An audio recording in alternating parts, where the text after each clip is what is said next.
Well, a very good evening, ladies and gentlemen. Welcome to another Flight Data Sim live stream. Today it's the 15th of May, 2022, 3 minutes past 5 in the evening here. We're back in Microsoft Flight Simulator in the excellent PMDG 737-700 for a sector from Dublin to Stansted, a Ryanair favourite, and then we're going to be doing a turnaround and jumping into X-Plane 11 and then the ZIBO Mod 737 for the return sector as well. Now, this is my second stream of the day. All the members were treated to the 29th members only group flight this morning. I was actually going to do this tomorrow, and I thought, you know what, I've got no plans today, it's Sunday, more opportunity for people around the world as they are not working or at school to watch there, so I thought, why not just do a second stream of the day? And today is basically a bit of a comparison of the two 737s, the two simulators as well. I've been looking at chat, we've already got a few sort of military style comments coming in. Do remember that I personally have a love for both of these simulators, both of these aircraft, and I'm just going to be pointing out some differences between the two. They both have pros, they both have cons. Refer to the pinned comment, whoever's here at the start of the stream, if anyone starts getting a bit aggressive with their terminology. You know, be respectful for both sim developers and both aircraft producers. It's just a fun way of showing you how both sims are really, really good for your enjoyable flight sim experience as well. So yeah, that's it. Starting off in Microsoft Flight Simulator on VATSIM, we're going to be live time, live weather all day for realistic procedures. Flight time should be about 55 minutes there, an hour on the way back. Flight plans are all filed for the first sector as well. And lastly, I want to say Boundless Simulations, who are a scenery developer for X-Plane 11, and I think soon Microsoft Flight Simulator got in contact and went, oh, hi Flight Data Sim, would you like a copy of our Dublin scenery? So we have a stock Dublin scenery at the moment in Microsoft Flight Simulator, but for the return sector, we're going to jump in X-Plane 11, take off from their Boundless Stansted scenery, return to Dublin with the brand new Boundless scenery, Dublin scenery, and they've also given me a copy to give away as well. So right at the end of the stream, you could win a copy of the Boundless scenery for Dublin for X-Plane 11. Very exciting indeed. Anyway, I'll see who we have in chat shortly. I can't simultaneously zoom in towards the aircraft in Microsoft Flight Simulator and have a look at chat, so I'm going to go all the way down here to the terminal. This is just the default Microsoft Flight Sim scenery, so it is very basic. I did see there was a Payware Airport one, but I thought, oh, I'll just use the Boundless Sim one today. But there we are, here's the Alpaca Airways Boeing 737-700. We're surrounded by Ryanair aircraft, as you can imagine, in Dublin. And we should be getting on our way in about 25-30 minutes or so. Bubblegum SG, thank you very much for your membership. I see you've rejoined. Glad you're back and continue to enjoy the content. Hope you're doing well, buddy. We'll catch up with you in Discord later. Let's have a look here. We've got chat then here today so far. So, the MK Studios Dublin is so good, I'll have to have a look at that one then for Microsoft Flight Simulator. I just used the one from Boundless today, just went, oh, I'll go with default today. Lizard Doggo, another Flight Data Sim stream, best birthday present ever. Everyone in chat, happy birthday to Lizard Doggo, thank you so much for popping in on your birthday, hope you're having a great day. Jaffa335 is here, Timothy Matthews, there is some nice Dublin scenery from Microsoft Flight Sim. Maybe I should have got the MK Studio ones. Then I did actually use their scenery before, so perhaps next time I will. Richard, but be real, sir. PMDG is godlike when it comes to aircraft that take into mind. Yes, handling elements of X-Plane 11 is better than Microsoft Flight Simulator at the moment, but visually this looks amazing as well. But system-wise, it's also very good, the PMDG. By doing two flights back-to-back, I can really give a good comparison. And having done a flight, the ZIBO Mod 737 this morning, in X-Plane 11, it was just a pleasure to just jump back into that aircraft and hand fly it again. So we'll have a look at the two there today. Yes, Brandon, military style comments. I didn't know what I was going with there. Just, you know, aggressive wording, let's say. Andy H1302 is here. Mark King, Peak and Pretzel. Grayson S, hope you're doing well. Are you getting the 10 FPS yoke wing flex animations? Yeah, the animations for the controls are a little bit glitchy. The window wipers as well. I think that's a Microsoft Flight Sim thing, because I think every aircraft I've flown, the sort of moving parts of the cockpit are a little bit low FPS-y, let's say. The Phoenix releasing soon. Hello, Lauren, I saw your comment there. Yes, that should be going right in my basket as soon as I get that chart, so looking forward to streaming that as soon as I can. Big Jacko Gaming's here, Peter Fletcher, Richard Reed, Mohammed is here, Raycon, Sehe Bobov, and I've missed lots of other people, I'm sure, there. Matthew Presley, good to see you, everyone. Matthew Presley's often commenting on my videos. He's a CRJ pilot in the US. Well, yeah, PMDG systems depth has been their hallmark for more than 2 decades now. Very much, I think this aircraft has more in-depth systems than the ZIBO Mod 7.3 for sure. Right, anyway, so let's now drone cam into the cockpit, so we're completely cold and dark, got the steps extended. Sometimes I press the button to reset the drone cam, but it doesn't work. There we go. That just resets all the speeds and things. I won't do the virtual walk around, we did that on the first ever PMDG sector, but let me jump on into the cockpit. Jim's going to do the walk around. We'll barge our way through the door, just like that, and oh yes, we are in the cockpit of the 7.3. There we go. Right, let's turn that music down. Excellent. So I think I need to get the GPU power connected first. So let's put the battery on the bus and go straight into the FS Actions part of the PMDG 737 FMC. So we're going to go to Ground Services, request the GPU cart. Let's request the fuel truck as well. I mean, actually, I should do this at the start of the stream. Let me just go here, quick fuel. I'll just put 2,500 in. We'll imagine that's what it has in there right now. And payload, 0 passengers, 0 cargo, just for the immersion. I should have done this right at the start. But there you are. The aircraft's empty. It's just finished its sector with the early morning crew. We're taking over as the late crew. So fuel, payload. So we can now go back to ground services. We'll request the fuel truck, request the maintenance van. Let's imagine that they have to do something then. And we'll have the stairs attached. We're going to have a full load of passengers again. Very popular Alpaca Airways. 148 passengers. So we'll request the bus. And we'll have a bit of cabin cleaning going on as well. Let's get the rear steps attached for quicker boarding. We don't need forward galley request. Loader. Let's go for Jim's suitcase. I don't know what he's got, but he's got 9 kilos of something around going in the front there. We'll request the loader and the forward cart as well. Superb. Your voice is totally cut off in the low band. How's my voice, guys? I've just seen that comment there by Sheba. I don't know what you mean by cut off in the low band. I doubt the first ZIBO mod before the ton of updates was as good as the first of PMDG one. That is 100% correct, Gilbert. Yeah, I mean, I first tried the ZIBO mod 7.3, a very early version, but it was enough to convince me to switch platforms to X-Plane 11 from the FSX version of the PMDG 737, and there's been thousands of updates since then. It's fine, okay, cool. I'm guessing someone had an issue then. Thought it was there. Even Yun Yap Yam went, the voice is good and sexy as usual. Thank you very much. Talking about sexy, I'm wearing shorts today. There you go. Flight Deck to Sim knee reveal for the first ever time. Summer is on its way. But it's I love wearing shorts in the summer. It's not even that warm, but there you go. Scott Morgan, you should check out Jim's bag and make sure he's not smuggling something. What would the Guinness? Well, he's going straight back to Ireland afterwards, let's say. You can hear me 5 out of 5, said Brandon M. Excellent. Ooh, shorts. Tom Pascal, where's my sunglasses? No stripy jumper, no, just white t-shirts today. Oh my goodness, the comments, I love it. Right, so outside we should see a lot of activity going on. We've got catering here, the cleaners are coming, the fuel's attached. There's Jim's one suitcase is getting loaded up as soon as possible. Let's now start the refueling process and the boarding. So we'll go back to FS Actions.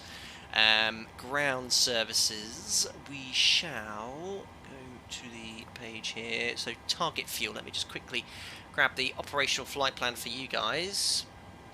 There we are. So here's our first sector from Dublin to Stansted. Not much fuel required. Look, 4.4 tonnes in the 700, but they are forecasting potentially thunderstorms in Stansted. Let me just have a little quick look at the weather. I did see it earlier on the TAF. So they do have tempo thunderstorms from 1800 Zulu, so it is a bit later, but we'll just take a bit of additional fuel for now. Let's take an extra 30 minutes. So that would be we'll take 5.6 tonnes of fuel, so 5,600. We can start the fueling, and we can start the boarding as well. 148 passengers start. There we are, so fueling and boarding has started in the PMDG 737. Right, so batteries on, electric hydraulic pumps we can turn on as well, landing gear lever, verify is down. We have 1, 2, 3, 4, 5, 6 green lights up here. Then check all the aircraft documentation and make sure that we're all legal and good to go, which we are. So, fault and fire test, let's check the squibs. 1, 2, 3, 4, 5, 6 green lights. And then we'll check the fault and fire tests. So we've got AP detector in hot fault, master caution, overheat detect. Let's do the fire test. Very good sounds. Master caution overheat detector, engine overheat, wheel well fire warning, and the fire warning light is illuminated as well. Back onto the overhead panel, arm the emergency exit lights, we'll test the attend button. We'll check the flaps are up and the levers up as well. We'll do a quick config warning check to make sure that how all sounds. There we are, so that's all looking good. Back here to the cargo fire test. Down here, so hold down test. Forward aft, oops, I think I'm going to hold this one down in the sim. And there's the fire warning light as well. I mentioned it before, these lights are quite dim in the real aircraft, they're much brighter. No weather radar inoperative, so actually you can dispatch without a weather radar, but no thunderstorms can be forecast, so actually I'd be hesitant to dispatch this aircraft today. But I think with the SU10 update Microsoft Flight Simulator, we will have a working weather radar in time in the PMDG 737, which is pretty cool. Why do you say tons of fuel when it's in kilos? So yeah, we usually refer to tons when we ask for fuel there, Cole Dobby, so we always just round it to the 100 kilos, so 5,500, whatever it was, I'd just say 5.5 tons, so that's what we always load it as. Rudder and aileron trim 3 and 0, manual gear, oops. It's quite impressive that you can pull it through the door. So yeah, obviously that's not possible. Some sort of weird portal here. So hopefully that's not going to cause any issues on takeoff. Gear pins are all installed. Check the circuit breakers this side. Upper overhead panel. Check the emergency escape probe is tethered to the aircraft. Stall warning test. Good. Mac airspeed warning test is done. Flight recorders tested. EEC is on. No engine control lights. Reverser lights. We have sufficient crew oxygen for our flight. IRS to nav. The alignment here in Dublin is going to take, drumroll please, that is slow, it's going to be about 7 or 8 minutes or so. There we are, 7 minutes. And circuit breakers are all in behind the captain's seat. And well, imagine we've got someone on the jump seat. Why not? Because that's such an awesome feature. The animation on that is absolutely perfect. And even the little push for the headrest comes up as well. That's such a cool feature. Excellent. Lol showcasing all the small bugs. Very cheeky. Oh, not at all. I just noticed. I didn't even know it did that, to be fair. Right, so we jump into our seats for our pre-flight check. Check the oxygen. And do a lights test. We'll point that all the way up. Do a panel scan, making sure all the lights are illuminated. Remember, there's 2 bulbs in each of these lights, so if one of the bulb goes, you'll have one side dimmer than the other, and then you just replace that bulb. MCP lighting's all good, and flight recorder, autopilot annunciation lights are checked. My side, and all looking good down there as well. So what we're actually doing, when we get to Stansted, we're going to switch to X-Plane 11 and the ZIBO Mod 737. You believe it or not, we often fly 2, sometimes 4 sectors a day, and for operational reasons, they have to manoeuvre or move aircraft from different bases in the network. So we do aircraft changes whilst on duty. So we might, for example, on a 2-sector day, we fly to our destination. We actually then shut the aircraft down, get on a bus, and then go to another aircraft, and then take that aircraft back. And it might be because the airport we flowed into is a maintenance base, and they could do certain scheduled maintenance tasks, which they might not be able to do at other bases as well. So what we're doing is pretty realistic in a way. We'll just have to do 2 kind of full setups from Cold Dart, but that's exactly what we'd have to do in real life, which is pretty cool. The original CARP, does this still come with the 2,000 plus pages of manuals like the PMDG NGX did? There's no manuals with the ZIBO Mod 737, and I think the new PMDG 737 doesn't have the official Boeing guidance like it used to, but it's all easily accessible online, and you've got great tutorials on this channel to refer to. But there's some great stuff available online as well. Andy H1302 737 jump seat, only good for Sir Douglas Bader, it seems. Oh, Andy, I don't know who that is. Probably showing my youth, but it's incredibly uncomfortable. Did he have a large rear? I don't know. I better just carry on with the setup. Right, we've got some ATC here in Dublin this evening. Let's grab the weather. 124525. It takes a little bit of a while to tune that on the radio tuning panel, but it is now active. Let's crank up the volume, see if we can hear the ATIS.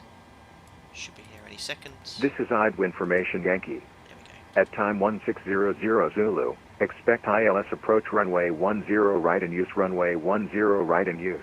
Transition level 65. Wind 070 degrees 9 knots, variable between 040 and 100 degrees. Visibility 10 kilometers, clouds. Broken 3,500 feet. Temperature 15. 2.11 QNH 1010. Nosig. Advise on initial contact. You have information, Yankee. Excellent. So we've copied information, Yankee, and the QNH here is 1010. So we'll switch this over to hectopascals. 1010. I have got the OPT in front of me. Usually what I do is take a screenshot of this and load it up onto Avitab, but I don't have Avitab in Microsoft Flight Simulator, so I'll just quote what it says. We've got an MFRA of 1242 for runway 10 here. It does actually match the 700 OPT, which I have access to. Does match with full 22k, but when I take an assumed temperature, there's actually quite a difference. So I don't know what engines they've based it off. But 1242 is the MFRA, QNH is set, and we check the seating at this point, the radio tuning panel, and all that sort of stuff there. Richard Wormsley, thank you very much. I don't know if that's you rejoining or just giving a comment in there. Thank you very much for your continued support over 2 years as a member. Really appreciate it, buddy. And yeah, keep safe and keep well. Thank you very much for your continued support there. Dan, we just missed whiskey. We did want a Yankee now. ZIBO mod giveaway then, unbelievable. Are we on VATSIM right now? We are, Martina. Sean Omatopia says I shouldn't spend 2,000 Australian dollars on an Airbus FCU peripheral ahead of the Phoenix release, right? It's 2 AM, it seems like a good idea. Get some sleep, sir. You might want to sleep on that decision. Brilliant. Perfect. Matthew Presley, we swap planes almost every single time we go for a base. The glory of our convoluted outstation overnight maintenance. Yeah, it doesn't happen too often. I'd say probably 5-6 times a year for me. Not that often. I haven't done one certainly this year. But it really depends on where you're based. And everything like that. Awesome. Richard, absolute pleasure. Just noticed my membership had lapsed. Oh, no, well, thank you for carrying on, and I hope you're enjoying your time as a member, buddy. Right, let's look into the FMC. So, latest AIRAC is installed in the 737-700. We are in Dublin. Echo India Delta Whiskey. And we'll put in GPS left. We are routing to... just type this in again. Routing into Stansted, Echo Golf Sierra Sierra. Call sign is Alpaca 1 Papa Mike. You can hazard a guess what it might be on the return sector. And not Delta Golf, by the way.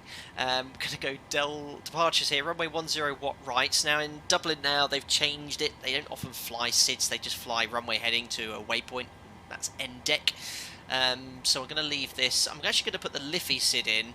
And then what's going to happen is after, we're not going to get this, so just put something in the FMS, and then I'm just going to put end deck, which is our first waypoint on the operational flight plan, which will actually help if I can show the operational flight plan. Here it is. So, where are you? Routing, see the direct end deck. I've just put a SID in, which sort of points us in the right direction towards end deck. We'll then select Quebec 36 to Noslo. And from Noslo, Zulu 197 to Listo, and we'll be flying the Listo 1 Lima. There was a load of events on today, and I was really thinking about what would be a good one to fly, but like I said, Bounders very kindly gave me their Dublin scenery, so I thought, oh, I haven't done Dublin for a while. Right, ILS 04, we'll expect the Listo 1 Lima via the Laurel transition. We'll activate that and execute, and we'll just tidy that up because Stansted... Oh, how do I know this? I don't know, but Stansted has quite a convoluted arrival in which you have to modify a lot because basically, you can see, look, it has this Barquay Buster Laurel full circle and then back towards the runway. It's unlikely that we'll fly this, but for now, I will leave it in the FMS. It all joins up. Basically, it's designed to put you in a hold at Laurel, but it's likely we're going to get vectors downwind for runway 04. Perfect. So FMS is executed. We'll go to the map page. We'll now also go to the performance. So I think because we're still boarding, the zero fuel weight's interactive. So I'm expecting a zero fuel weight of 51. Oh, it is actually done. I think 51.2. Let me just double check. FS actions, ground services. yeah, look, we're fully boarded, 148 passengers. So going to the FMC. Reserves for 50, Stansted. 40, Our alternate 30, is Luton. 20, 10. Luton, we just need 1.8 tonnes of fuel. It's the minimum we're actually allowed at my operator. Thank you very much, Agree002, for the £1.70. Had a blast reviewing this morning's stream. I agree that Grayson is an absolute legend. Safe travels, Captain. Thank you very much for your donation. That's very kind. Of course, I know you do provide ATC in New Zealand occasionally. Guys, if you want a bit of a laugh, check out my members-only group flight stream from this morning. The tower controller in Auckland was absolutely hilarious. Not only could you see his humorous comments, you can also watch me crash into a terminal where I tried to reverse because I taxied too far forward, and because I shut an engine down I accidentally selected the wrong engine and I powered up instead of reversing and I hit the terminal. Professional content as always. Right, got the cost indexing 30, thank you Ikri, and hope you're doing well, my friend. Cruising at 37,000 feet, 370, top of climb. Wind here is 206 at 41. There we go. A bit of a PMDG-ism. It asks for the top of climb actual temperature, whereas our FMS is asked for the ISA deviation. So we'll have a look at this. Minus 57, which is ISA anyway. Transition altitude 6,000 feet. So the real OPT is showing an assumed temperature, full 22K of 91.8. So if you select 22K, 92.5, so that's actually correct because we don't have the APU bleed on. So I'm pretty confident they've got accurate 700 data here. But however, when I type in the assumed temperature, which is, what's the real OPT saying, 51 degrees based off our takeoff weight, it should be a thrust of 85.2, it's 87.7, so it's about 2.5 out, it should be 0.8. So there's a bit of discrepancy between the selected assumed temperature in the real OPT and what the PMDG N1 is saying. But the ZIBO mod is the same actually. Sometimes with the higher assumed temperatures you get a large difference, but in both the ZIBO and the PMDG 737 with just the reduced D rate, it is showing the correct N1, which is pretty cool. Oh, sorry, transition altitude was 6,500. That was the transition level there, Alex Mixivish. 6,000 for the transition out. I think we'll just leave it at that. We'll do a flat 5 departure. The real OPT is giving us speeds of 27, 27, 31, and they're bang on. So they're matching the real OPT. Trim 6.3 units. So we'll set that now.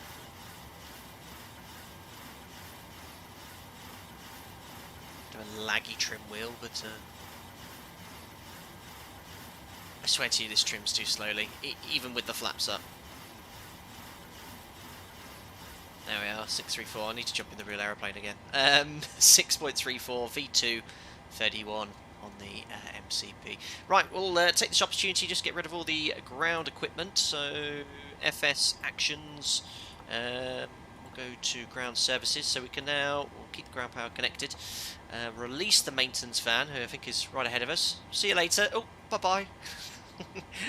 Oh, actually the wheels turn as well. Great animation in your Mercedes Sprinter. Don't go through the terminal though. Oh. That's really cool though. Bit drifty. Release the fuel truck. And we can release the stairs. Bus can now go. We've done with the cleaning, and we'll release the loader as well. There's Jim's 9 kilos of cargo. There you go, you can see everything departing. So cool. Wow, a bit of Ryanair sandwich. Look at all you here in this terminal. It's going to get very busy, I fear, in a second as we all push back at the same time. Let's close the doors as well. Oh, I think they've been closed automatically. They have. That's quite cool.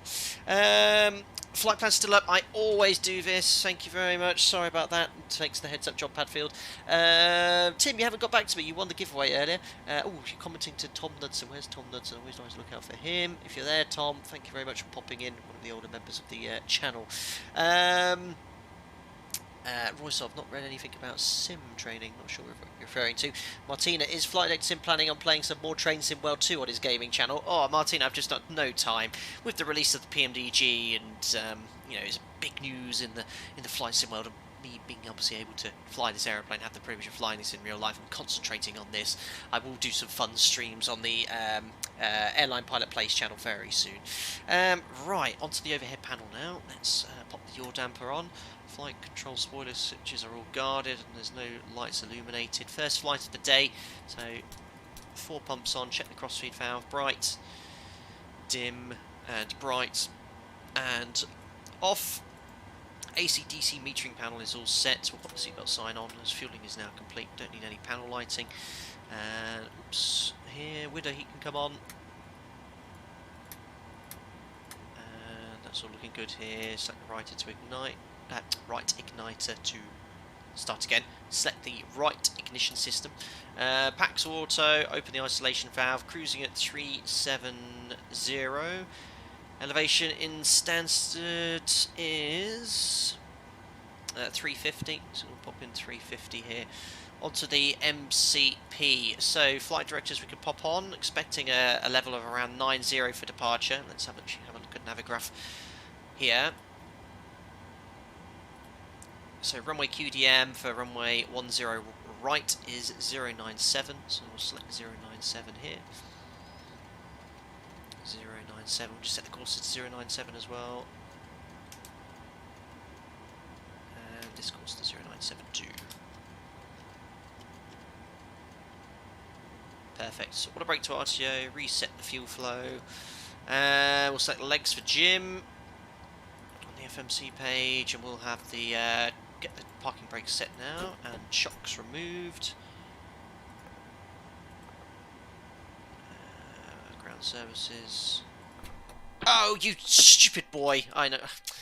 Yeah, well, in real life, when they remove the chocks, they don't simultaneously disconnect the ground power, but let's get that connected. Disconnecting. Well, let's get the APU started. You can get the APU started on the battery. I'm gonna get... Anyone know what that beeping sound is? God, this sounds just like in real life when you lose the GPU. Let's request the ground power quickly. Where do you look to find what type of NADP is at the airport? It says II app. You can't often find that information. It's usually company specific, well, airport specific, and found in the relevant airfield briefing charts. Oh my god, it's as deafening as that as well in real life. Yeah, IRS on battery. Very good, Robin K. Well done. On DC. Actually, I've lost the shortcut command for that one. See, the right IRS is powered by DC power. Let's just take... I need Control Alt 5. There we go. Oh, GPU is now available, but the APU will be available as well. There we go. So you shouldn't lose alignment. Make sure you put the yaw damper on, reset the auto brake. It's pretty good. They've modelled all of that. Dual FMC operation has been restored, and there we are. APU available on bus. Now I can actually release the ground power and remove the chocks. Hooray! Huzzah! Perfect. Nothing else silly here. Looks like I've got the FMS there. Select airports and terrain for now. CDS faults. That should clear. That should clear. So if it stays, we've got a problem. Non-dispatchable fault. I think that one is. Right. Bit of this. Bit of that. Perfect. That's really cool. If they've got a CDS fault, I don't think we've got that in the mod. There's really in-depth systems modelling here with systems. Common display system fault. Right, let's grab our clearance. Hopefully the CDS fault will reset, otherwise I'll have to go into the maintenance menu and see what we can do. Why was the plane beeping at you? Because we lost AC power there, Kijin. That's what happened there. Same happened to me yesterday, pullback. Oh, I think many people will do that. Again, CDS fault staying. Right, let's grab our clearance here. We do have ground online and town. Very cool.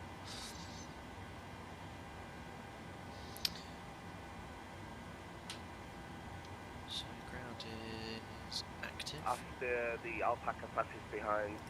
Is alpacas around? 50. A little concerned 40, we still have a CDS fault. 30, Oh, there it goes. 20, 10. Reset V2. Hello, Just V2 reset and lost AC power. 49 now, Delta, standing at the down Hi, 406. Thanks for Starstruck the amazing job from you've the been doing all of you tonight. Bermuda Thank you Islands. again.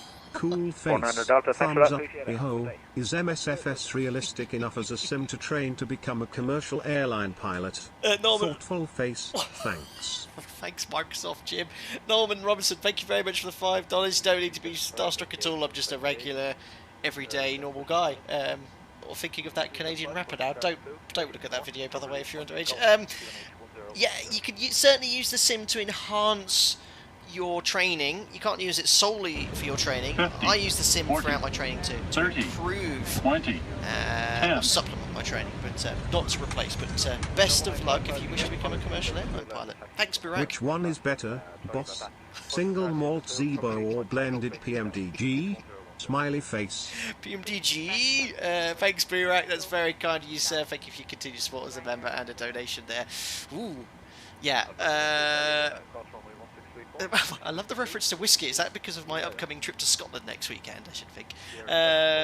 Well, referencing both of them, they both have their pros and cons as single and blended malts.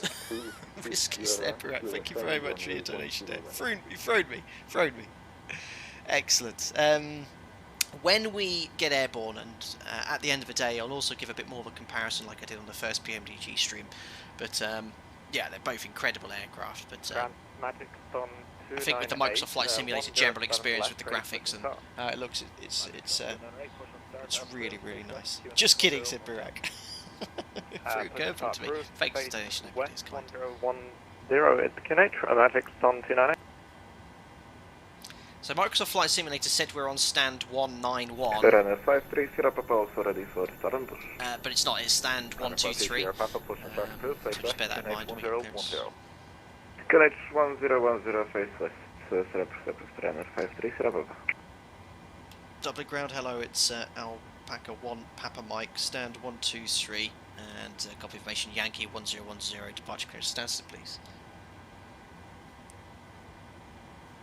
Alpaca 1 Papa Mike, hello, cleared to Stansted, runway 10 right, after departure, fly runway heading flight level 90, expect radar vectors to end-deck, squawk 6622, airborne frequency is Dublin control 129.175.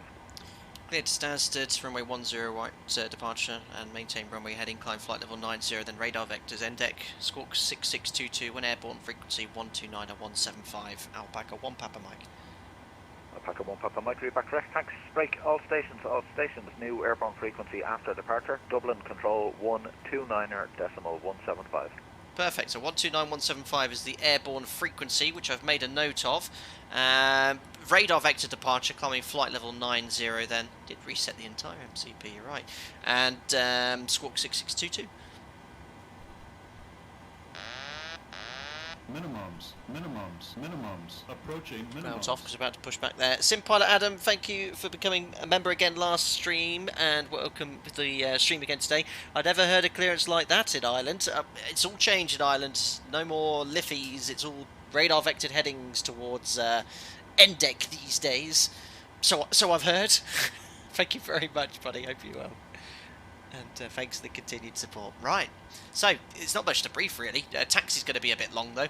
We're on stand 123 here on Pier 1. I'm going to most likely push back to face west and taxi out, most likely via Papa 1 Mike 1 or Hotel 1, depends on what the taxiing inbound traffic's doing from runway 10 or landing 10. And the taxi then onwards is going to be onto Sierra.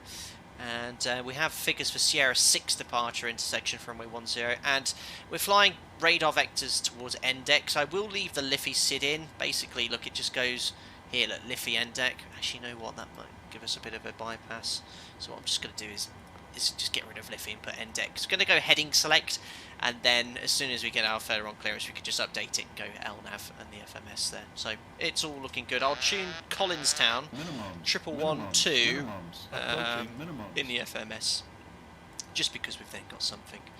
112 active, and 112 active. There we are. So there's no interactive checklist available yet for the PMDG 7.3. We'll use that later in the mods. We'll imagine we've done our checks, and we'll then request push and start. Tim Fraser again joining as a member. Hope you're doing well, and glad you enjoyed the content again. and we'll see you again in Discord, and keep well and safe, my friend. Thank you. What's NDEC? I've never heard of an ocean liner with that many decks. NDEC, the waypoint. Brilliant.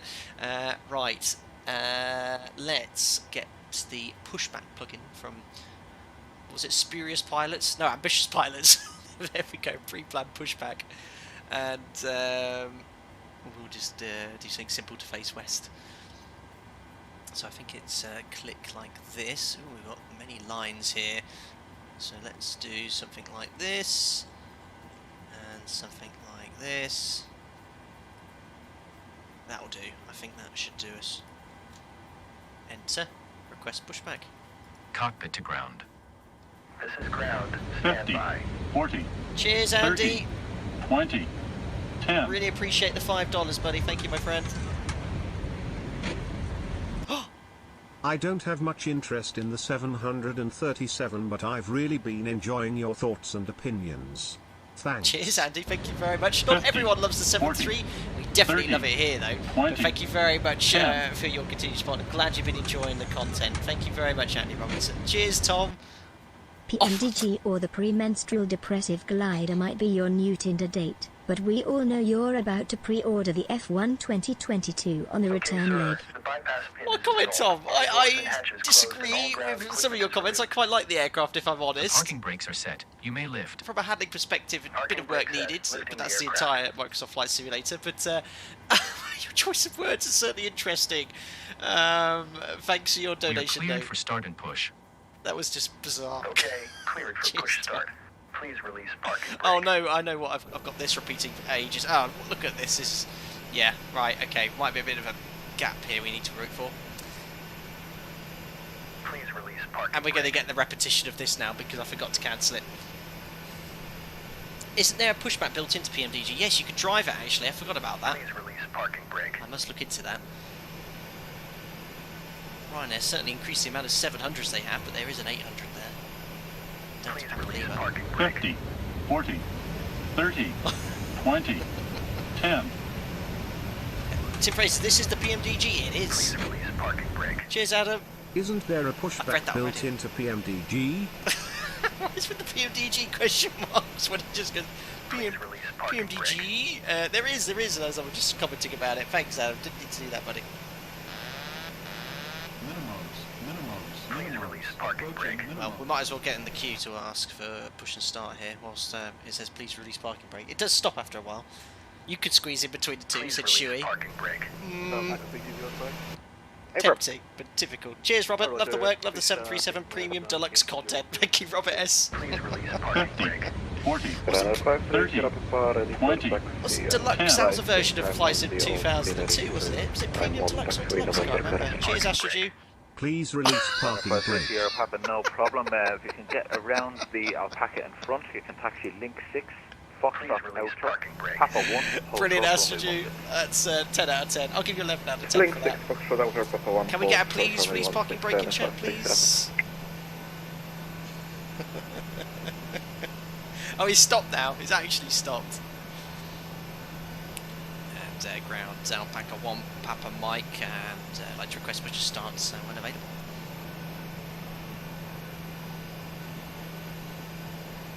Alpaca 1, Papa Mike, after the Ryanair vacates behind you, push and start is approved, facing west, QNH 1010. Once the Ryanair behind is taxied ahead, push start approved face west, copy QNH 1010, Alpaca 1, Papa Mike. Perfect. Runner Magic from 298, ready to taxi, able taxi from your left. Actually, this is hyper realistic. Look at all the Ryanairs here in Dublin. It's crazy. Do you think the pushback add-on is comparable to the better pushback we have in X-Plane? Yes, I mean, it's the same. It's very good. Magic from 298, thanks. You follow the Ryanair taxiing in front. It's Delta Sierra. Actually, no, don't follow him because he's on the nose scenery. Taxi Delta Sierra, Link 6, Foxtrot Outer, Papa 1, hold short runway 16. Delta Sierra, Lima 6, Link 6, Foxtrot Alpha, Papa 1, hold short 16, Magic from 298. Runner 7 X-ray, cross runway 1634. You see that, look, it's so cool in Microsoft Flight Sim. I think it does the same in X-Plane, but you turns the lights on as soon as they turn the lights on. So cool. Alright, now stand X-ray crossing 16, taxi Whiskey 2 Sierra 6, and hold short 10, right, stand X-ray. Runner 1505. Danny, wouldn't surprise me if you end up in launch position facing the sky. Uh-oh.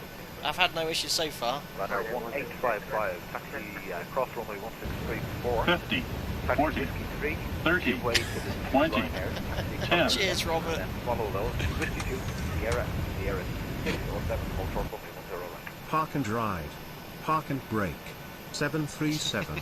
737 style, park and ride, park and brake. Cheers, Robert. Appreciate the donation. Thank you very much. Right. Got what's this aircraft just landing over there? A yellow aircraft. Runner 17 Quebec, thanks. So Taxi busy. Link 5, Papa 1, hold short runway 10. I tell you, parking brake is going to become a channel beam. Ground out, back up 5 Mike Foxtrot, ready for taxi.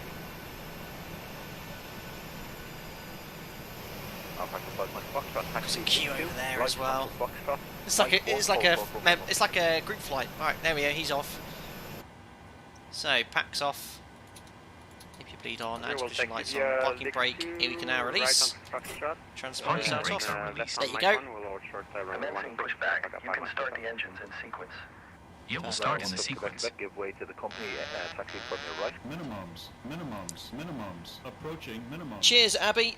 Is this the BBJ version? No, this is the regular passenger 737-700s. There is a 50, BBJ 40, version, though. 30, 20, 10.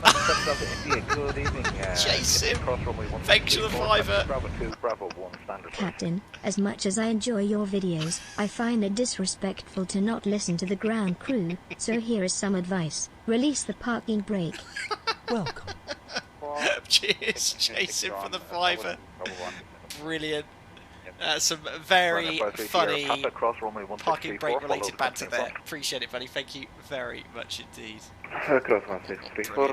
Right, starting engine number 2. I'll just turn down that a bit. Thank for you. Follow the company in front, cross 1634. Oh, I downloaded a very nice looking Stansted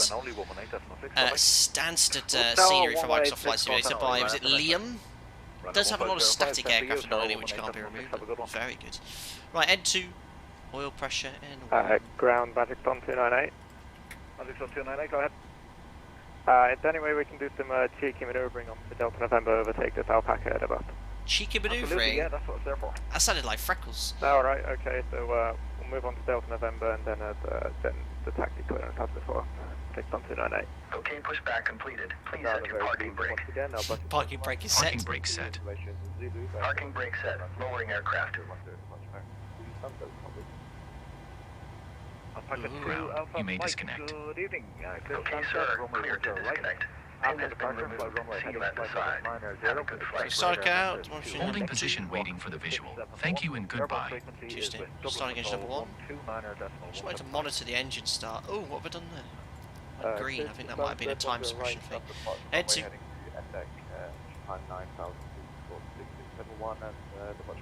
Oil pressure N1.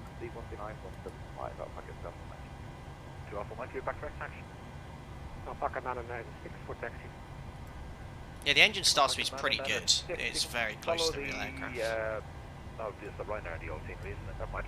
Taxi Delta Sierra, Delta Sierra, Link 6, Foxtrot Outer, Papa 1, hold short. Freckles, were you Tomjet?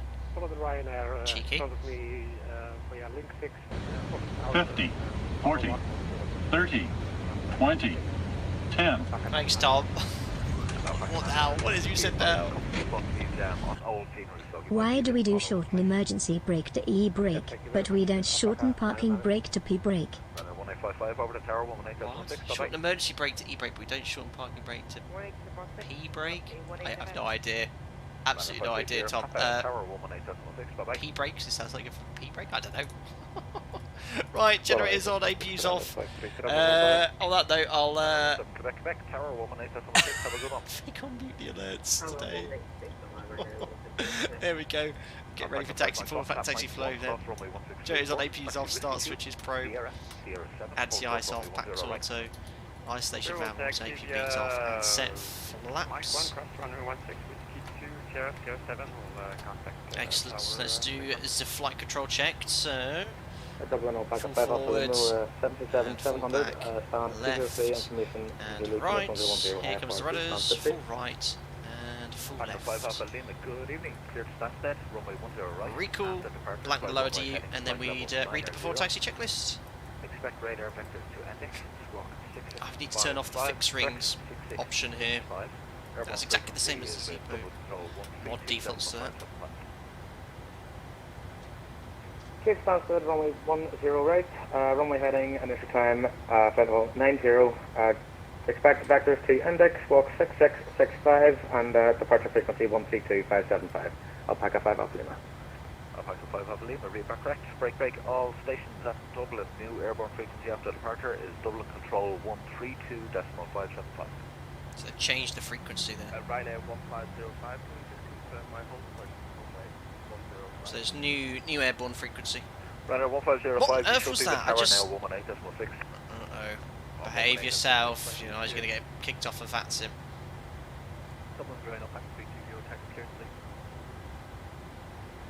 Alpaca 320, taxi Could be innocent, take a but left there, link you know, 4, you'll soon get ISP bans and all this sort of stuff if you mess around. Just respect the network for what it is. Link 4, Mike, hold runway 16, Alpaca 320. And ground Magic Sun 298, cross runway 1634, taxi Whiskey 3, Whiskey 2, Sierra 7, hold short runway 10 right. Alright, cross 1634, Whiskey 3, Whiskey 2, then confirm the rest of the taxi clearance, please, Magic Sun 298. After Whiskey 2, it's Sierra. They do always slew across the ramp, they do, but they don't usually slew across the ramp to be pointing directly towards you on a random part of the airport, which is my concern. Alright, Whiskey 3, Whiskey 2, Sierra, then wherever tower gives us 10 right, Magic Sun 298. Alpaca 996, cross runway 1634, follow the so busy, there's about 10 people here requesting push to start. Upper fire reveal, 80k subs, Will. Alpaca 1, Papa Mike, request taxi. Alpaca 1, Papa Mike, taxi Link 5, Papa 1, hold short runway 16. Link 5, Papa 1, hold short of 16, Alpaca 1, Papa Mike. Ground Alpaca 12, Mike, that's 202, copy. So, that for us is pointing towards Link 5, so Link 5, Papa 1, and we're going to hold short of runway 16. Welcome back, released. Config. No takeoff config warning. We're on our way. Runner 298, taxi Link 1, right onto Foxtrot, Mike 1, hold short runway 16. Link 1, Foxtrot, Mike 1, and hold short 16, Ryanair 298. So 32 Foxtrot, again, we don't see any routes or waypoints in your flight plan here. You'll need to file a flight plan with something in it. There's a fuel truck. Ground, Ryanair 433. The Fly, that's actually a new, is it Scandinavian? Yeah, I've seen them in Malaga. 2 Alpha Mike, push to start approved, face west, QNH 1010. I pushed up, face west, thanks, Alpaca. Other station calling, say again. Yeah, Ryanair 543, stand 121, information 2, plus I park confirm. So there's Papa 1, they do actually, it's quite cool, they do actually have the matching, evening. Tier 2 Edinburgh, roadhead 6 Echo departure, runway 10 right. Signs on some of the default airports. Hang on 1 second, sorry. Squawk 6613. So holding short here at Papa 1. Frequencies with Dublin Control 132.575. There's 2 hold points here. Van's been cleared to enter.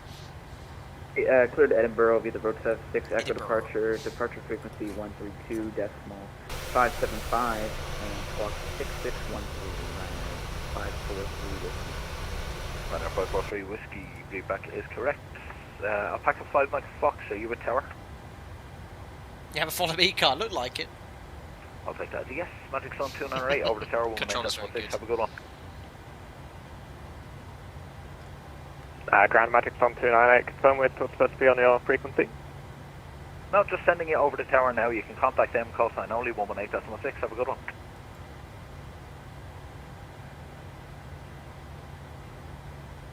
Alpaca 996, same for you, tower 118.6, call sign only, bye bye. Yes, it is. Go finally over to Tower, 118.6, Alpaca 996. Alpaca 320, cross runway 1634, Busy, busy. 52, Sierra, So busy. Sierra 7, hold short runway 10 right. Cross runway 652, Whiskey Sierra, hold short runway 10 right, Alpaca 32. Alpaca Dublin, Alpaca 5 Alpha Lima, cross request runway to start 164, 120. taxi Whiskey 3, Whiskey 2, Sierra, Sierra 7, hold short runway 10 right. Clear cross 16, Whiskey 3, Whiskey 2, Sierra, and hold short of runway 10 right, Sierra 7, Alpaca 1, Papa Mike. Just about heard that. So parking brake release, cleared to enter. Dublin, Alpaca 5 Alpha Lima, Stansted 03, request push and start. We're going to cross over to Whiskey Alpaca 3. 5 Alpha Lima, push and start approved. Then Face Whiskey west, 2, QNH Sierra, 1010, hold caution short the at company also Sierra pushing 7. back off your left. Push and start approved, space west, QNH 1010, and we'll caution the traffic, Alpaca 5 Alpha Lima.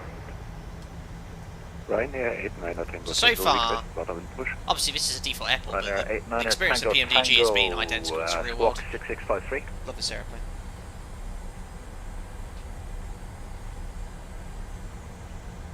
66. Norman Robinson, thanks a lot for the $5. Appreciate it, buddy. The mutes, 6653. Thanks. the One alerts step, are push and muted start at the is moment. approved. Face We're west, in a sort of QNH critical 1010. phase here. What controls are you using, and do they have force feedback? Very Squawk interesting, short 6653. impressive experience. Push, Broader controls, maybe. approved. Face west and QNH 1010. I'm Ryanair using 89 at the Tango, Tango. Thrustmaster. I'll show you. The Thrustmaster TCA yoke and throttle quadrant. Ryanair 298 from Mike 1, cross runway which has no feedback. 1634. I'll just Taxi ignore Whiskey these 2, vehicles here. Sierra, Sierra 7, What are these hold two short runway 10 right. Cross 16 Whiskey just make 2, sure we're going Sierra right here. Sierra So 7, hold 3, short then 10 whatever's right, to Whiskey 2 Ryanair now. 298. Alpaca 320, contact tower 118.6, have a good day. Only at decimal 6, Alpaca 320, thanks for safety, goodbye. Over to Whiskey 2. So yeah, I'm using this one, Norman Robinson, and I've done a full review on this product as well. If you go to YouTube, type in Flying Deck to Sim Thrustmaster TCA Yoke review. That's my review on it. It's the closest I've had to kind of replicating what it feels like in the real aircraft, but it is very light. You just can't get that weight behind the aircraft. Obviously, the real one is connected by cables to hydraulic actuators, but I'm very impressed with the feel and the input. In the PMDG 737, it's not bad. In the ZIBO mod, it's excellent, and that's thanks to X-Men 11 Primary, the sim. The vehicles are checking to make sure you don't have the GPU connected. Unbelievable, Trevor Hawk 2000. Get out of here. Cheeky. Patrick Macken wants some more ankle fly data sim. This isn't a stripogram. What is this? No more bodily parts will be revealed. Don't you put the background lights for the knobs etc on, or is it just really dim? Actually, to be fair, it's getting a little darker now, but you wouldn't have any background lighting at this time of day. It's already only at night, and then again only very dim. Will Jack be making an appearance for the cruise? Alpaca 1 Papa Mike, contact tower 118.6, bye bye. Tower 118.6, Alpaca 1 Papa Mike. See you later, bye. Ryanair 298, same for you. So over to tower. Now we're on the parallel taxiway. I've got no, it's alright. I thought it was just sort of turning left on its own, but it's fine. It was just me. Right, do the before takeoff checklist. So config we checked, flaps we have. 21855, line up on 5 green light, stature of 6.34 units set. Takeoff briefing. Bad for weight, runway 108. Backs on the bleeds on, V-speed set for departure. Sorry, Magic Storm 298, bit Stansted, can you Freckles, you're line up way to the too parking loud. aircraft that Shouting down the mic. already departed? 27, 28, 31 sets, and the departure is the runway heading, and then we're going to get vectors towards end deck. Stop, climb flight level 90, NADP 2. Any problems will climb straight ahead till we get to 3,000 feet and carry off eastbound over the Irish Sea to deal with any issues, and we'll go from there. Imagine that's reviewed. Cabin is secure. Checks complete.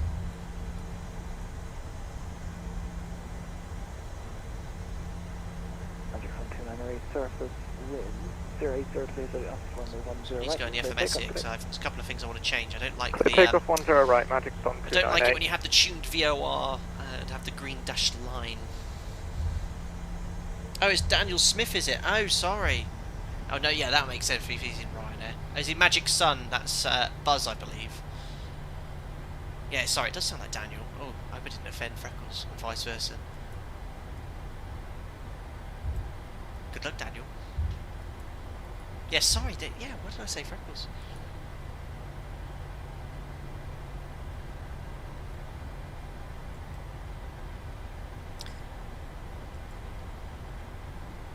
The aircraft, it has quite good inertia in the PMDG. There's a tiny bit of resistance, but hardly any. Actually, no, I'd say that's fine. I was just noticing it kind of dropped off a few knots quite quickly, but now it's sort of holding the speed quite well. So I'll take that back. So number 5 for departure. This is default scenery, sir.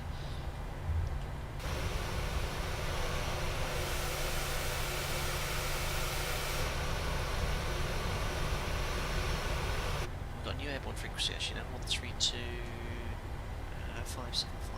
We better start braking really. Very busy in Dublin. Runway 10 right, clear for takeoff. Right and white for that. 530 Papa, line up on runway 10 right. Unusual to be the steep runways and in Stansted today, expecting 04. It's usually prevailing wind is from the southwest. Just see if I can get the options here for the VR rings. So if PMDG setup aircraft displays rising runway,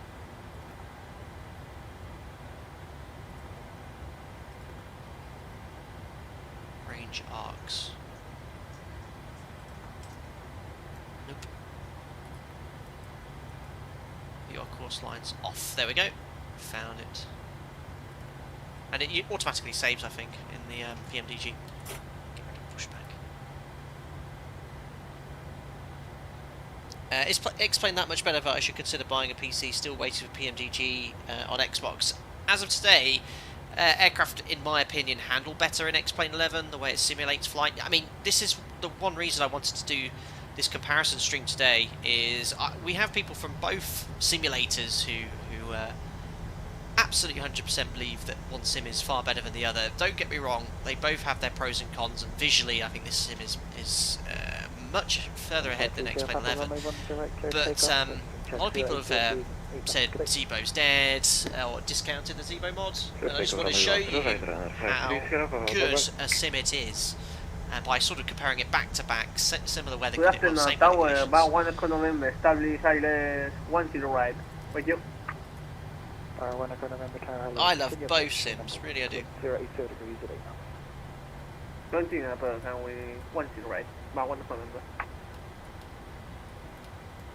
Great to see so many of you here as well. Line up on right, runway 10, Alpaca 999. So there's no Alpaca liveries at all the aircraft at the moment, unfortunately. We've got some for the 700. Ahmed, does the weather radar work in the PMDG 737? Not at the moment, but it is something they want to work on later. When it's when they've got the software development stuff for the Microsoft Flight Simulator. The piece fit, are the options like you've changed? Range arcs, dials, VNAV, speed band, done by the airline techs, or is there a way to change them manually by the pilot somewhere? So it's done by Boeing in the factory, and I believe it's like probably an option of some sort. But there's also some stuff that I think can be done in the FMS. Some airlines prefer having some things and others don't. But I know what we have, so I set mine up as close as possible. I had to already set it up, but I accidentally reset the entire config file. It's so cool now on VATSIM velocity, like you can just tell he braked because the aircraft sort of like pitched down slightly. It's really good. Second 996, runway 10 right, clear takeoff, servicing 080 degrees at 8 knots, good day.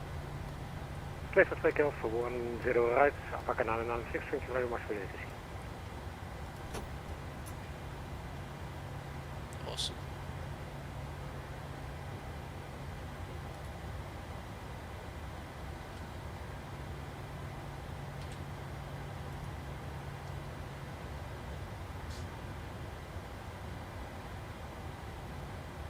Marking on the temperature, I'm getting a duct overheat on the left air mix valve. Any idea? I don't know if you've got simulated failures on there. An overheat would suggest just that. The bleed air is too hot. My don't know, the 700 has a slightly different air conditioning and pressurization system to the 800.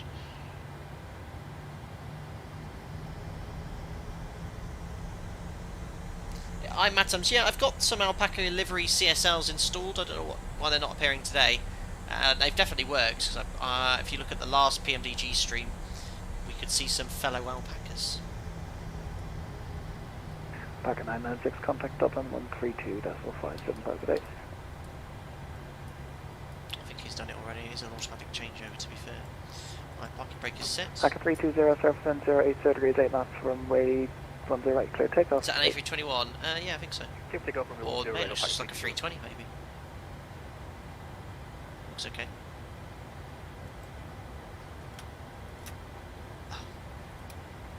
The sort of position of the switches look a bit funny in this sort of angle. The advised departure frequency is 132.575.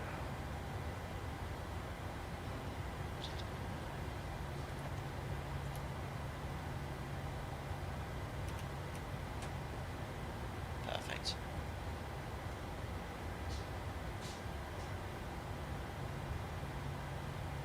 Danny, PMDG says in the docs exactly recreated the real-life trim rates by bypassing the normal box trim functions, and yes, they're slower than the real plane. What do you think of that?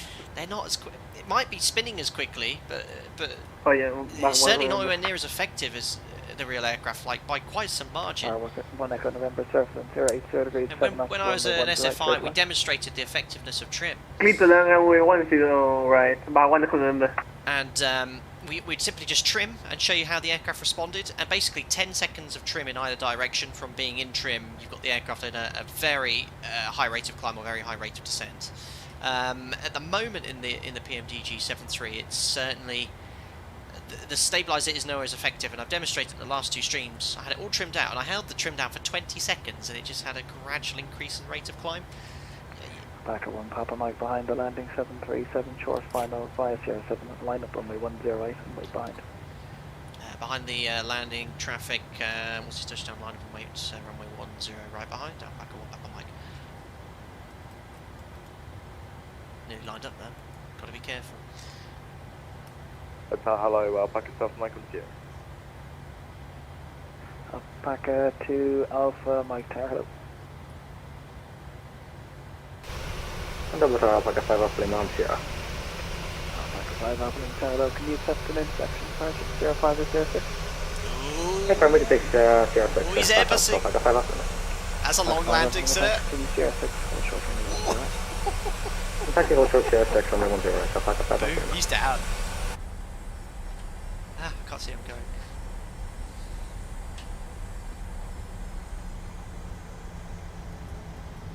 Try. This could be relative to my yoke. Try trimming my keyboards. Yeah, someone said to me I need to change. Bar 1 Echo November, welcome to Dublin. Trim Take it left sensitivity, when able. but it could be it could be something I've set up. Maybe the aircraft is fine. It could be something on my side. Anyway, we're lined up.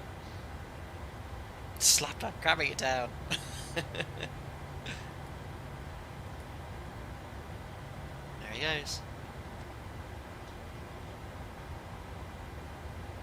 Samuel Mackay, the Sierra 1, Bar 1 Echo November.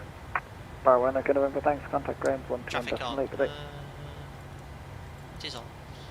I don't think aircraft always display properly, but it helps. My range doesn't help very well. Having my range up doesn't help, but I can't see anyone on TCAS yet. It wasn't the best lineup, Scottish. It was a bit quick. Repeat to Bar 1 Echo November. 080 degrees, 7 knots, runway 10, clear takeoff. Airborne frequency 132.575 today. Alpaca 1 Papa Mike runway 10 right, cleared takeoff, airborne frequency 132.575. See you later, bye. Perfect, so... Back 5 Alpha Lima, behind the departing company. Lights on, checks complete.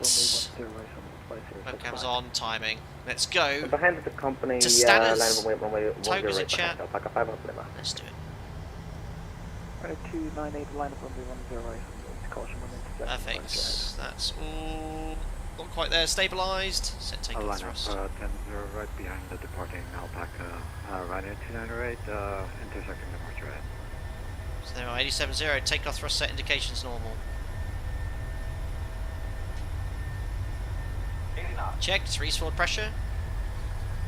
Oh, just match it. Whenever you get to throttle out, it just disconnects the auto throttle for me. There we go. And where's it? We're airborne. Gears up.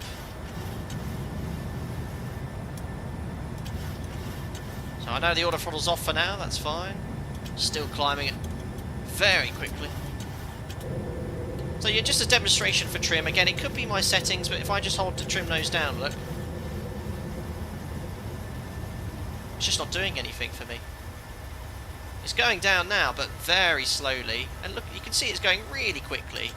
So I don't think it's a trim issue my side, because you can see the actual gauge, look, it's moving really quick. 5, 6, 7 units. Look, I'm holding nose down now for 15 seconds. Now it's going, but it's definitely not right. 100%. Anyway, bug up. Flaps up. That was just to demonstrate to you that there's an issue with the trim. But I'm not so sure it's about my peripherals, but I've just seen the speed, not the wheel spinning, the actual trim display, which shows you what your trim is, was moving very slowly. Oh, and I'm using LNAV, I should be on heading select here. Contact departures.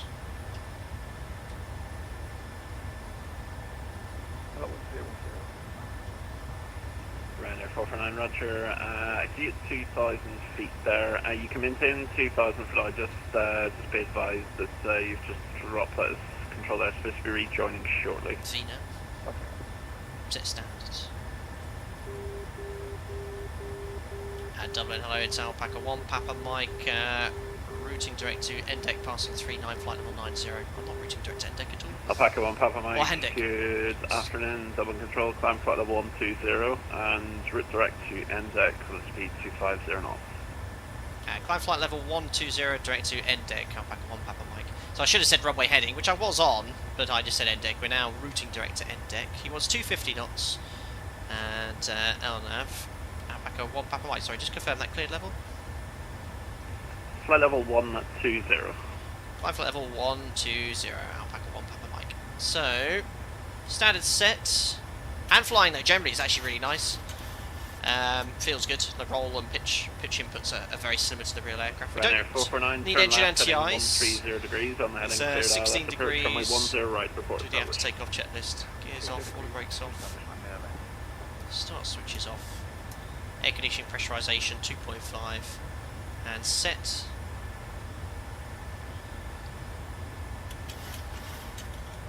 Double control Alpaca 5 Alpha Lima, runway heading, climbing altitude 3000 for flight level 90.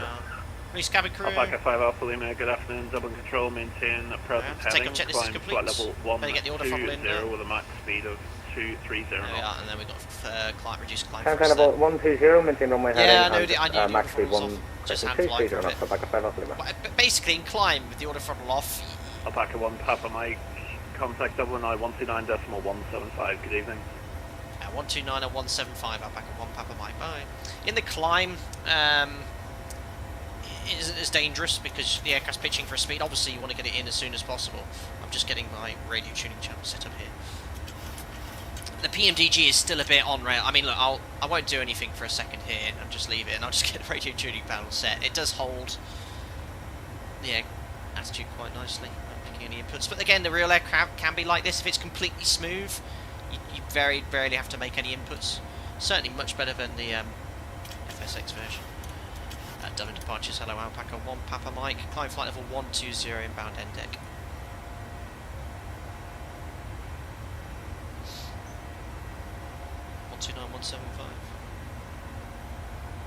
Dublin, hello, Alpaca 1 Papa Mike, climb flight level 120 inbound NDEC. Alpaca 1 Papa Mike, Dublin, hello, identified, speed 290 knots, climb flight level 230. 290 knots, climb flight level 230, Alpaca 1 Papa Mike. 230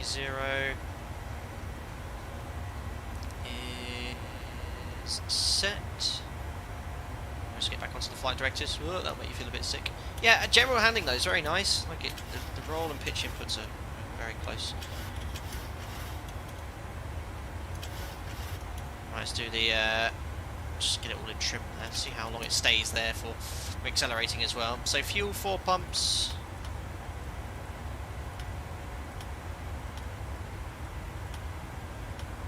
lights, AP's off pressurisation, 4.9 set, release passengers, recoil checks complete. So yeah, once it's nice, and to be fair, when it's completely still, the aircraft will hold its position quite nicely once it's in trim. So you know, it's not super unrealistic to making no input here, and it will hold that position there. But the aircraft I'll put command in now. Aircraft in flight sim, they're quite they don't react well to external forces such as crosswinds and things like that, or dynamic conditions. You get a bit of turbulence and things like that. But when we did the crosswind takeoff and landing in Malmo, and under control, back at 5 off limit, passing altitude 100, last stream, flight level 100, climb flight level 120, inbound entry.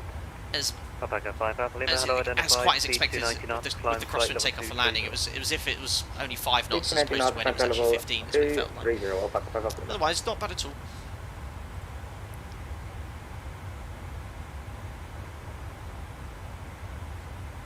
Excellent. And this is where Microsoft Flight Simulator comes into its own visually. Right. Over the Irish Sea we go. Under control, apologies, I'll back at 5 off limit, just confirm that flight level 230 or 330? Affirm, flight level 230. Seems to not be crabbing in that crosswind. It's quite hard to tell. I mean, it's only 23 knots to be fair. You can't really tell. It's only a couple of degrees drift.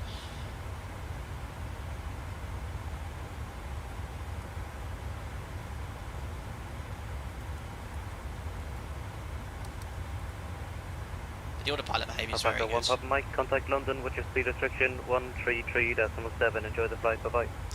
133.7, thank you. I'll speak to you soon. I'll back at 1 Papa Mike, bye. It's a very short cruise here. Easy result, by the way, alright. Roger, that's annoying. KLM 54 Mike, when ready, descend flight level 250, level by ZIBO.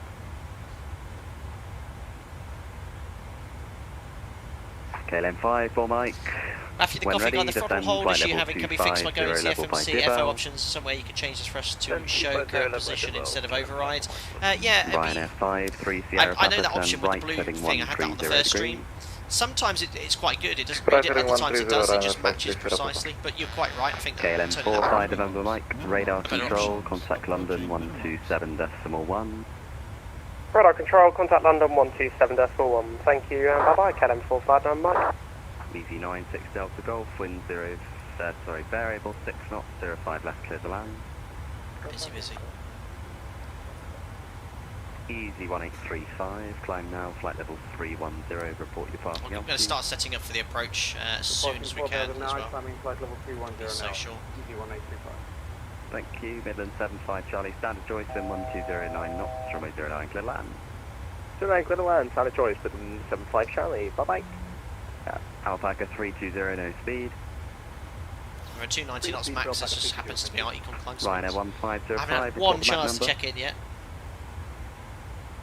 Max .80, Ryanair 1505, roger maintain, Mach decimal 80 or greater for now, route direct Pedig. Maintain .80, route direct Pedig, Ryanair 1505. London, hello, it's Alpaca 1 Papa Mike, approaching flight level 230, Abgeb request 370.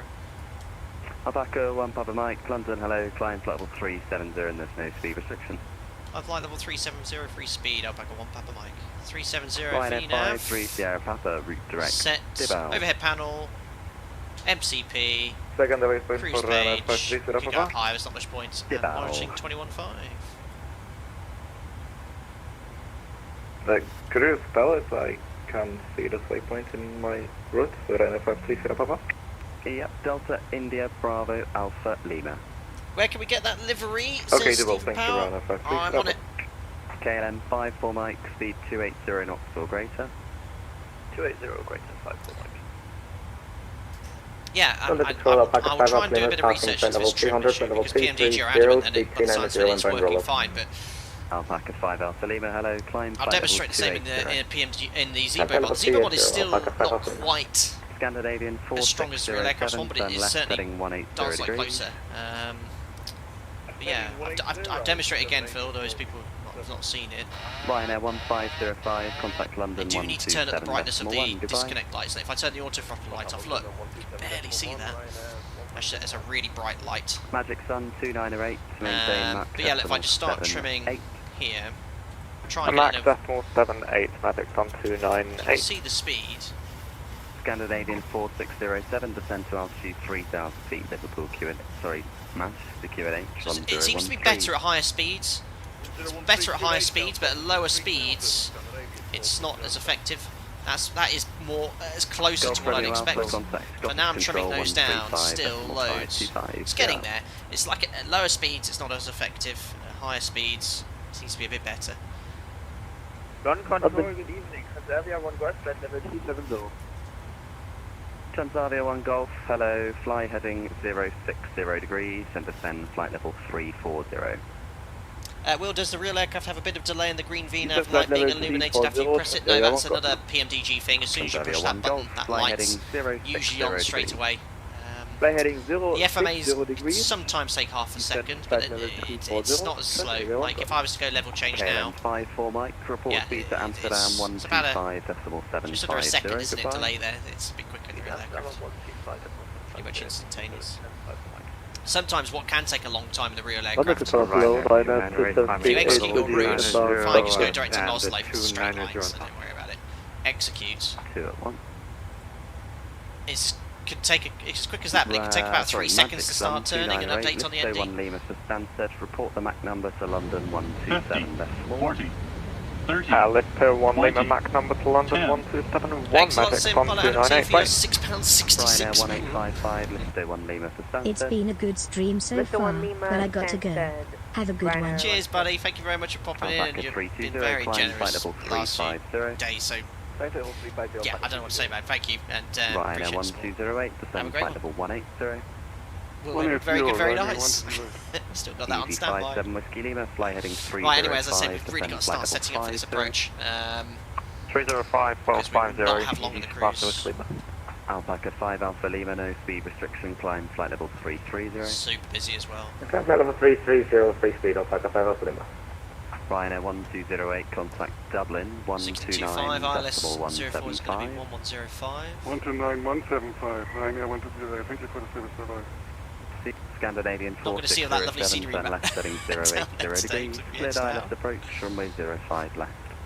Left 080, clear out approach 05 left, Scandinavian 4607. Condor 2 Lima, descend flight level 250, speed on conversion 280 knots. Winds are in. I'm just going to rattle these off the flight plan, guys. Mike will quickly bring it up. Condor 2 Lima, speed on conversion 280 knots. 310, 239. Transavia 1 Golf, turn right heading 150 degrees. Turn right heading 150 degrees. 100 is 190 at 32. Ryanair 1855, contact London 127 decimal 1. QNH at Stansted right now. 127.1. It's usually busy on the weekend. Oh wow, Under control, so many Alpaca 5 airports Alpha Lima, request wow. 5 minutes over the cockpit if possible. Information Echo, transition level Alpaca 5 Alpha Lima, 70080. not ideal just because I got arrivals also. We've got light rain but no clouds detected. Interesting. I wonder how Microsoft Flight Simulator is going to deal with that. Roger, can we get 2 minutes? Alpaca 5 Alpha Lima? Yeah, it's fine. What's your Mach number in the cruise? Mach 76. IC standby, 5 Alpha Lima. Easy 57 Whiskey Lima, turn left heading 260 degrees. Left turn 260 degrees, easy 57 Whiskey Lima. London control, Big swings now. 965, climbing through 330 for 37. Roger, go back to previous frequency, shouldn't be with me yet. Scandinavian 4. Okay, I've got my frequency, Manchester holding short on 05 left. KLM 1 This for poor Mike, London hello, controllers have to do with people Roger, leaving Manchester via as well. Alpha Golf 1, the wind variable 6 knots, runway 05 left, clear for takeoff. Course this will be 042. KLM 1 for Mike. London, hello, Bucket Alpha Mike, 290. Alpaca 2 Alpha So on Mike, short Roger, sectors what's like your this, requested level? pilot flying hands over control to pilot monitoring quite early, because he obviously needs to start setting up for the approach because the cruise segment's only Right, another 2 or so 40 people miles who were there. checking in there, but quite difficult to keep track when there's more than one, so you're going to have to try again in a mo. Break Transavia 1 Golf, descend flight level 250. Uber amounts of capacity, it's great to hear. Area 1 Golf, climb flight level. Descend flight level 250. There we are, so we're just north of Wales, flying directly overhead Liverpool and Condor Chester. 2 Lima, report south speed east, to Amsterdam, over the Midlands area, east of Birmingham, 750. and then towards Milton Keynes, Buckingham. Won't fly its arrival unless Alpaca 320, flight really level busy. 350 will be your final level. Listo 1 Lima arrival for Stansted. Roger, flight level 250, final level, and level 1 Lima arrival for Stansted, Alpaca 320. Ryanair 298, if you're on the frequency, climb flight level 310. 310 Ryanair 298, and we're constrained to 900 knots. Ryanair 298, roger, there's no speed restriction. Excuse me. No speed restriction, 298. Alpaca 2 Alpha Mike, climb flight level 280. Climb 280, Alpaca Alpha Mike. London Boxer 16 level 320. Scandinavian 4607, so, continue routing approach, starting at Listo. Break, Ryanair 2738, hello, route Listo direct heading, Dibal. Rugby. Direct Rugby to going to be at Dibal, 200, 200 checks in the ticket. FMC. Transavia Finma 1 Golf, 150 checks, resume Bombo Max navigation 250. direct Lamzo. And then Barkway. Now what we do Direct at Barkway, we can actually put a lower altitude here to anticipate vectors. Because this routing, if I bring up the Boxer 16, FMS here, the quality on this is great. Look at the EFIS. 5476, Boxer 16. Scandinavian 4607, wind variable 6 knots, 05 left, clear to land. Want to go check. Wind variable clear land, Scandinavian 4607. Can't seem to zoom out. 05 left.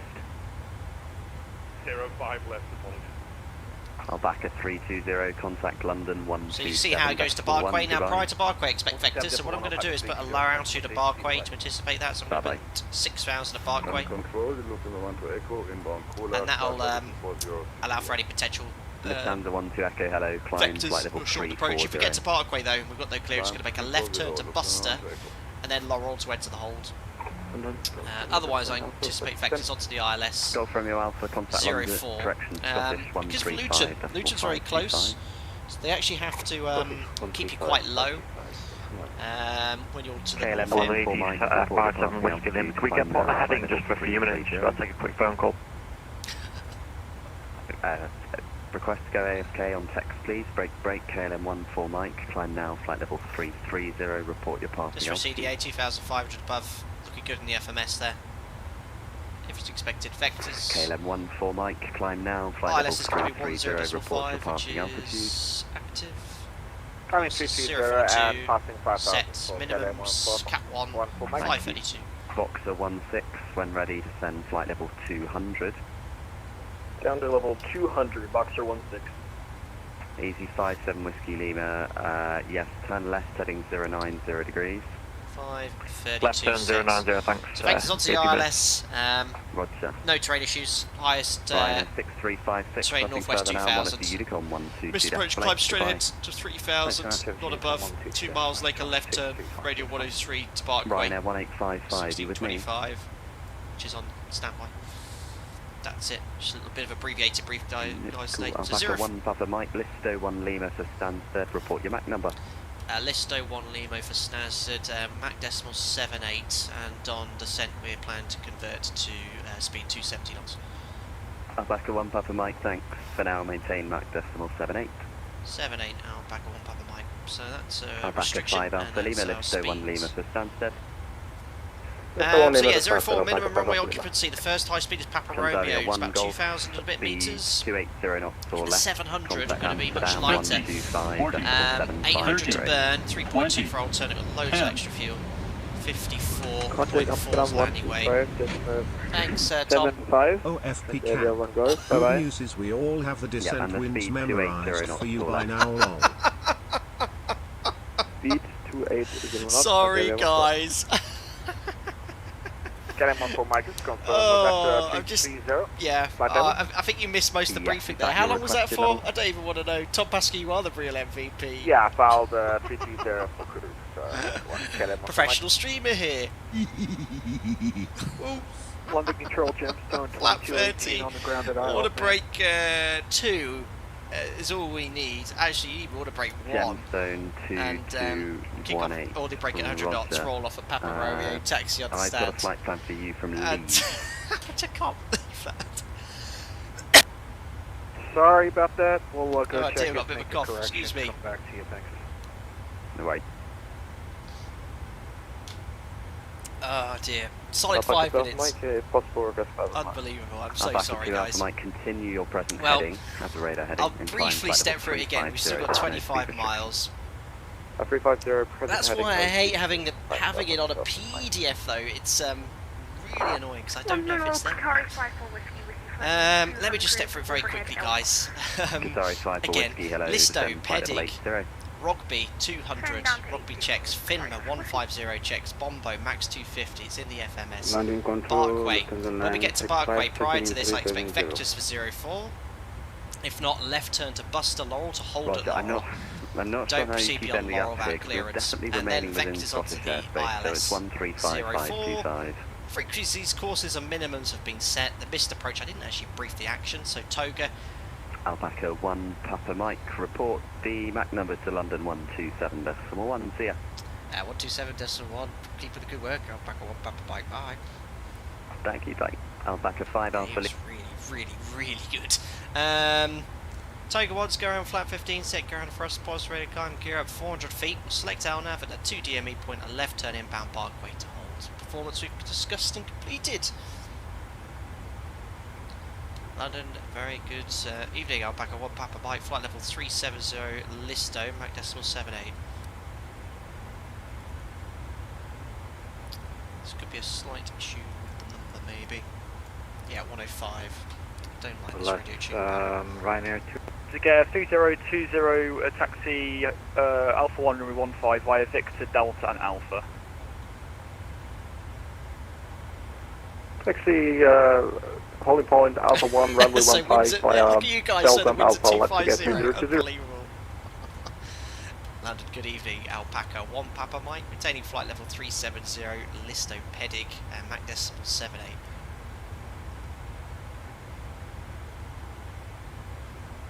Alpaca 1 Papa Mike, London Control, good afternoon. Descend flight level 300 on conversion, maintain speed 290 knots.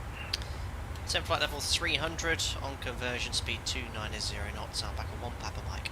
So 300 checked, descent page, on conversion, we'll put /290. KLM 93 kilo, London Control, good afternoon. Logan descent, 2 so we'll hotel push out to arrival. event, top of descents. That was a very short cruise. And VNAV will Ryanair now, 1 Tango Bravo, report your indicated airspeed. VNAV will descend at 1,000 feet per minute when below profile. 0669, Ryanair 2 on Tango. And in indicated in the knots, please. So Jonik, what does that mean on conversion exactly? So 85 knots. at high altitude, above 25, Ryanair 21 Tango Bravo, roger, maintain speed 280 knots. above 25,000 feet, speed is referred to as a Mach number. And as we descend, we maintain that Mach number, and our indicated airspeed will increase as the air density increases, and eventually Quebec, descend keep maintaining 7.8, and then we'll get to a point where we're doing 290 knots, and then the computer, or the automation, or the autopilot, convert to maintaining the indicated airspeed. So when they say on conversion, it means what Mach number you're going to convert from. Well, you're going to convert from a Mach number to this indicated airspeed, if that makes sense. Flight level 110, Ryanair 1505. Ryanair 1505, resume normal speed. Yeah, very cloudy.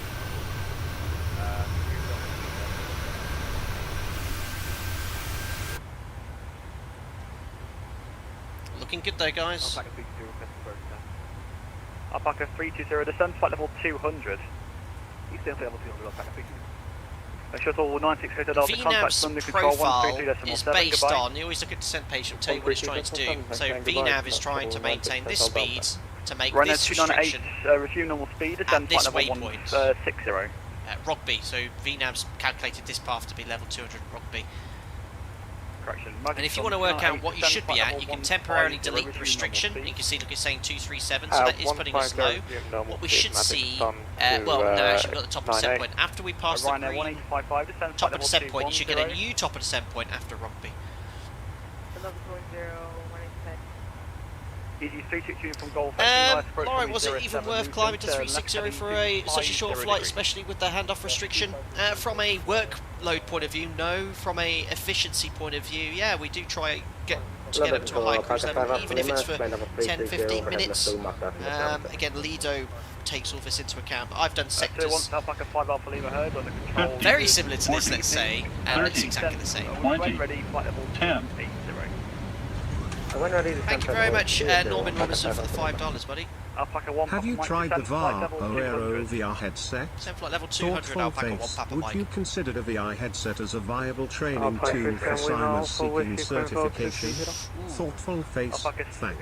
Lots of thoughtful faces. Norman, thanks for the $5. I've never tried VR headset flight sim. I've tried it on Ace Combat on the PlayStation 5, and I felt a bit queasy afterwards, if I'm honest. Runway 17 Quebec, descend flight level 90.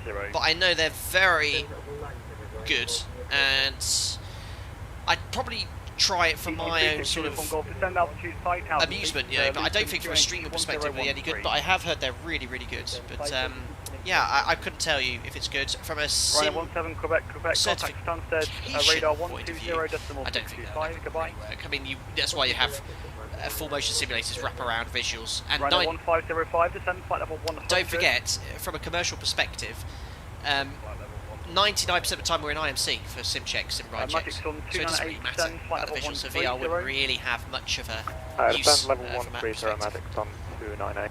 But great question, thank you. Alpaca 320 descend flight level 150. Alpaca 320. Level 150, Alpaca 320. So what we should have... Limit control, good evening, ladies and 05, run your flight level 4 down. What we should have is a new top of descent point after Rugby. Romeo was under control. Hello, climb now. There should be a little green top of descent point, but it's missing at the moment. 110, losing 05, Romeo. So I don't know if that's a... Air 133 under control. Sorry about that, so guys. I can't turn it down any lower because I won't hear the controller. So there should be a new top of descent point after Rugby. Air 133, thank you for your patience. Climb flight level 90. Alpaca 5 Mike Foxtrot under control. Dennis, flight attendants at my airline use VR for training. Surprising, many hated it. I guess it made them queasy. Yeah, it does make you feel a bit sick. For me, it does anyway.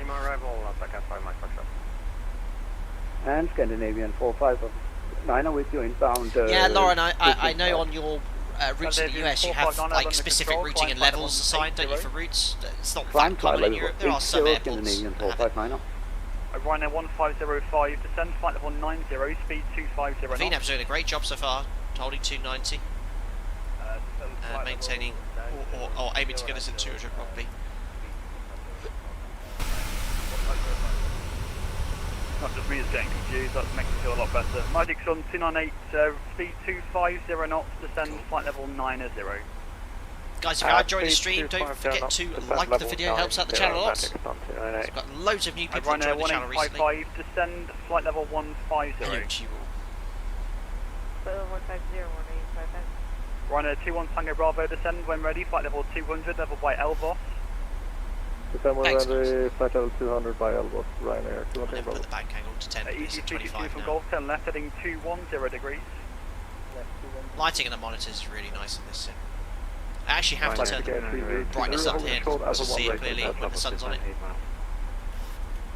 Two at once, Ryanair 298, Herd, descend, flight level 310. Confirm that's Ryanair 298, please. A firm descend, flight level 310. So this restriction at 200 Robbie keeps us a little bit below profile. Remember we checked it and said about 230. We're only about halfway through the flight, remember guys.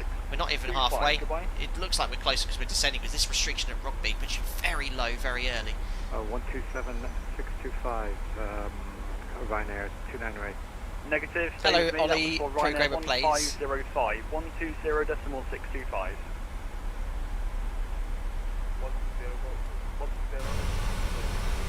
That looks great. Ryanair 298, report the correction. Magic Sun 298. Report your speed to Stansted radar 120. Hi Dan, strict work aboard as a member buddy. Glad you enjoying the content. You get invited to our members only Discord. Join the Crystal Mosey chat. With the Alpacas. Thank you very much for the support. Ryanair 1855, descend flight level 120, speed 250 knots. Descend level 120, speed These poor area controllers that have to deal with Finnair 1338, climb flight level 310. They have to listen out for guys wanting departure Allegiant clearances. 05 Romeo, climb flight level 170. Climb 170, Allegiant Jaffa Romeo.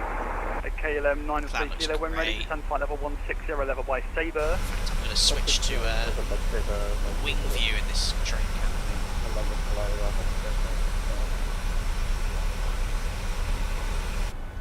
Yes, and someone told me last week, shift A, Kilo, report your speed, that's under control, 133.7, goodbye. 50 under 1337, shuttle 2 Kilo. Right now, 21 Tango Bravo, report your speed to London Control, 150.7, Look goodbye. at that. Look at the reflection of the wingtip in the wing as well. Alpaca 1, Papa Mike, descend, flight level 150, resume normal speed. 7 flight level 150, free speed, Alpaca 1, Papa Mike. I got an Xbox Alpaca achievement. 2, Alpha Mike, London I think it was 100 hours. Descend, flight level 300. Did it come up there? Did you see it? I think it was 100 hours flight time in Microsoft Flight Simulator. Alpaca 5 Alpha Lima, descend, flight level 200 on conversion, speed free speed, so we'll do go to Econ, execute. Descend flight level 200 on and it'll say drag required. It's going to keep us on the profile for the restriction. Let's get 3020. There should be there should be a little top of descent point here. Like the 3020 for the by next Alpha restriction. 1. I just want to see what happens at Rugby, because what the aircraft should do in VNAV is level off. Takeoff. Runway 15, clips, take off. Let's get 3020. See what it does. Seabird 430, contact. There we are, so pitching up. 125.750, goodbye. Oh no, it should level off at 200. Go down, 125 back. I think it's just going to do 1,000 feet per minute. That's interesting. I might have some sort of different software than ours, because ours would level off and then you'll have a new top of descent point. It looks like PMDG does 1,000 feet per minute. In the real aircraft it levels off, generates a new top, you have a new green top of descent point, and then it will start descent to 150. So that's definitely different to ours. But it's doing 1,500 feet per minute now. It's a bit interesting. Ryanair 298. So it looks like it's just built a path between Rugby and Finmer just to make the 150 restriction with thrust up. Interesting. Very different to ours. Very different to ours. So I don't know if this is a FMS VNAV difference or a bug. I don't know. But yeah.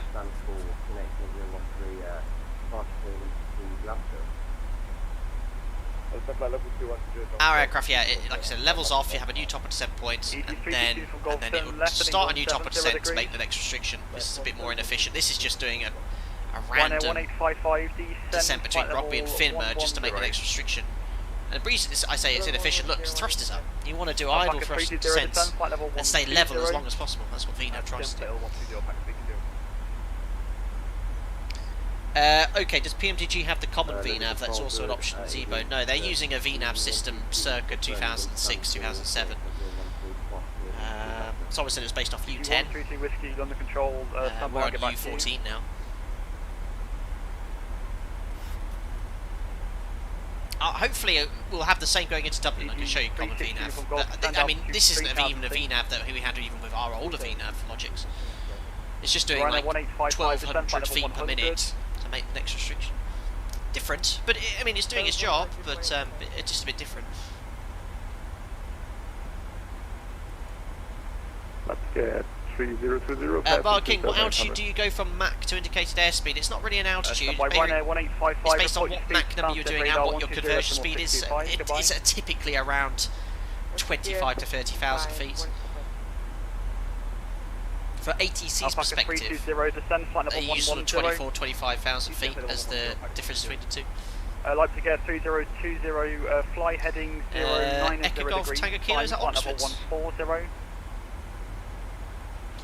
Fly heading 090 degrees and climb flight level 140, Leipzig 1302. London good, 790 direct, southbound, flight level 290 climbing. So one to go. Turn left heading 110 degrees, one establishing low height, come on the back line. But it's looking beautiful. Alpaca 320, stop descent, flight level 120. Alpaca 5 Mike Foxtrot. Fly nose broken, is it? 110, expedite. Always 110 expedite Alpaca 5 Mike 15. It's just Microsoft Flight Simulator just throws it off sometimes. I'll get rid of it. Alpine 671 Alpha Contact Amsterdam 30, 20, 10. Thank you very much, Jeff Webber, for the $20. Very generous of you, sir. Sorry to miss this one in real time. In a tennis match, but wanted to say hello from Texas, and I really enjoy your stream. Jeff Active, Jeff Web Active, thank you very much for $20. London, hello, Speedbird 7. You should not have given up your tennis match to come and watch your stream. You enjoy your tennis, sir. Thank you very much for your very generous donation. Glad you're enjoying my content. Nice to see you here.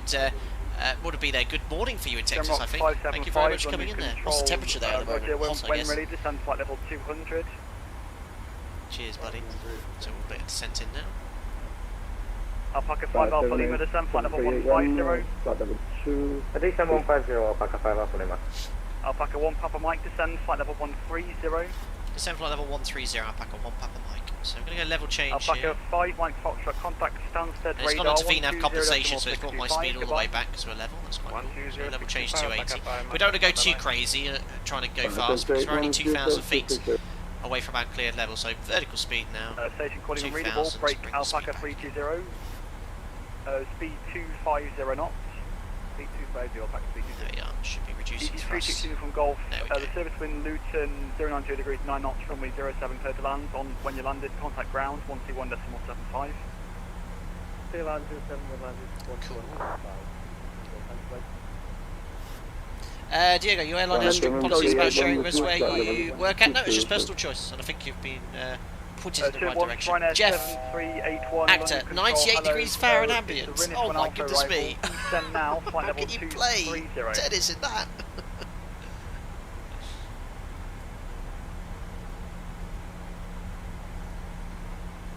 That's crying.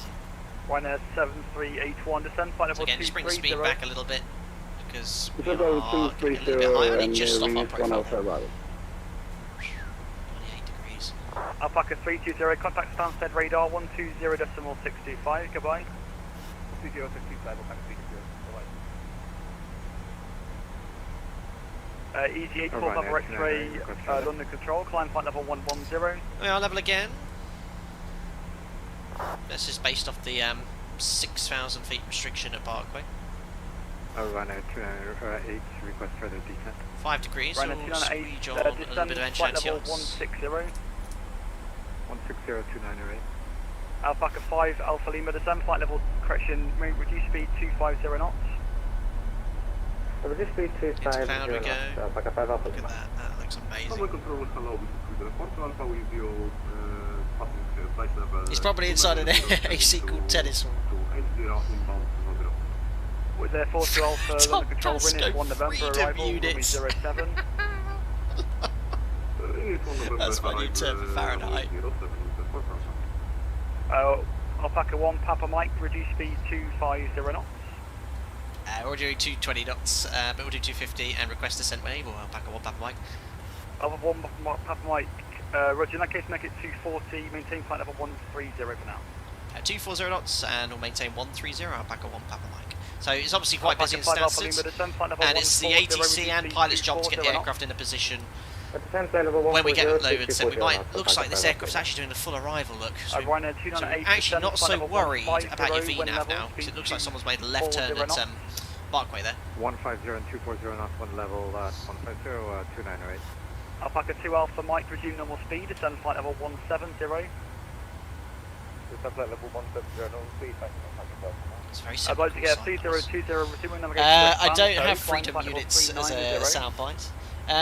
LC Team 2011, does the 700 have any noticeable handling differences from the 800?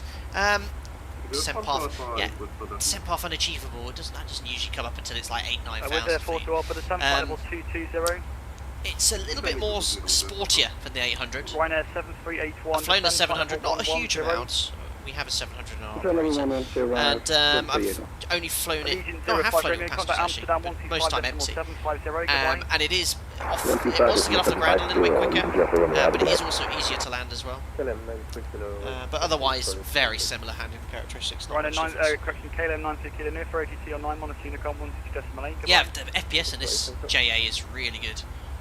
London Control, EC645, flight level 180. Oops. EC645, you're outside my sector, Monitor Unicom, goodbye. Bye. Alpaca 1, Papa Mike, contact Stansted, radar 120.625, bye. 120.625, Alpaca 1, Papa Mike, bye. Over to Stanners. Stansted, hello, Alpaca 1, Papa Mike, maintaining flight level 130, inbound to Barkway. Alpaca 1, Papa Mike, Stansted radar, good evening, information, Foxtrot, landing runway 04, descent flight level 120. So flight level 120, landing 04, Alpaca 1, Papa Mike. So 120, vertical speed. So very busy here, being held high, so unlikely to get the shortened approach. Ryanair 1855, turn right, heading 220 degrees. Right 20 degrees, Ryanair 185. So we'll expect to fly most of this list over. So left turn to Buster. And yeah, look here, someone's going left turn to hold. There was a hold of Buster there, I'll just down to Laurel now, Alpaca 320. Alpaca 320, roger, make a left turn to heading 180 degrees, left turn all the way around. So never actually held in the PMDG 73. On 298, turn left, heading 130. There is holding information at Laurel. Left heading 130 degrees and speed 180 knots, Magic Tom 298. Flynn, 5 Mike Foxtrot, descent to altitude. how do you plan for a shortcut into an airport where the arrival is full of altitude restrictions from keep you high on profile? Great question, Flynn, and one I often cover on the channel. I do exactly what I've done here at Laurel. Correction, Magic Sun 298, descent to altitude 2000. Oh, sorry, not Laurel, Barkway. If you look at Barkway on this arrival, you see there's no restriction at Barkway, 220 knots. So I put 6,000 feet there. It's 8.6 for the full arrival. So by putting 6,000, that puts us in a position for vectors for short approach, and you can do that by sort of deleting it, building something in there temporarily. Left heading 0 cleared ILS. I can tell you what you need to do. 04 Magic Tom 298. Abby, you're on vertical speed. I'm on out hold there. We're level. We're level, waiting for further descent. Mike speed 220 knots, descend. You can use control N, yeah. So I keep forgetting. And route Parkway, Buster, Laurel to hold. That was that for me.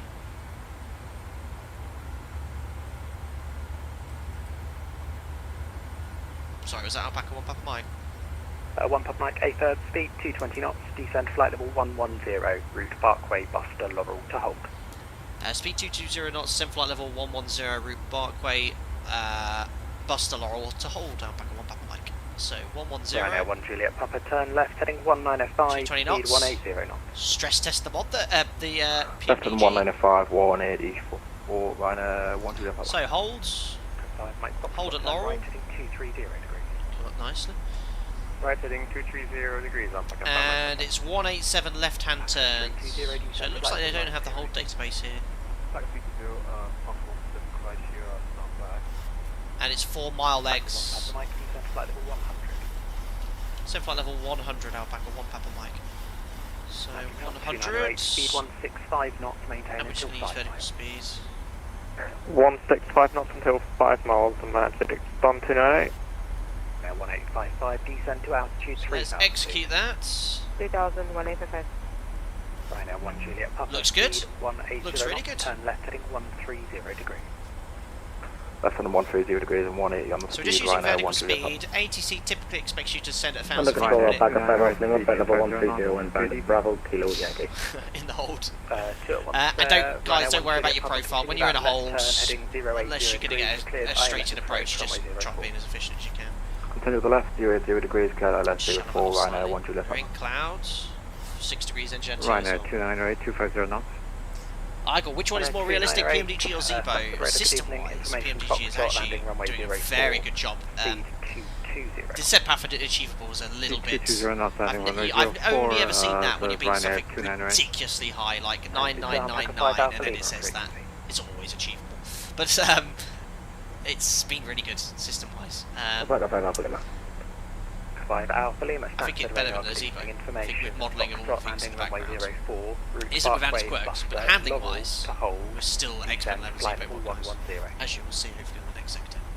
Runway 04 for the landing, I will route direct at Parkway, Buster, Laurel. There's a left turn back to Laurel, then we'll enter the hold at Laurel.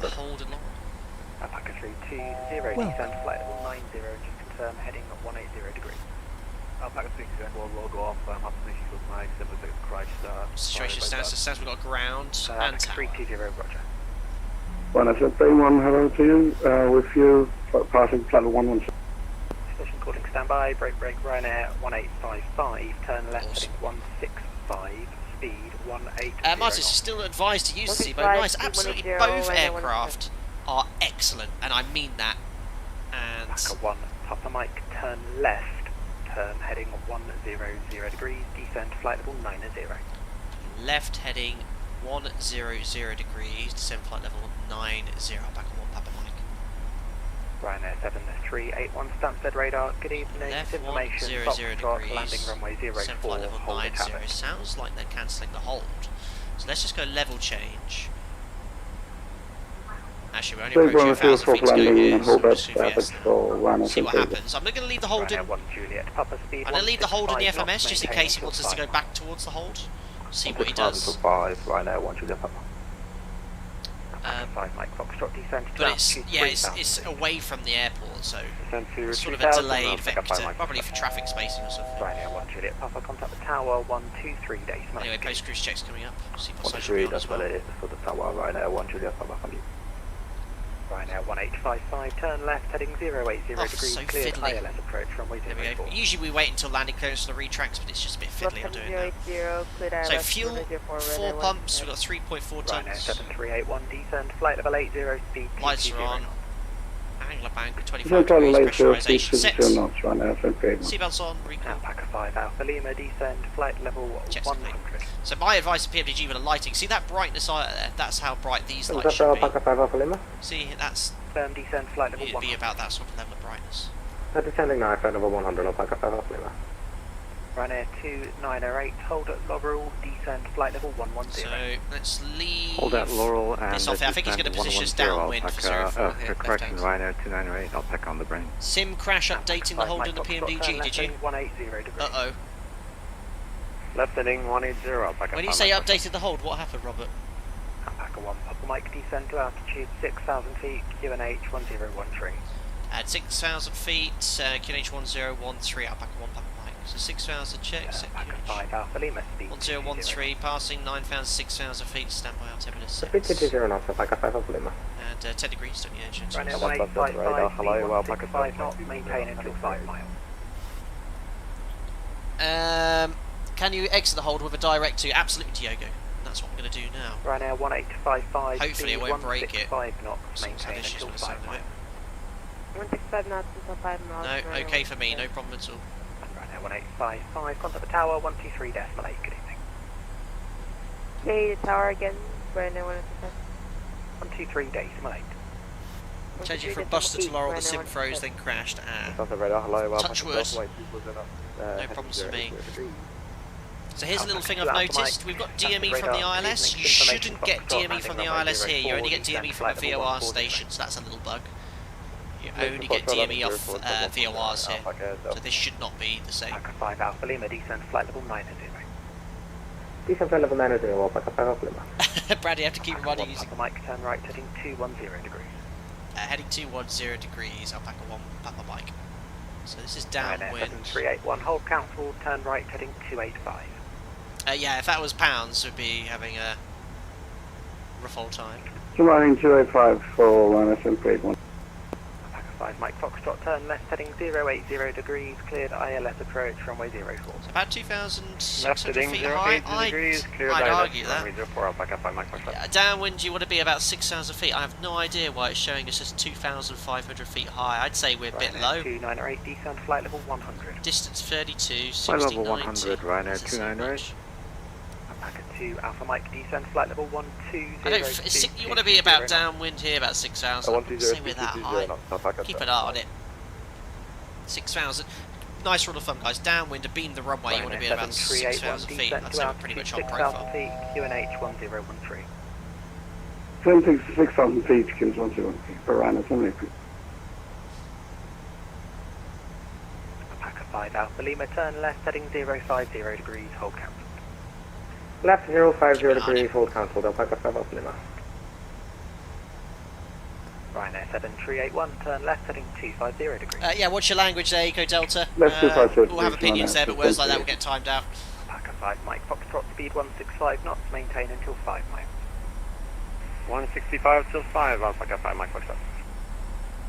Yeah, interestingly, even though I'm sort of doing a shallow rate of descent, the profile's coming up, so it makes me think VNAV's planning some sort of weird level segment, even though I've got nothing in cruise or descent. Alpaca 5 Alpha Lima, descent So I don't know what VNAV this is trying to show me. 1013.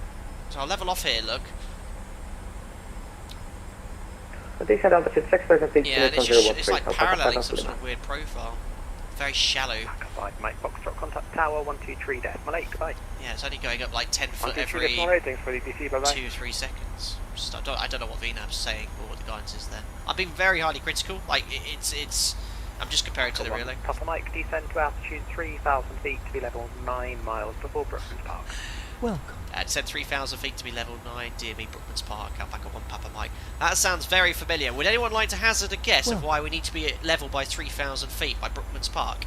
And this means it's impossible to do a CDA in Stansted if it's 04 in use. It's absolutely impossible. So he wants us level at 3,000 feet by this green arc here. Would anyone like to hazard a guess why? 2 Alpha Mike, you routing to Buster. Ooh, it's raining. Negative, we're still on our heading 080 degrees.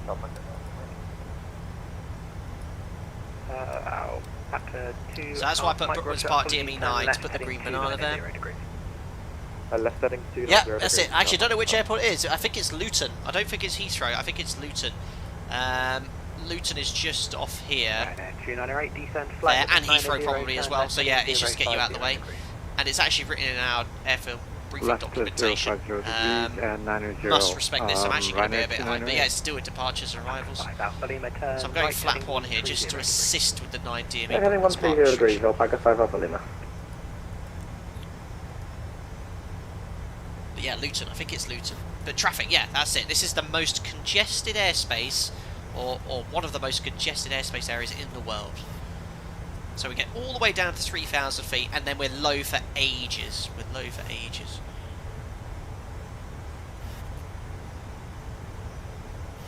Alpaca 1 Papa Mike, descend to altitude 2,000 feet. Descend 2,000 feet, Alpaca 1 Papa Mike. So as soon as we're at the 3,000 feet, I'm a little high, just about 400 feet. They'll let me off, and in reality we advise ATC, you know, we're struggling to make it. There's nothing I could do. So that's it, vertical speed 500. Stone speed brake. 1000 feet QNH 1013, Ryanair 298. Come on, pitch up. It should be a bit quicker. Alpaca 2 Alpha Mike, descend flight level 110. It's a flight level 110, Alpaca. Just bring the speed back there. But yeah, CDA is impossible 04. So we're just going to go really shallow now. And we'll get rid of that Brooklands Park point. And it looks this is the same in real life. It looks like really close to ground. It's because we are. Alpaca 1 Papa Mike, turn left heading 130 degrees, speed 180 knots. Left 130 degrees, speed 180 knots. Alpaca 1 Papa Mike. I guarantee you go have a look at flight radar, because I've been using 04 and look at arrivals coming in for the north and west. You'll see they'll be doing exactly the same as we are. And that's what makes VATSIM such an incredible asset for the flight sim community. Another, you know, not just VATSIM, as well, I know. Online ATC. You're doing things exactly. Mike, turn left heading 230 degrees, descend flight level 90. No, that wasn't me. Left heading 230 degrees, 1090, Alpaca Alpha Mike. I think it was 130. So now VNAV's showing, yeah, that's accurate now, because we're way below profile.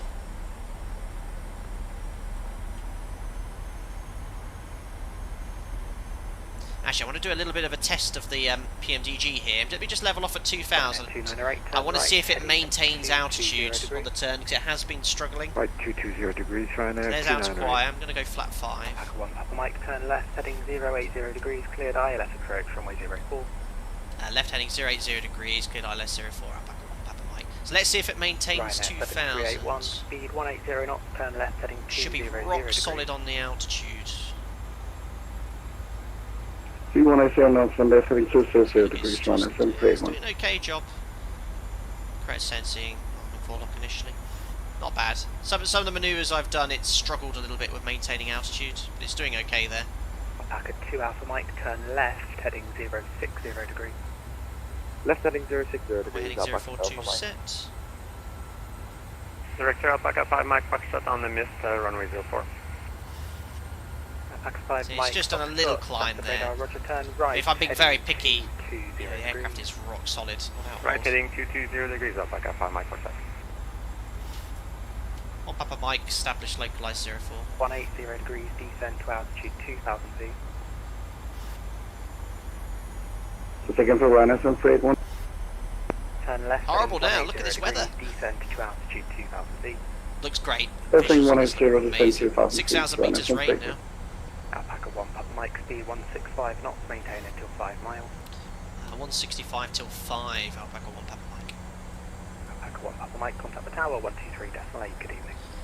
Tower 123.8, Alpaca 1 Papa Mike, thanks to the great ATC, we'll see you soon, bye. Bye. Great ATC. The VATSIM UK guys are on the ball. Bit of a crosswind here as well, 26 knots. We'll maintain 165 till 5 DME, and we'll now check in with tower. Stansted Tower, very good evening, Alpaca 1 Papa Mike. It's coming fully established, ILS 04. Alpaca 1 Papa Mike, Stansted Tower, good evening. Runway 04, you cleared to land the surface wind 080 degrees, 10 knots. Runway 04, cleared to land, Alpaca 1 Papa Mike. Cleared to land. Fully established, glide slope capture. Missed approach altitude 3,000 feet is set. And a pre-tuned ground as well.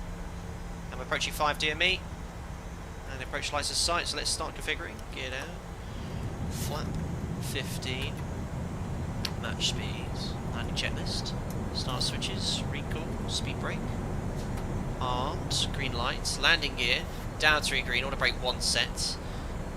Coming with flap 30, speed checked 165, so just go flap 25 initially. Below 165, flap 40. And landing checklist, flaps, we've got... Oh, flap 40, flap 30, 30! 30 green lights are on, checks complete, clear to land, there's the M42. Excellent. For immersion and looks and stuff, and the cockpit lighting is absolutely perfect. Absolutely perfect. Right, do a bit of this, get rid of that, disconnecting. Auto throttle, autopilot as well. Oh, model matching failures. We're still on VATSIM, guys. That's what's going on in the background there. Flight slow. Oh yeah. Well, the flight directors are completely off. I don't know what's wrong with the flight directors. Don't follow them.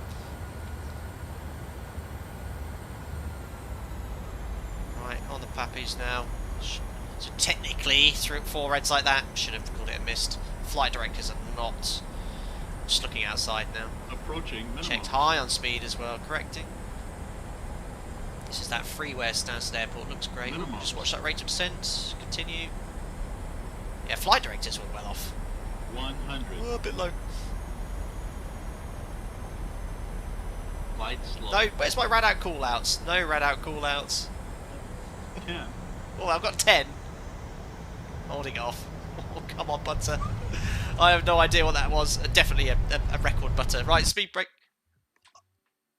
I pressed the flipping pause button. Not F2 reverses.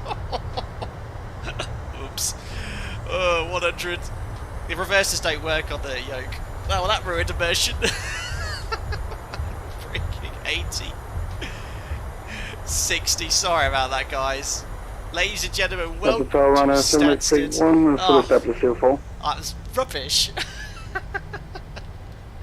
Rider 7831, Stansted Tower. There we are, good we're here. Evening, runway 04, cleared to land the surface wind 080 degrees, 10 knots. Lighting is lovely though. Clear line 04 Runner, some freight one. Alpaca 1 Papa Mike, welcome to Stansted, contact the ground 121.725. 121.725, Alpaca 1 Papa Mike, bye. Perfect. I don't, yeah. Talk about that in a second. It could be the scenery, it could be a scenery issue here with the To right, stand 52, pushback and service route to the Charlie East, Cassia, Charlie East. Roger, so after company traffic, push and start approved on Charlie East. Why are we not moving? Like a order break? I've got a problem here. Ryanair 6 It's Alpha Mike moving. after Is that because it's EGSS wet? Airbus 319 passes right to I'm left. literally not holding the brakes or anything. Pushback Park your and brakes start off. the route to the Bravo East taxi line. Guys, press the brake. On the Bravo East. I'm pressing the brake. Has anyone had this before? You can see like pressing the brake, but nothing's happening. I've got a 60% M1. Press the brake a few times. Tap the brakes. Is this a bug that people have? I've never had before. Active pause. No. Easy 620 Stansted ground, held on second aircraft exit. I'm moving, but it's a bug, yes. Have to reverse the engines right up. I've had this, it's a bug. Check failures. Departure squawk 2733. Okay. Is it because it's wet? I've never had this, seen this before. Put parking brake on and off. But I'm blocking the only exit as well. Aircraft behind. Throttle up a lot and you should get going. Ryanair 31 Golf Golf, good taxi. Yeah, that does work. Ryanair 31 Golf Golf, taxi holding point Lima Van Okay, it's like I broke through something there. Juliet Link Lima. Okay, so Lima that was 04, very Ryanair strange. Juliet Link Lima for Ryanair 31 Golf. And I'm not doing this through some sort of weird competition. I've no idea what's holding point up in Lima there. Van Runway 04 Some of you said you've had that before. I've never Juliet seen that Link before. Lima.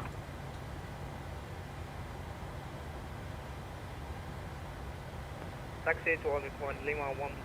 This happened to me last night, sticky tarmac. Link Lima. Ground, hello, sorry for the delay there. It's Alpaca 1 Papa Mike, vacated Papa Romeo. Look at that. Alpaca 1 Papa Mike, welcome to Stansted. Turn left on hotel, hold short Charlie, please.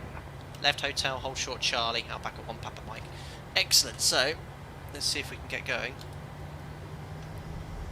No. Stansted Ground, hello, good evening. Ryanair 74 Bravo Delta with information goes craft to Boeing 738.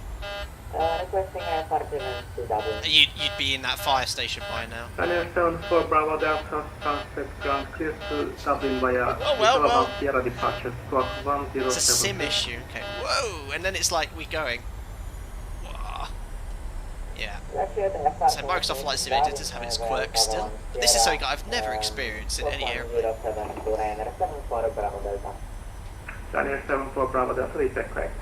So hold short of Charlie. Once we're sort of going, it's okay. We just got to keep moving, look, because I've now gone idle. I've gone idle, look, it's doing 17 knots, so it's just a problem if you're Stansted Ground, stationary. 1 request taxi. Just got to keep moving then. Turn left on hotel, hold short Charlie, please. Left on hotel, hold short Charlie, run 731. Haven't you experienced this in real life, Captain? Said Wasg.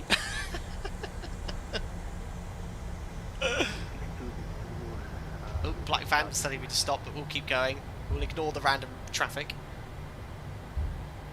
ED 6 to Zulu, stand 3 I'm not showing an engine down now. I was going to do a single engine taxi. Bravo East. Definitely tell it Stansted, look at all the Ryanair aircraft everywhere.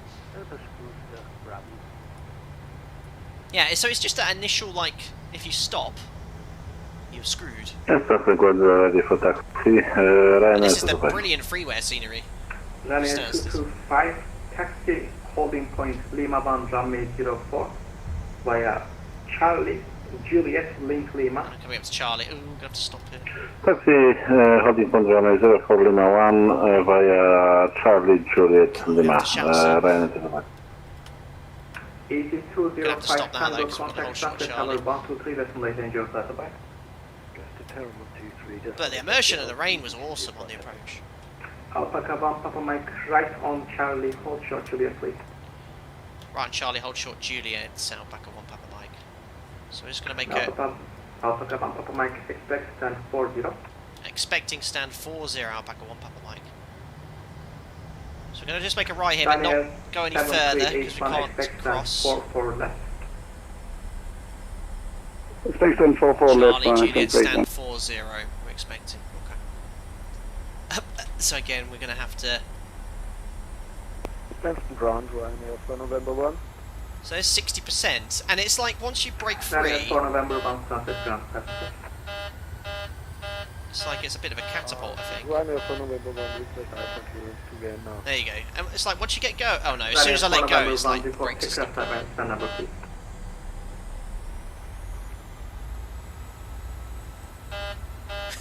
We'll get there. We'll get there. So this is a Microsoft Flight Sim bug, is it? For November 1, report aircraft type and stand number, please. Gate number. There it goes. Look, you see that? It's like it gets. It gets released. You can see it like catapult. 737 and gate number is 43 right. Ryanair for November 1. Please check the failures page. Ryanair for November 1, confirm 737 700. 737 700, Ryanair for November 1. Tyre failure! Ryanair for November 1, Roger, standby. Alpha 1 Papa Mike, stand 40 via Charlie left. What's going on? How? Again for November 1. How did I have tyre failure? Ryanair for November 1, standby. Alpha 1 Papa Mike, taxi stand 40 via Charlie left. Stand 40 via Charlie left, Alpaca 1 Papa Mike.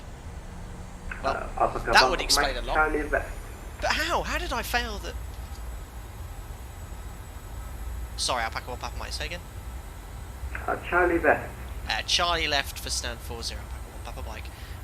Papa Mike, not left, west. Charlie west for stand 40, Alpaca 1 Papa Mike. Bad landing. Maybe the pause, maybe. Okay, that explains a lot. 1044 left and via Charlie West for Ryanair 33. Right. Stansted ground, Alpaca 5 Alpha Lima. I don't know how I broke it then. Well, Alpaca 5 Alpha Lima back Charlie left. Stand 1 to left via Hotel Alpha. 24 knots. Confirm that stand 1 to left, Alpaca 5 Alpha Lima. 50. 5 Alpha Lima stand 1 to left via Hotel Alpha. Stand 1 to left via Well, Hotel where is Alpha. if I haven't gone in the right gate, I've just had a nightmare. To be fair, Charlie West line. I've gone the wrong one. Fine, we'll cross. There's no one there. We'll cross over to Stanford. APU coming up. So how did I smash the tyres up? West is right, like, yes, I was too busy looking at the wrong chart. Realistic sim. Ryanair 1 Foxtrot Echo, contact Stansted Tower 123. We're on the stand. Better call the maintenance van. Get that fixed. It's very jerky, but that could be to do with the tyre failure. Easy 62 Zulu Stansted ground. We've made it. I think the controller gave up with me. Easy 62 Zulu. Are you going to start your pushback? Parking brake is set. APU's on its way. Just give me 2 seconds, guys. Was waiting for the Ryanair 6 Alpha Mike yeah. So I have no idea what caused that tyre failure. Taxi via Bravo, at this point, we have to get the entire strut there. Confirm you're a real pilot. Nah, bees. Just a flight sim pilot today. Right. Ryanair 298, good evening. Yeah, probably pausing it accidentally didn't help. Because the actual landing wasn't bad. There was nothing that caused a tyre failure. Link Charlie East. APU's on bus. There we are, 2 blues, 1 red, and we can now shut the engines down. Ladies and gentlemen, welcome to Stansted Airport. In one piece reasonably, although apparently, well, the tyre's looking in perfect condition. I have had a tyre failure according to PMDG, which would explain why it was difficult to taxi. However, I think they need to review that because if you have a tyre failure, you still have 2 wheels on each main gear. You can actually... you wouldn't have as much resistance as that. You'd be able to set a huge amount of thrust. In the simulator, we look at tyre failures, and in the level D, when you've had that failure, the aircraft still taxis fine, because you still have that the one tyre remaining on the main gear is designed to take the weight of the aircraft. But yeah, they've obviously simulated it as a sort of severe damage and maybe some other issues with the main tyre. I don't know, but no, in that case it wasn't really an issue. But seeing some of you might have had that issue, have a look at the failure section. You've got an issue there with your tyres failing. But we made it in one piece, more or less. It was a great fun flight, that's for sure. ATC was brilliant, and because of those little issues I was having there at the end, we had a few problems communicating there. It was wrong stand, wrong line, all over the place there. But yeah, overall quite good fun. Don't be put off by the little problems we had either. Like, it's still a brilliant aeroplane. By far the best 7.3 in Microsoft Flight Simulator, and will be for likely forever. And the little issues we had are just teething issues. I think they need to turn that or review that tyre failure thing though, because that wasn't. If I thought it was a tyre failure, I would never have thought about it, because that's not how it sort of reacts. You're able to carry on in a straight line. But yeah, we had a few little funny things with VNAV and whatnot, but it could be also a different system. Let's have a look at some of the comments there on the approach. Can you do an MCP tutorial sometime? I might look into that, Kyoto. That's the second time someone's asked me that today, actually. The forward tyre seems to have blown. 40, Thanks, Facian. 30, 20, 10. Thank you very much, Chris5291, for the €5 as well. It's very kind of you. Tyre failure is just emergent, so the aircraft swap makes sense. D. Chris, you finally cottoned on. That's all I was trying to do. Basically, I programmed that tyre failure. The aircraft swap makes perfect sense. We can't actually now do the return sector on the same aeroplane. We need to maintain it. Brilliant, Chris. That's 11 out of 10. Thank you very much for your donation there. Appreciate it. Broken Brain Guy, got a question for you. In the ZIBO mod, you can hear the cargo compartment doors being opened from the cockpit. From the videos I've seen on the PMDG, can you hear the environment sounds like the same? No. Thinking now, forward cargo, no. Unless they slam it. I'm trying to think now. I don't think I've ever heard them close or open it at all. So, no, I'd say no. I can't think I've ever heard that. Yeah, very interesting to see. But it's good to see that a lot of you had the same issue, and that you told me to check for the brakes there. And the comments here are so funny. Unbelievable.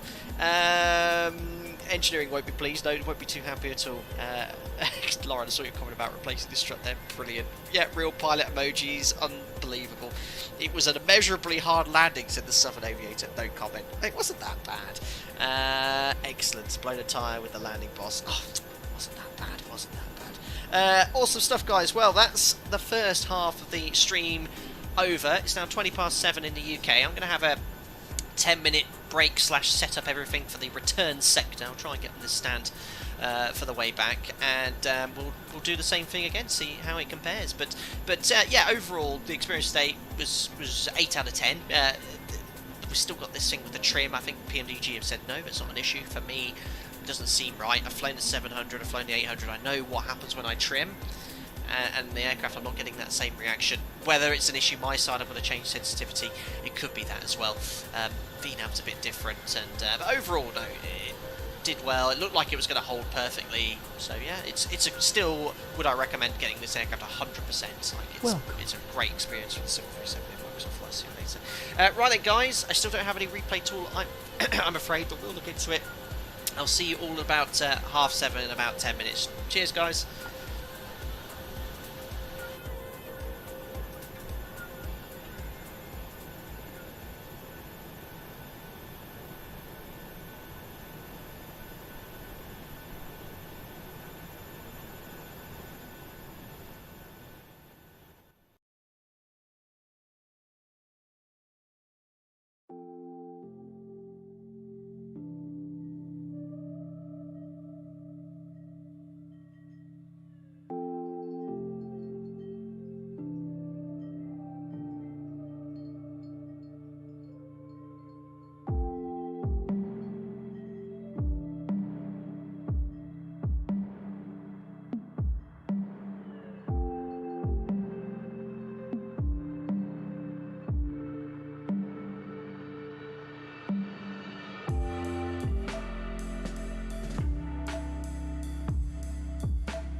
Thanks a lot for that intermission, guys. We are back, all ready to go in X-Plane 11 in the ZIBO mod 737. I just got it all loaded in here.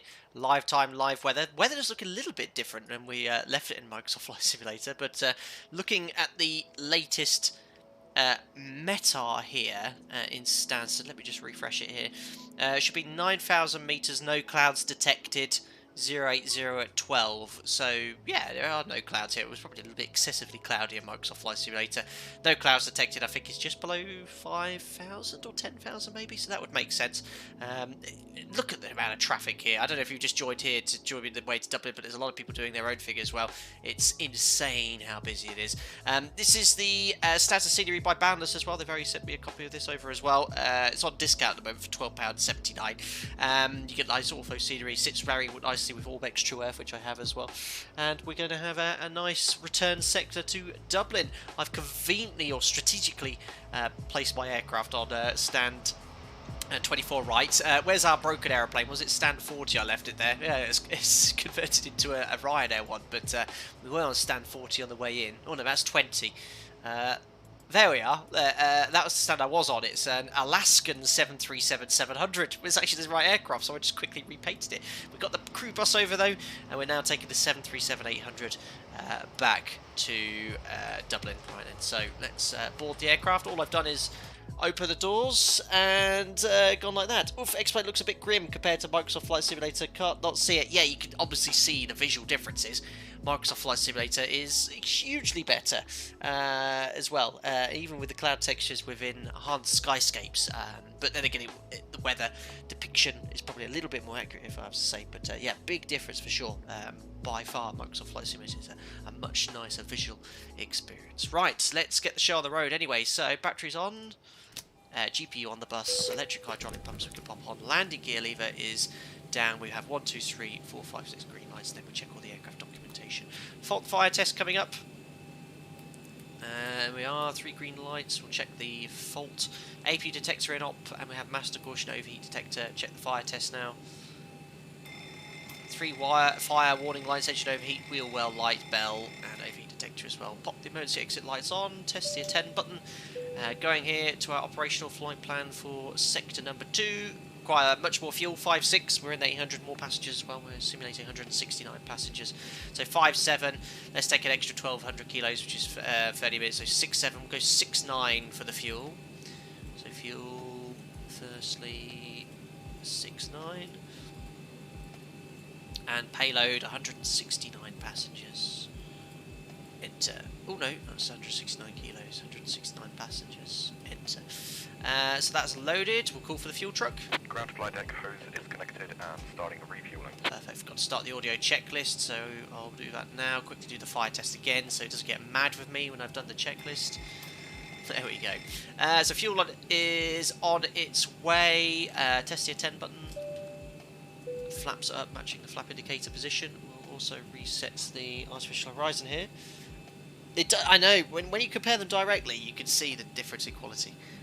For sure. Oh yeah, just make sure Fly Live is working. There we are, got the return sector in.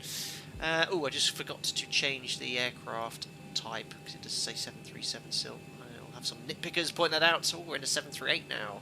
Flight deck to sim. I'm like, oh yeah, okay. Right, save. There we go. Where did we get to? Cargo fire warning test can come up now. We have forward aft discharge, 2 green lights, fire warning light as well. Working our way down here, rudder and on trim, we check it's 3 and 0, manual extension doors closed, working our way up there. Storm warning test needs to wait a little bit longer. Mach airspeed warning test is done, flight recorder test is done, IRS to nav. Should be 7 minutes, 9 minutes here for the alignment, and circuit breakers are all in, and we can now start the boarding process. Perfect. Yeah, don't forget exactly as Steve said. Fuel is all loaded up, and you are good to go. Put the seatbelt sign on then. X-Plane 11 is 5-year-old sim, so not surprising when you consider the number of people who made it compared to Microsoft Flight Sim 2020. Only fair comparisons will be made when X-Plane 12 is released. Yes, how many? I guess Asobo is in a whole studio. I don't know how many people are actually in the X-Plane 12 team. Probably less than 10. I don't know, but yeah, big difference between the two there. Right, let's grab the weather here. So just need to find X-Pilot. There we go, and we'll tune up the 80s frequency here in Stansted, which is 127175. What I like as well, the radio tuning panel does it in 25 increments, but it does it a lot quicker in the mod and other aircraft as well, so you can tune frequencies very quickly, which is good. And it helps if I tune the right frequency though. Advise aircraft type on first contact. That's good timing. Stansted Information Hotel. Time 1820 Zulu. Automatic.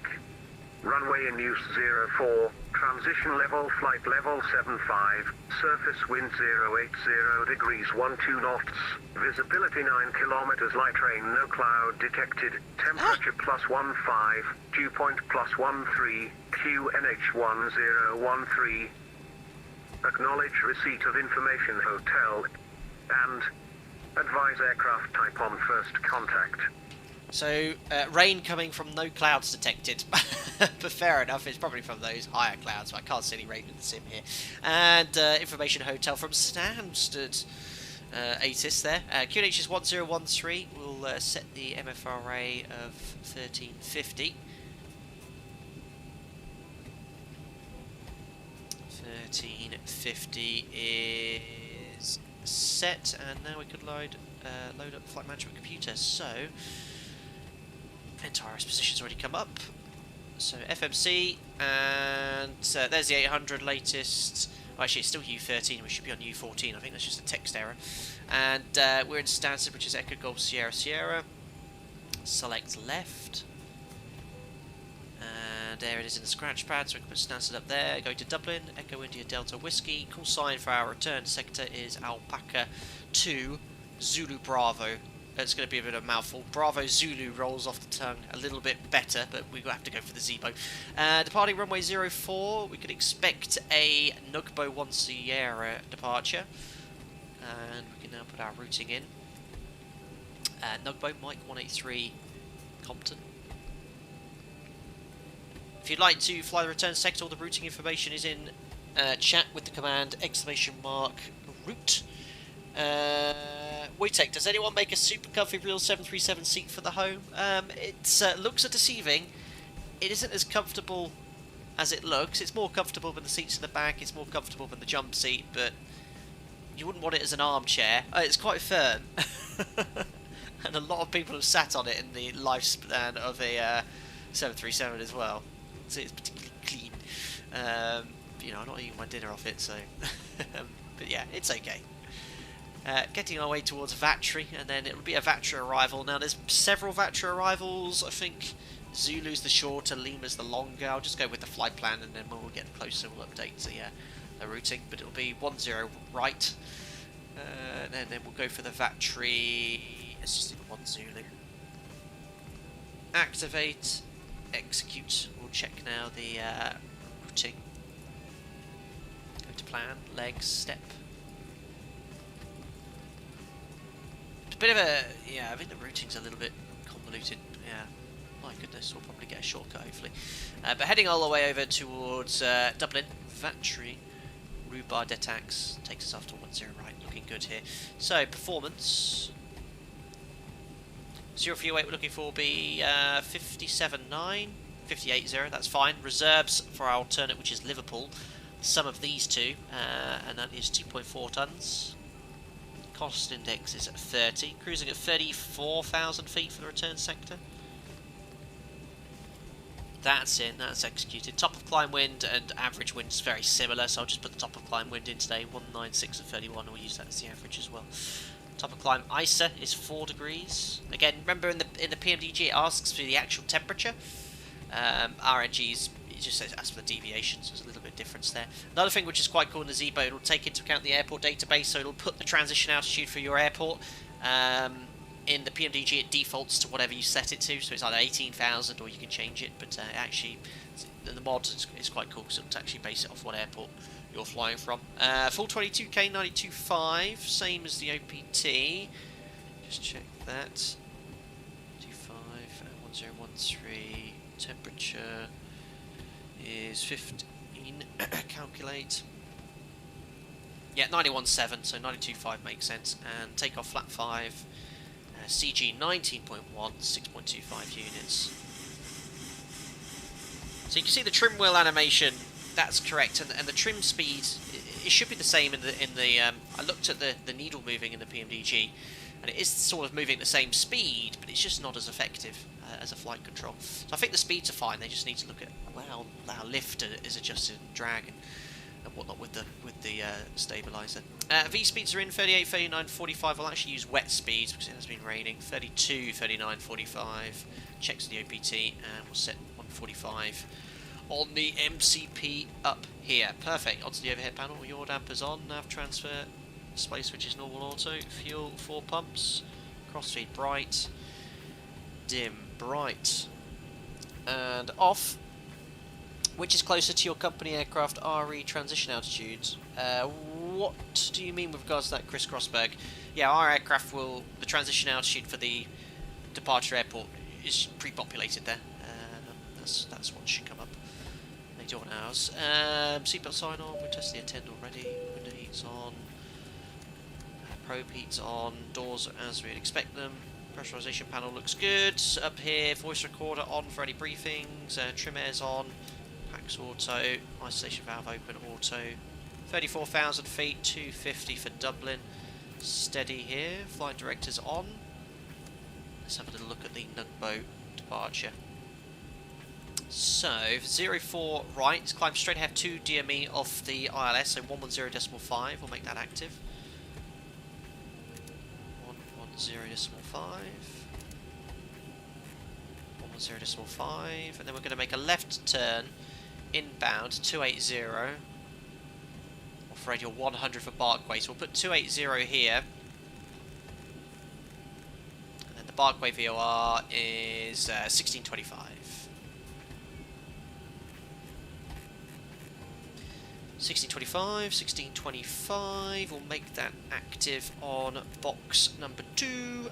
Stop altitude for the Nugbo departure, Nugbo 1 Sierra for 04, should be 5,000 at 5 DME, then 5,000 at Barkway. So we just need to grab our clearance, we'll put 5,100 here, and check the FMS. Another thing I want to do is just 220 knots or below for these turns. Thanks guys, I'll just have a look at that in 2 seconds. Put that in at Barkway. And we have the echo point, so that's 3,000 above to 5,000, but we do have the stop altitude at Barkway 5,000 and Nugbo's 5,000 as well, so it all looks good in the FMC. And a bit out of sequence there, I briefed the SID, but not the taxi.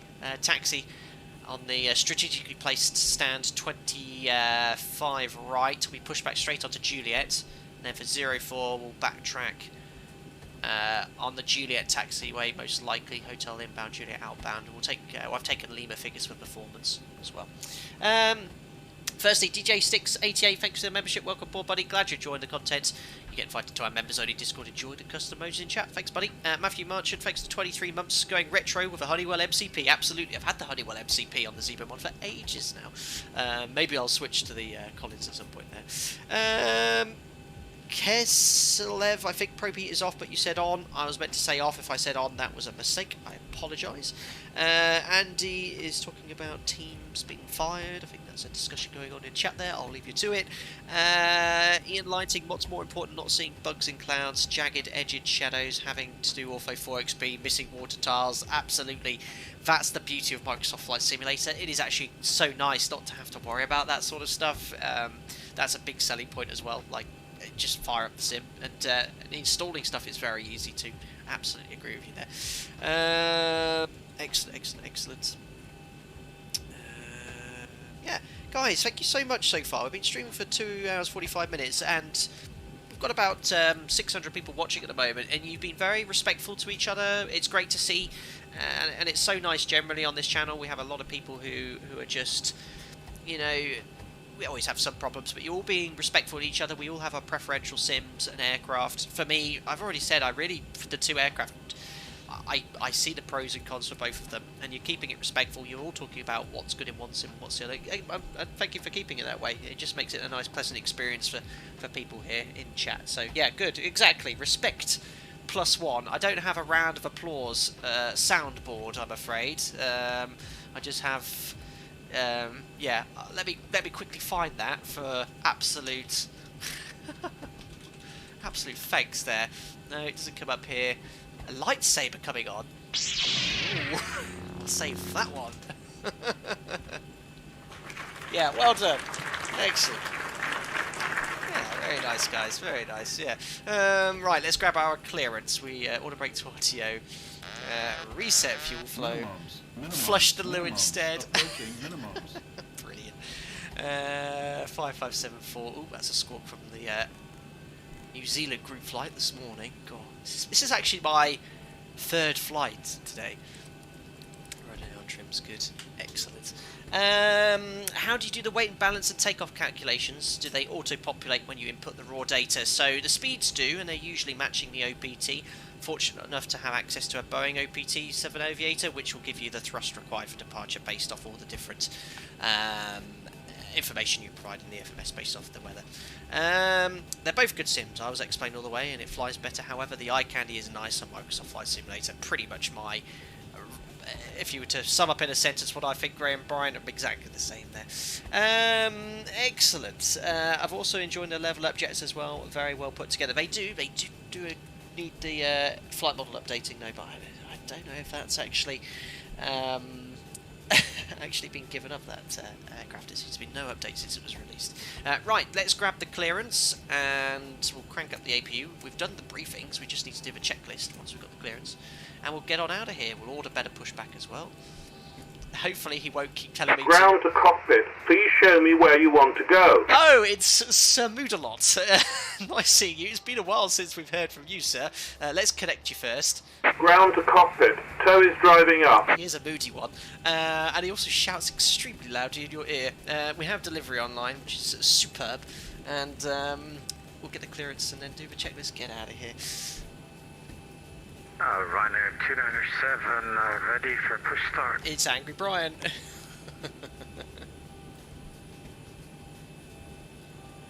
Jump back here, brilliant, and Tom. Grumpy tug guy. We haven't had much luck with our tug drivers today. At all stations, unfortunately, Stansted delivery club closes to be ground 121.725. Take in all stations, deliveries. Romeo, good evening, ready for push start.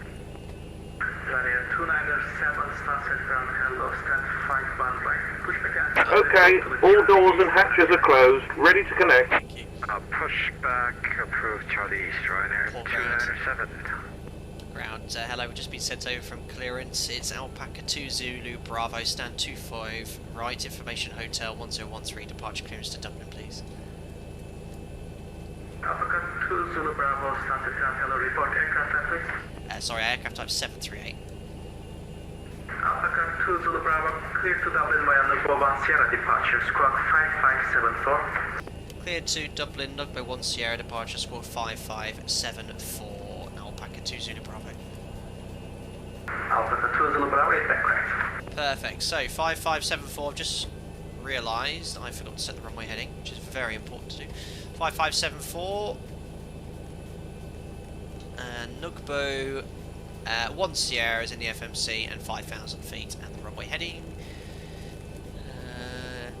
is ground parking east, aerodrome overview 042. Perfect. Right, let's call in Andy. Jim's having his break, and we'll do the safety inspection before start checks. Safety inspection checklist. Surfaces and chocks. Checked. Maintenance status. Checked. Battery. On. Electric hydraulic pumps. On. Landing gear lever. Down. Ship's library. Checked. Safety inspection checklist complete. Perfect. Let's do the before start checks to the line. Before start checklist to the line. IRS mode selectors. Nav. Gear pins. Removed. Light test. Not again. Uh-oh. Checked. Oxygen. Not again. I knew I'd forgotten those. Light test checked. And let me do the oxygen down. Not again. Tested 100%. Yaw damper. On. Nav transfer and display switches. Normal and auto. Fuel. So for section number 2, let's have a look at the operational flying plan. Require a minimum of 5.7 tonnes. We have, what's that, 7 tonnes on board and 4 pumps on. Checked. Fuel pumps. 4 pumps on. Cabin util IFE galley power. On. Emergency exit lights. Armed. Fasten belts. On. Window heat. On. Air conditioning. PX auto, bleeds on. Pressurization. So, going at flight level 340-250, and all looking good. Set. Set. Pressurization mode selector. Auto. Instruments. Cross-checked. Auto brake. RTO. Hydraulics. Normal. Speed brake. Down D10. Parking brake. Set. Stab trim cutout switches. Normal. Wheel well fire warning. Checked. Radios, radar and transponder. So that is 5574. Set and standby. Set and standby. Rudder and aileron trim. 3 and 0. Takeoff briefing. Is discussed. Do you want a PA, guys? Discussed. PA. I've not done for a while. I've got to be so careful with this because it's so easily say my operator. Alright, good. We're meant to be due out at 18:30, so 25 minutes late. I'm going to be careful here. Good evening, ladies and gentlemen. From the flight deck, captain speaking. My name is Julian. I'd like to welcome aboard this Alpaca Airways flight to Dublin.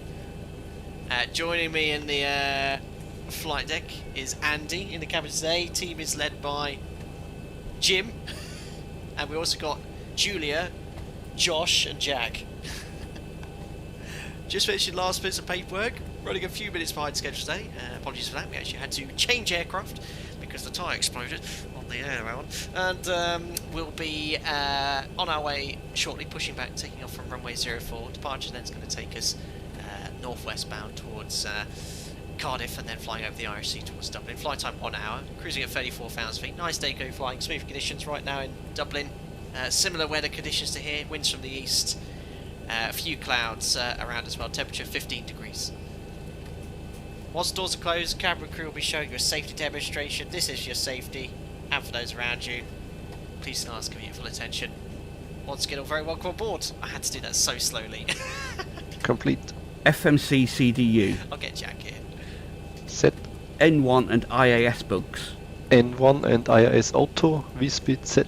Stab trim. Set. Performance, weight and balance. Sign sense. Checked. EFB.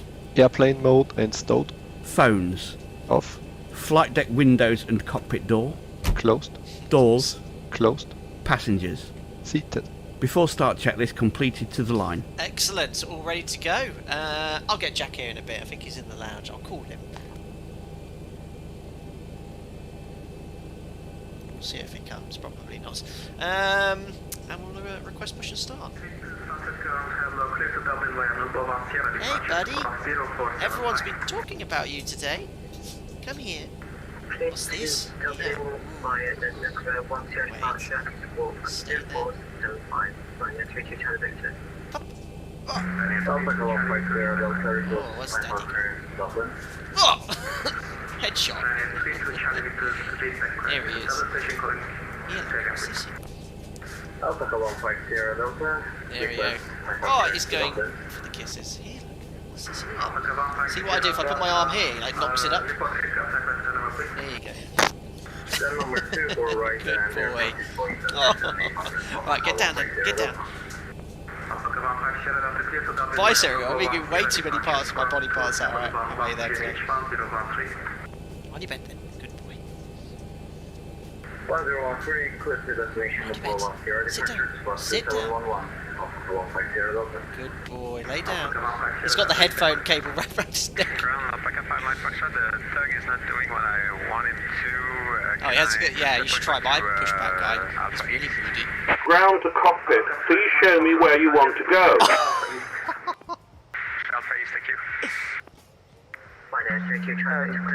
Stansted Alpaca 5, correction, Alpaca 6, 3, Charlie Echo, ready to taxi. So connected and bypass pin inserted. Release parking brake. Yes, we were just trying to call you right at 297, ready to taxi. This is going to be Cardiff. Do our best to get out of here. Charlie East, Juliet, Link Lima. Lima 1, holding for 04 via So when you're on ATC, if ATC gives an instruct to someone, wait until they've read it back. Very direct is our Brian. Ground Alpaca 2, Zulu Bravo, stand 25 right, request push and start.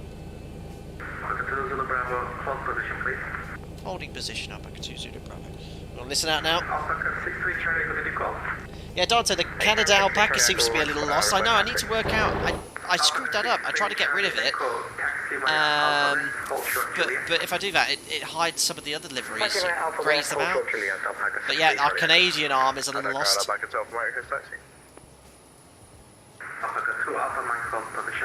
Alpaca everywhere. Look at this. We're everywhere. We are the Ryanair of Stansted Alpaca Airways. Whirling on the way back to Spain. Traffic behind, start to clear for push and start west. So cool. Neptune 1 Charlie. Alpaca 150, Delta, and 24 right, ready for push and start. Alpaca 150, Delta, hold position. Well, I think the controller's got their baby on their lap.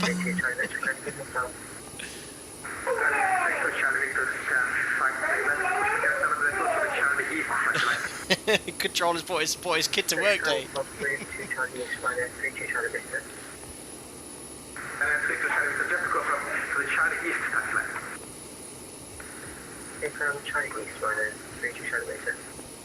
System 172 Delta 551, did you hear my last transmission?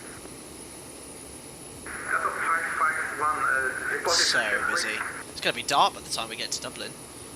What is sunset time in Dublin? 551, I can't hear you too well. Could you slow down, please? The controller is actually, his radio's not the best.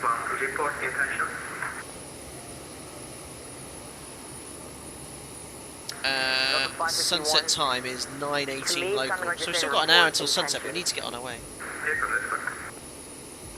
We'll give it another 5 minutes and I might log off. Yes. Just built for me as well. I've got to go. Pattern. A traffic pattern in Stansted. I don't think the tower will accept it, but Alright. Traffic patterns in Stansted. Yeah, so airports like this, busy like that, don't go doing traffic.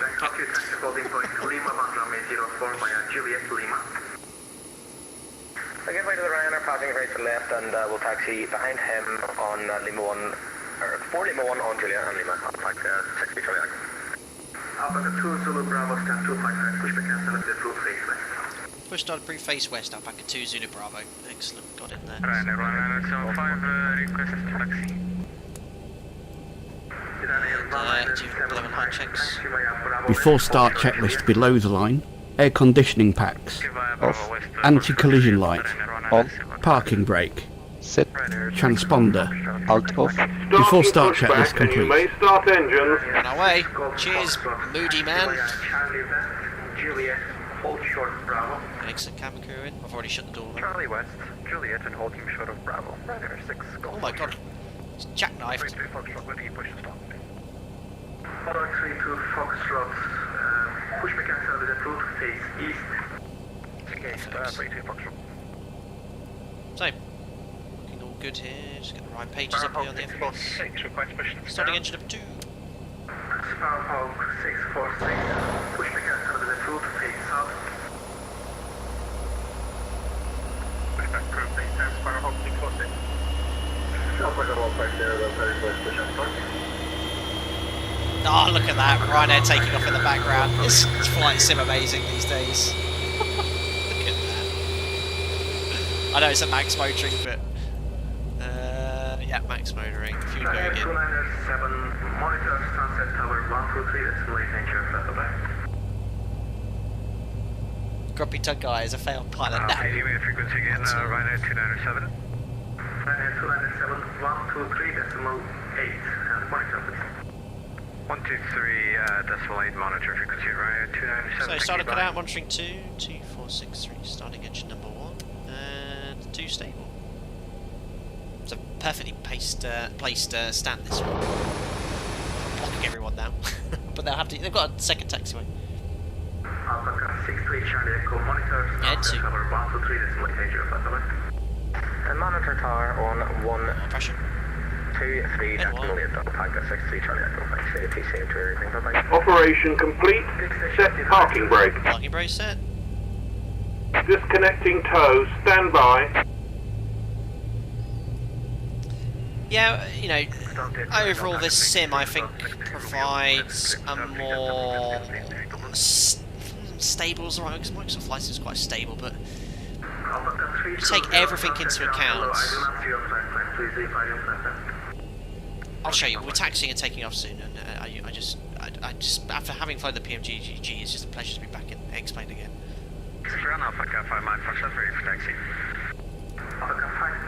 Right, it's a bit early, but I'm going to do the full taxi flow now.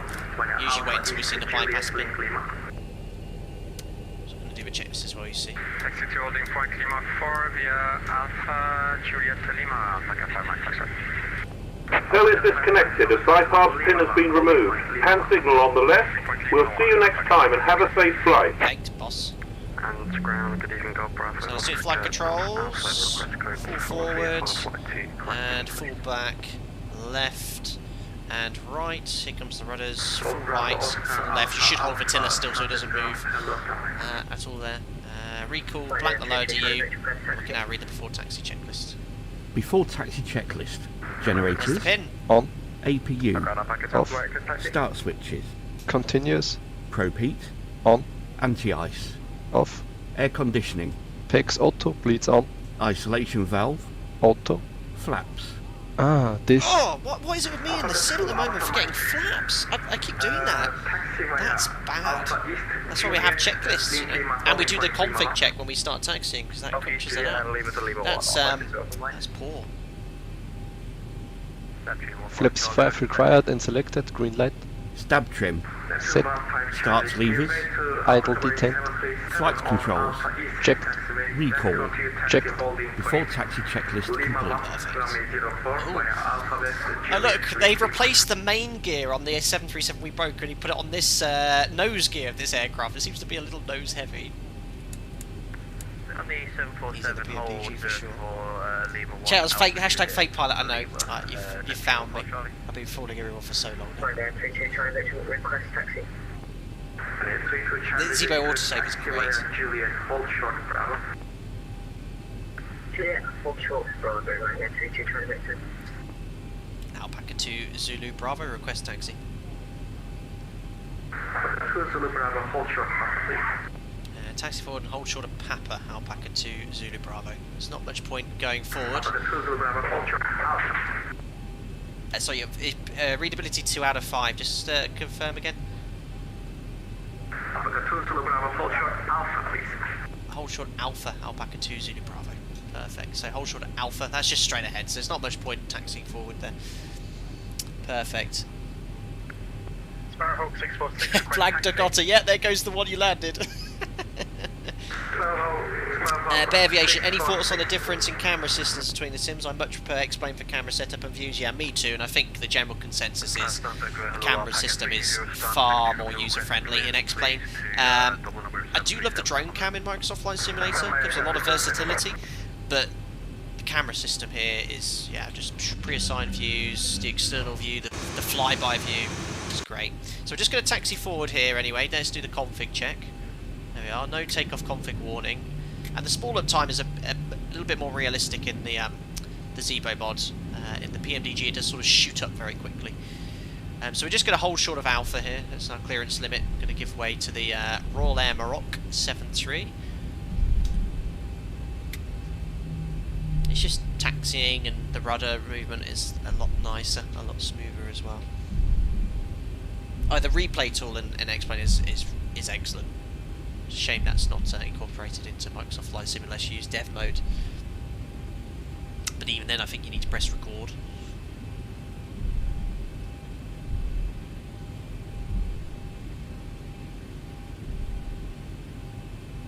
Sounds like he's transmitting from inside of Mordor.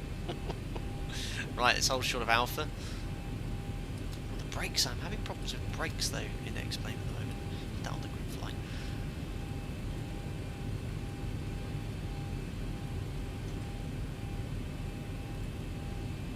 Ground's gone very quiet. Oh, where's all the aircraft gone? Oh, I've been kicked off of VATSIM, that's why. Connecting. It says connecting to network, but that's it. How bizarre. Okay, are you still there? Have I not lost internet connection? No, it all looks it. Okay, VATSIM, it just says connecting to network permanently. Okay. It says operation error, trying to connect while connection is in progress. Is anyone else having VATSIM issues? Yeah, we are. Okay, well, let's taxi forward then. Sounds like VATSIM. Close it and restart or switch service. Alright, let me just hold position here. Connection timed out. Server UK. Let's go to. Let's try Amsterdam. Okay, that's worked.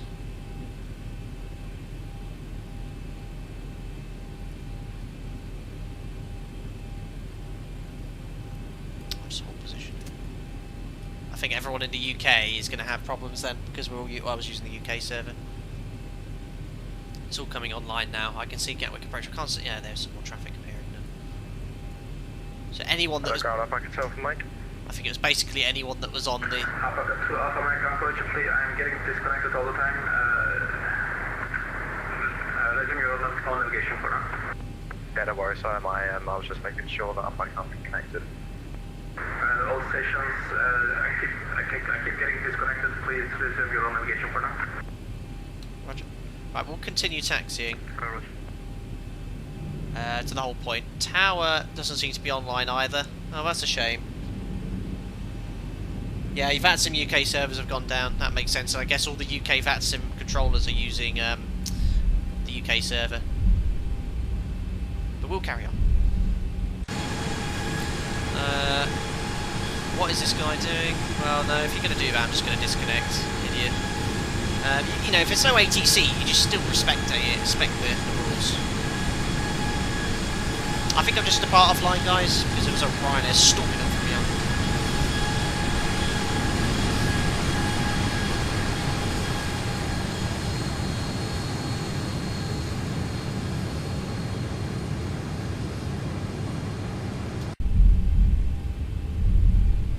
Yeah, free for all, one looks at it. Yeah, let's get airborne offline, because, you know, we've been sat on the ground for 15-20 minutes waiting for ATC. I'll get airborne, get to the cruise level, and then we'll then switch over to London Centre.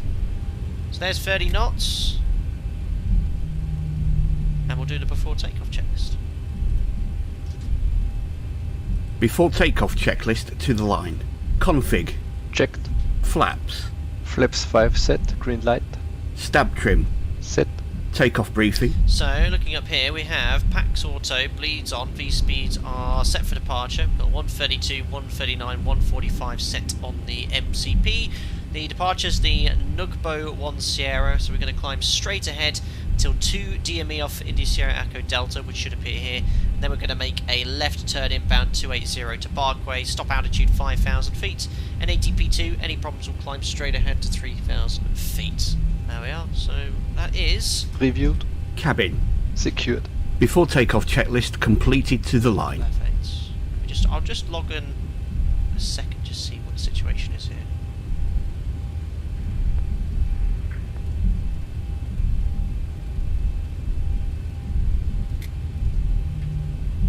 That Ryanair disappeared, so it probably was a troll. There's the massive Ryanair hangars. Yeah, he's gone.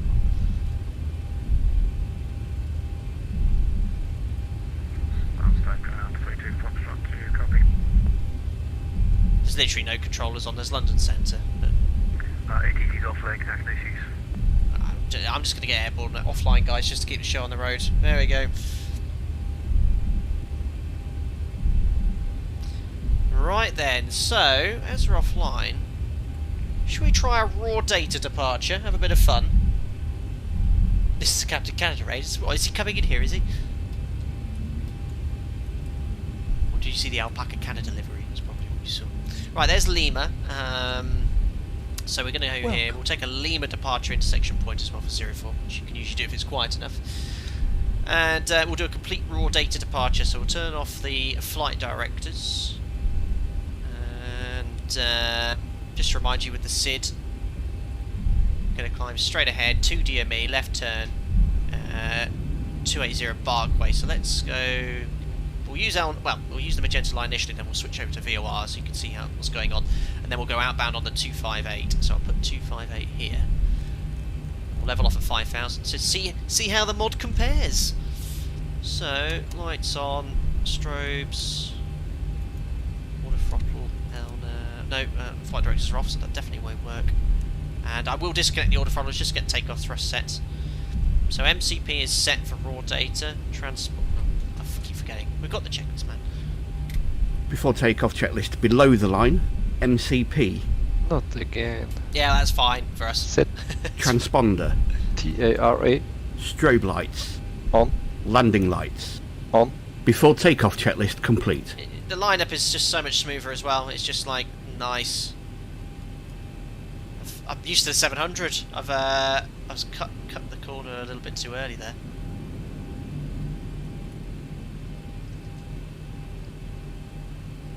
There we are.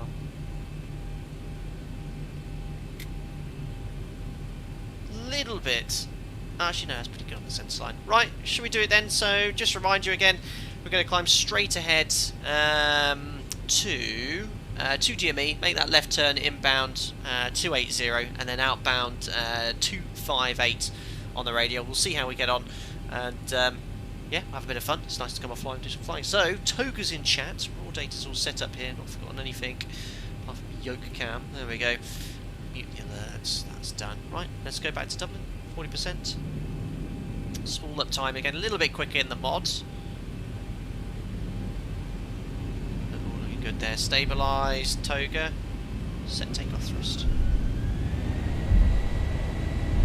Looking for 91.8. Takeoff thrust set indications. A little bit of left rudder coming in. The first thing you notice about this image is not jerky. It's lovely. Nice and smooth. Exactly as you'd expect. The rudder. Really nice. Check. Release forward pressure. Very nice.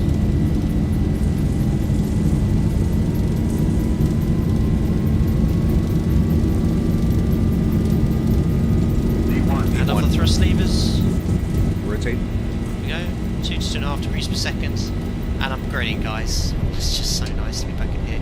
Positive green. So, gears coming up. About 15 degrees. Hold about V2 plus 20. Trim. Beautiful.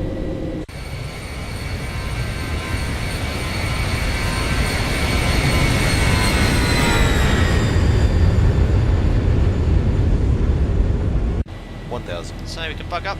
So the high attitude was a little bit high, let my speed bleed off a bit too much. Set the attitude about 8 degrees, let the aircraft accelerate, and then you have to trim nose down as you accelerate. There's V2 plus 15, the white bug, so select flaps 1. Waiting for 2 DME. It's just nice. Beautiful evening. There's climb thrust at 1500, flaps up. Oh, it's gone to MCP speeds, don't want that, let's take the auto throttle off.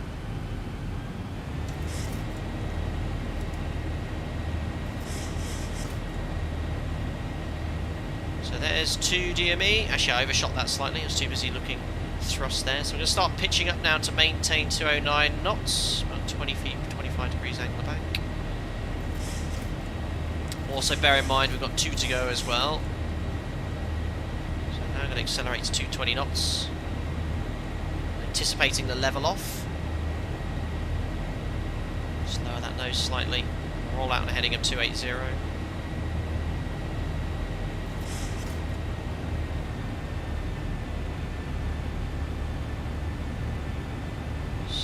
Go for about 7.5, 6 degrees for 1,000 feet per minute. Reduce thrust to maintain 220 knots for that turn. I did overshoot it slightly. Let's thrust here, actually lower that nose further. Oh, the sun in our eyes. So I didn't get the 1 to go call out, or at 900 feet to go. Just keep that turn going. Trimmed out there. Just go to Barkway. So 1,000 feet per minute, just a little less thrust. We'll get levelled off at 5,000 feet. Very nice.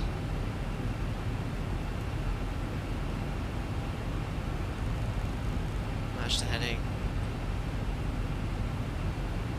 It's all calm here.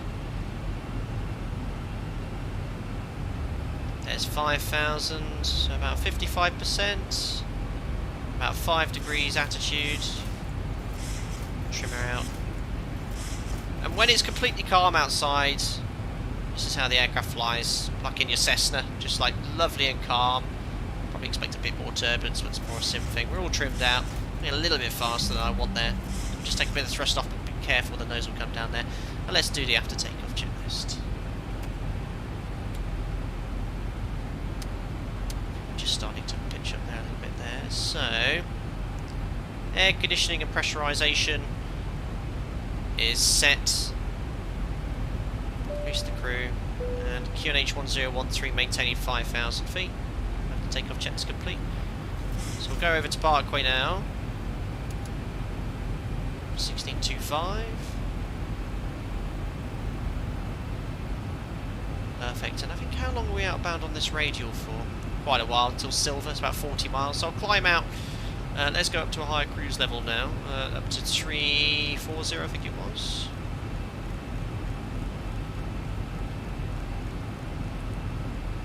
I just want to demonstrate something to you. We're not using any noses, so let me just set standard. So did we just level off here at about 5,200? So we'll talk about the trim in the PMDG and how it's not sensitive enough.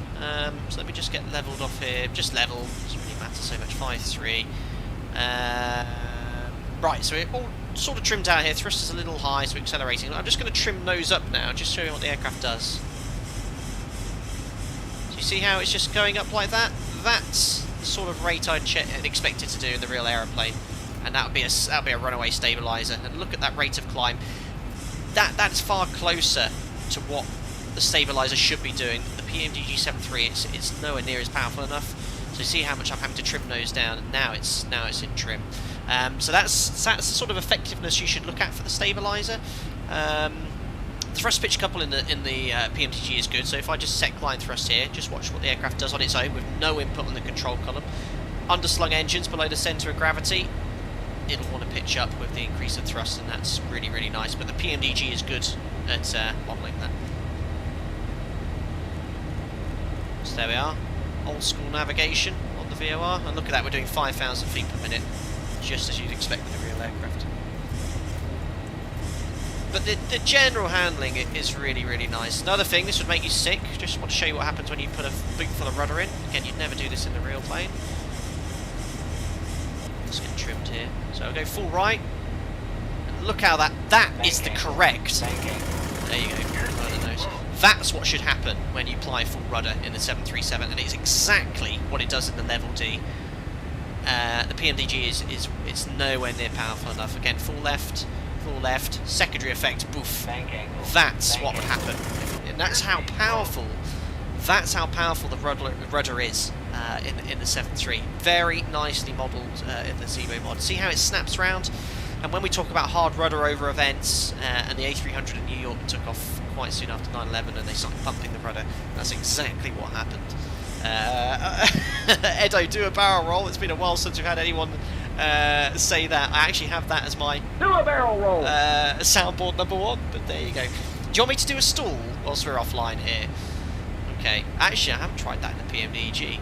Right, so disclaimer guys, I'm not 100% comfortable doing manoeuvres like this. If you're a trained pilot or anything like that, you know, this is purely for entertainment only. I don't want you practicing any of these non-normal things or think about this sort of stuff here. So we're going to maintain flight level 100, and we're just going to let the speed bleed off here and show you what happens. I don't want to be too far off our routing. Now we're fine here. So you'll notice to maintain flight level 100, the attitude we need at the moment is about 5 degrees. This just also demonstrates how slippy this plane is. Just see how slowly the speed's dropping off. Now, to maintain flight level 100, the same amount of lift as we slow down, we're going to have to keep increasing our back pressure to maintain altitude. And what I'm going to do is patter you guys watching exactly as I would if I was training someone in the sim. And we do this with the autopilot engaged. The reason is we want to show you all what happens. So I'm just going to keep trimming nose up to maintain altitude, basically. Now I can say, yeah, please, if you're on your type rating, don't watch this, because the aircraft, during the stall, aircraft, even level Ds, don't even behave correctly. It's very hard to model, so we don't ever go into a full stall where you go to the stick shaker or first signs of the stall. So we're coming into the 1.3G manoeuvre margin. You see the PLIs have appeared, the pitch limit indicators. They should be a lot lower, so that is a little bug in the ZIBO mod. They should be right at your attitude, and when we stall, the PLIs should be right at our attitude. They are coming down. We should get Buffet alert in the FMC, still maintaining 100, but look at the attitude now required to maintain flight level 100. We're up at 7.5 degrees nose up here.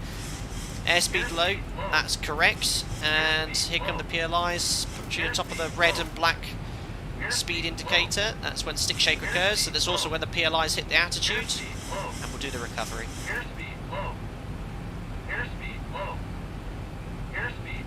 There we are, still maintaining those stick shaker. So first thing, lower the nose, trim nose down. Yeah, we'd be out there. Yeah, so this isn't the most realistic here, but oh, actually, no, we're quite good. And when you pull up, keep that attitude below the PLIs. That's really important. Keep the attitude below the PLIs. Check speed brake stowed. Check airspeed, adjust thrust, and then return to its side flight path. So we're going to leave the attitude about here, a bit more thrust. So the behaviour was pretty good. The recovery, when you lower the nose like that, when you unload the wing, you quite quickly get out of stick shaker. That was the only thing that wasn't 100% modelled, but you have to remember these are desktop simulated products, not professional training devices. So when I lowered the nose, the wing gets unloaded, and you quickly recover from the stall. Because remember, stall is not based off your indicated airspeed, it's about the critical angle of attack, and as you unload the wing, you're lowering the weight of the aeroplane. So the speed at which it stalls decreases. But yeah, disclaimer, type rating, don't watch that.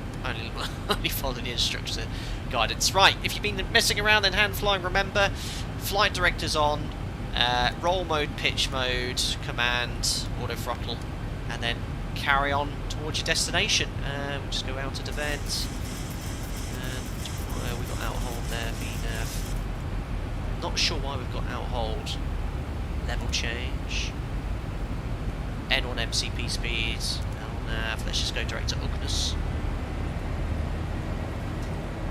Execute, and we'll call that a day. I hope you'll have found that interesting. But again, the physics there regards to unloading the wing, should have seen the stick shaker end. And I have to say, I think the PMDG, when I was doing G-loading at cruise altitude on one of the first streams, I did notice how as soon as you unloaded the wing, you could see how the stall speed very quickly decreased with the tape there. Was it accurate? Pretty good, Peter. Just the unloading of the wing when the first part of recovery on airy aeroplane is lower the nose, unload the wing. That's really key. Welcome back, Explain 72 as a member. Hope you're doing well. Nice of you to pop in here. Thank you very much for your support. Nice to see you pop in again, and hope you're doing well over in Miami. If you haven't heard of Explain 72, very fun, entertaining streamer, and I've watched some of your streams before. I never like saying hello in other people's streams, but one day I might make myself known there. Thanks, buddy. Oh, that's a fake XP. Oh, really? Okay. You've been a member. It says a member, though. I'm confused. Right, alright. Let's do the pre-cruise checks. Fuel, 4 pumps. I've completely broken the mod now. It's showing me in top of descent here. I wonder why. Yeah, whoops. Let's update the cruise level. No wonder VNAV wasn't working. Now it should work. There we are. Right, fuel, 4 pumps, wings are balanced, just under 6 tons, lights off, low go, off scheduled descent, that's fine. We're going to cruise up to 340 set. These passengers now, they've had a ride of our life. We've got master caution, air conditioning, off scheduled descent, pre-cruise checks complete.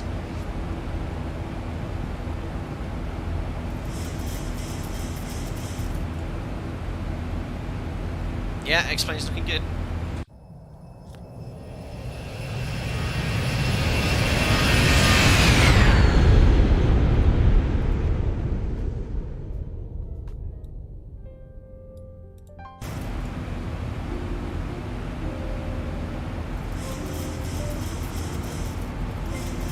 So what's that?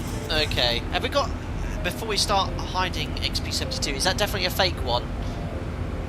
I'll get in contact with him after the stream to see what's going on there. I don't know if it was the real one or the fake one, but if it's the fake one, I mean, XP72 is a good guy. He's been here loads of times, but if it's a fake account, grow up. That's all we can say, isn't it? Unbelievable.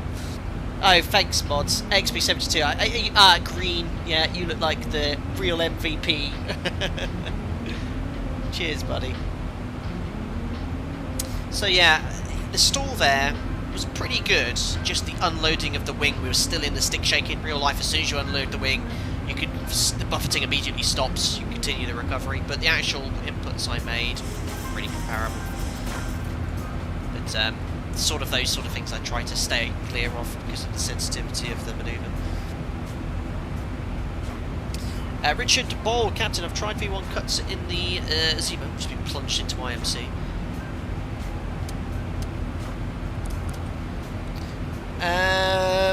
Captain, I've tried V1 cuts in the ZIBO. I found that at a V2 climb I often have the stick shake active and the red low speed cue just at V2 speed, weights and speeds computed using ZIBO. No, you shouldn't get that at V2. Just turn this down here. You shouldn't get that at V2. You should be able to have sufficient manoeuvre margin at that speed. Again, when it comes to sort of the physics involved with single engine handling, and what's modelled in X-Plane, there are limitations in all simulators, so when you're sort of going into that territory, it can be quite, can sometimes differ quite a bit. I have done V1 cuts in the ZIBO mod. Now the real aircraft, when you have an engine failure, if you have an engine failure on takeoff prior to V2, the flight directors will command V2 in pitch. But if you're above V2, it'll command the speed at which the engine failed at. So if you had an engine failure at V2 plus 12, the flight directors will command V2 plus 12 up to V2 plus 20.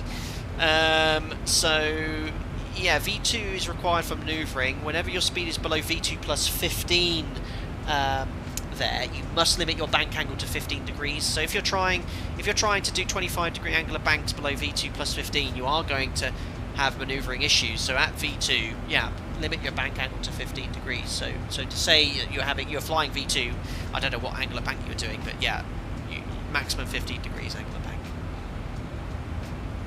Peter, what would happen if you continue to stall? Well, swept wing aircraft have a tendency to drop a wing, and this is an aeroplane you don't want to spin.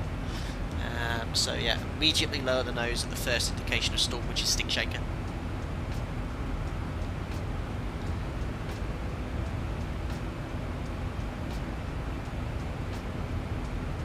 Hi Jamlin, what have I missed? Not much really. We did pop off of VATSIM because of server issues. We utilised the opportunity to do some raw data flying and did some stalls as well. It was good fun. D Badbone, what enhanced Skyscapes preset are you using? I'm using a custom one, which is halfway between high performance and high quality. I think I just read it on a forum online. Well, pretty happy with how it looks.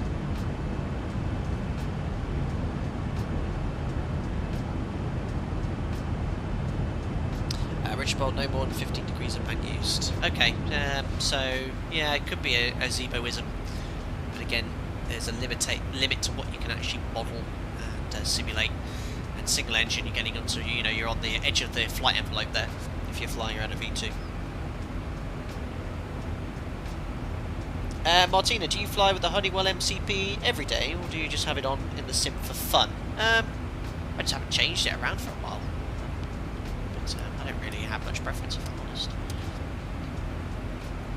So I think visually, the sim is pretty good in X-Plane. I don't think, obviously, we all know it's nowhere near as good as Microsoft Flight Simulator, but the mod so far has handled very nicely indeed. Forgot to turn the weather radar on.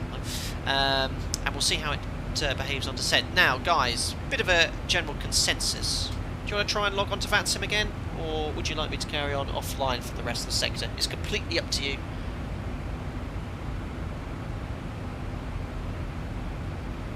Completely up to you. Baystead, fitting voice for a pilot, love it. I sometimes have the odd voice crack. I did a PA at work the other day and I had a voice crack. It's a cabin crew. again, we stink and everything. VATSIM would be nice, VATSIM. Ooh.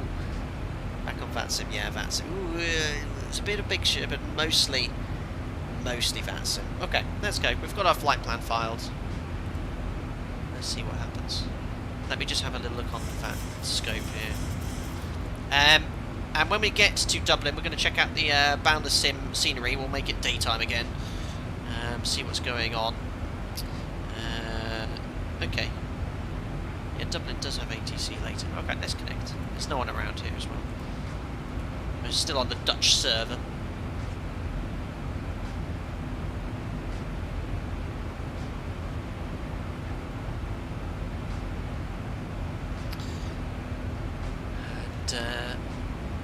I think we'll be on to London Centre here. I don't know if the UK servers are still down, but there's traffic very, very close to us.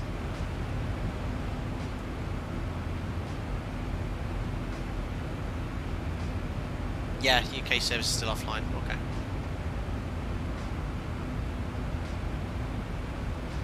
I have found a London Centre though. Just see if I popped up on the VATSIM map.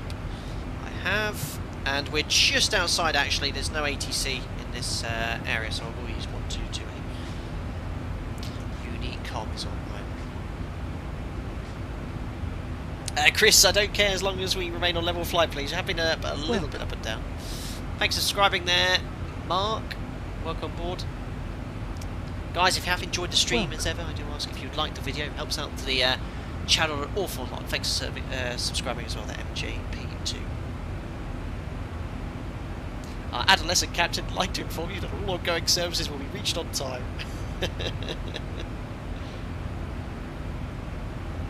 Anthony, back with you after mowing the lawn, getting paused by a thunderstorm. Hope you don't get zapped, buddy. ZIBO seems a tiny bit cartoonish compared to the PMDG. Are you talking about the graphics or the handling there, Anthony? I think the textures aren't quite as good as Microsoft Flight Sim. Well, the PMDG 7.3 is stunning inside the cockpit, so that is work of art. I think it looks amazing. Like the detail on the buttons. I mean, if you zoom in here, they're pretty good, but it's not quite the same. Master caution, air conditioning. Auto fail. Interesting.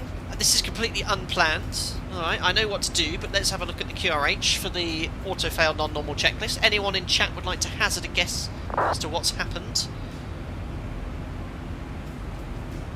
with an auto fail? Yeah, also out hold here. Diff pressures, we're at max diff pressure here. What has happened?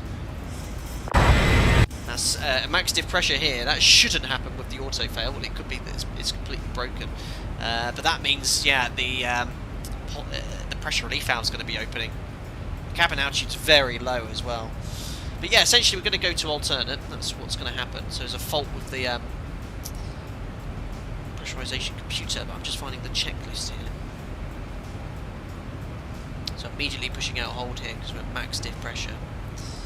And that's why we check it every 10,000 feet on the climb.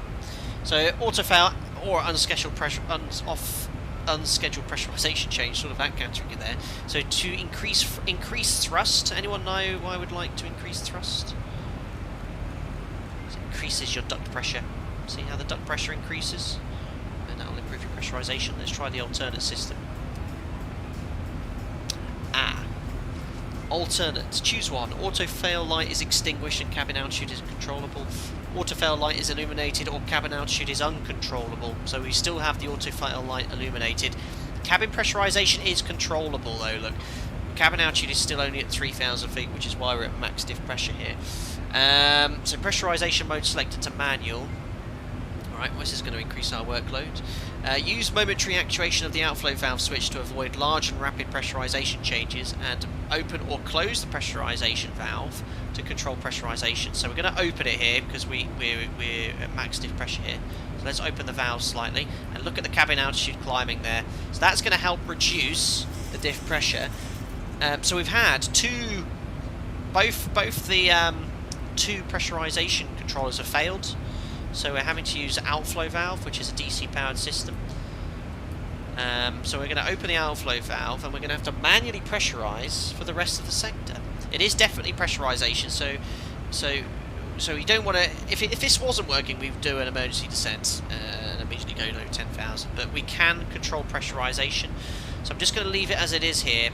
And we've got to be very careful. Guys, in chat, you are going to have to remind me to manually pressurise the aeroplane, okay? I am happy to continue the flight, but this would be a very bad day in the office. 2 pressurisation controller failures. But the cabin is still climbing at 1,000 feet per minute, and we can continue to climb as well. We're just going to keep the cabin altitude no higher than 10,000 feet. Anthony, now you wish you had a flight engineer. Yes, sir. This stream. How's that happened? I don't have failures on, or do I? None? Maybe it's an X-plane failure. Enable random failures. No more, folks. Jim fired. Would this not be an immediate diversion? Great question, Sam. In the event of 2 pressurization controller failures, I'd be very much considering to divert, but if I could control the pressurization like this, it depends, like if we can do it comfortably. And one of the big things that you can tell in real life is you'd feel it in your ears, which you can't do in a desktop sim. So I will manage this manually. You can actually dispatch, but I don't think we can have passengers on board with manual pressurization control. I'm going to check the MEL now and have a look. So it's the cabin altitude is still climbing at 1,000 feet per minute. We're just going to keep an eye on that. Yeah, I did put random failures on. Definitely an this. Wow, workload's high today, isn't it? Jeepers. Let me have a look at the MEL here. Yeah, 1 pressurization controller failure is not a problem. You just have the alternate, and each sector alternates between the 2 anyway. So MEL, air conditioning. I can't show you this, guys, because it's not mine. Let's have a look here. Cabin altitude indicator. 1,000 to go. Flow control. And pressure relief systems. Approaching minimums. Flight temperature controller. God, it's a huge chapter.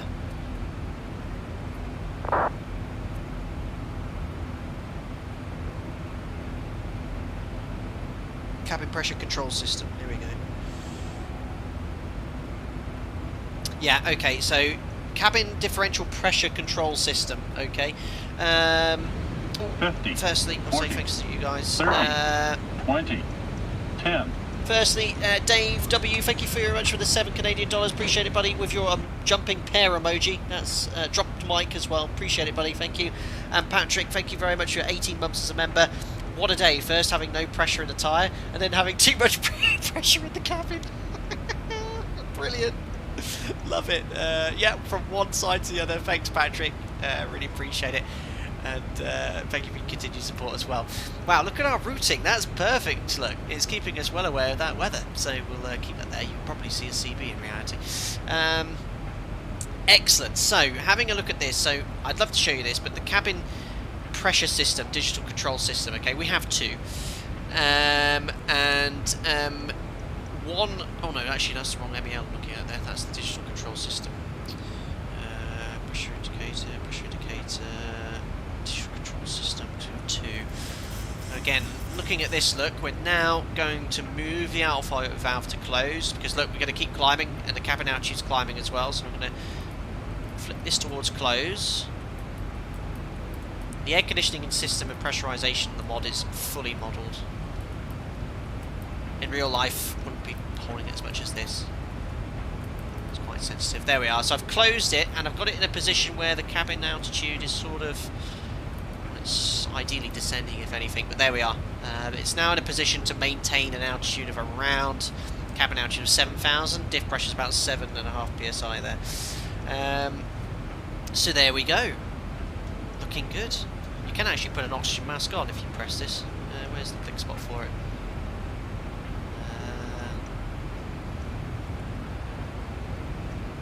Can you hear me breathing?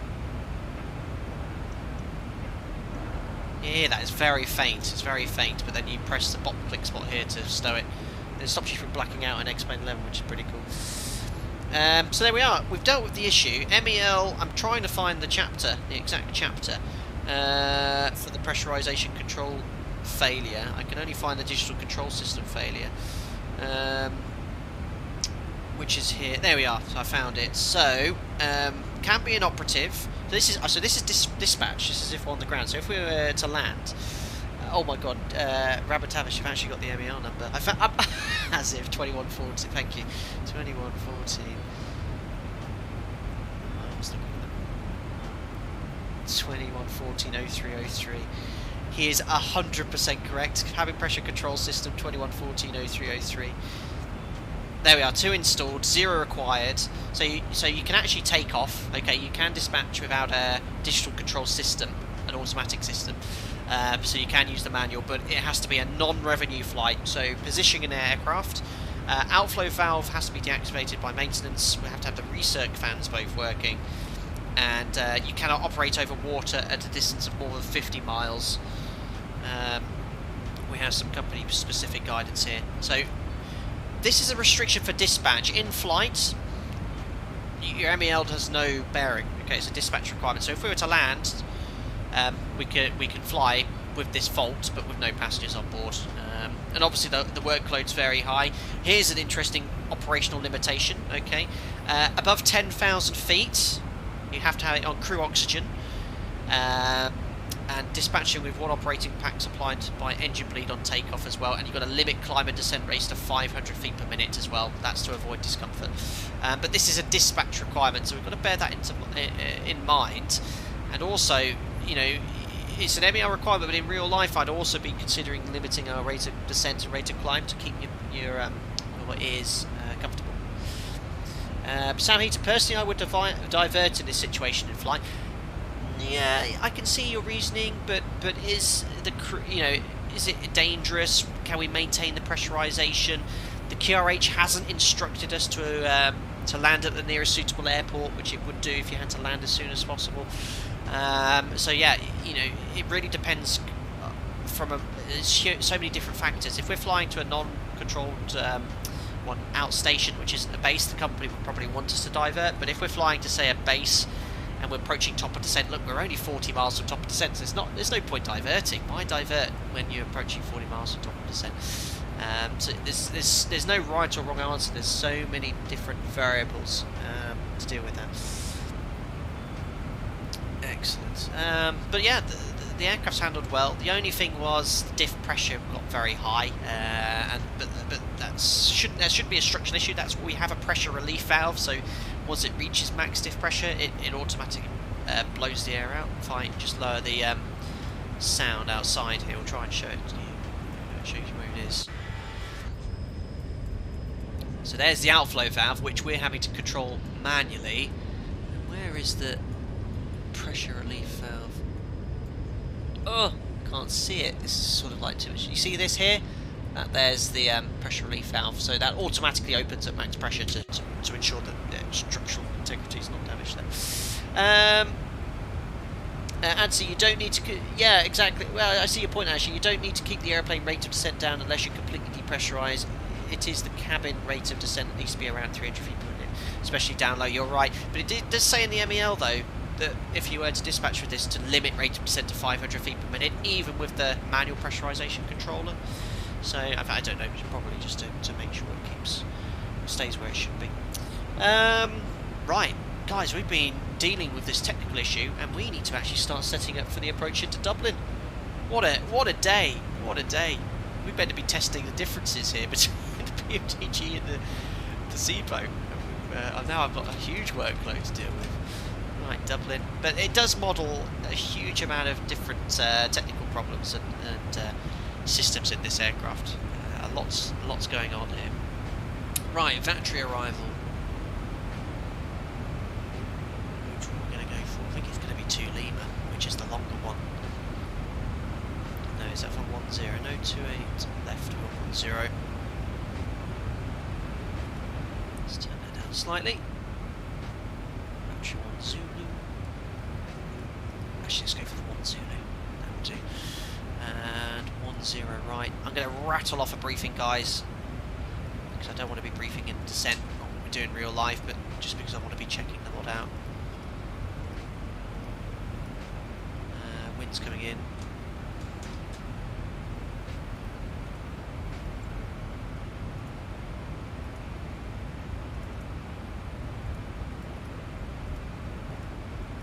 That's our first ever time I've had a random ZIBO failure, for a very long time.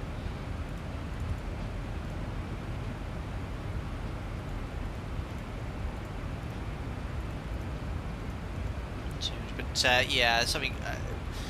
The chances of having 2 controller failures at once is very unlikely. So I should think it's some sort of X-plane failure that's gone, oh, I'll just fail all the automatic pressurization systems. Right, let's have a little look here at the QNH in Dublin. It is now 1009. Nice evening, winds from the east still.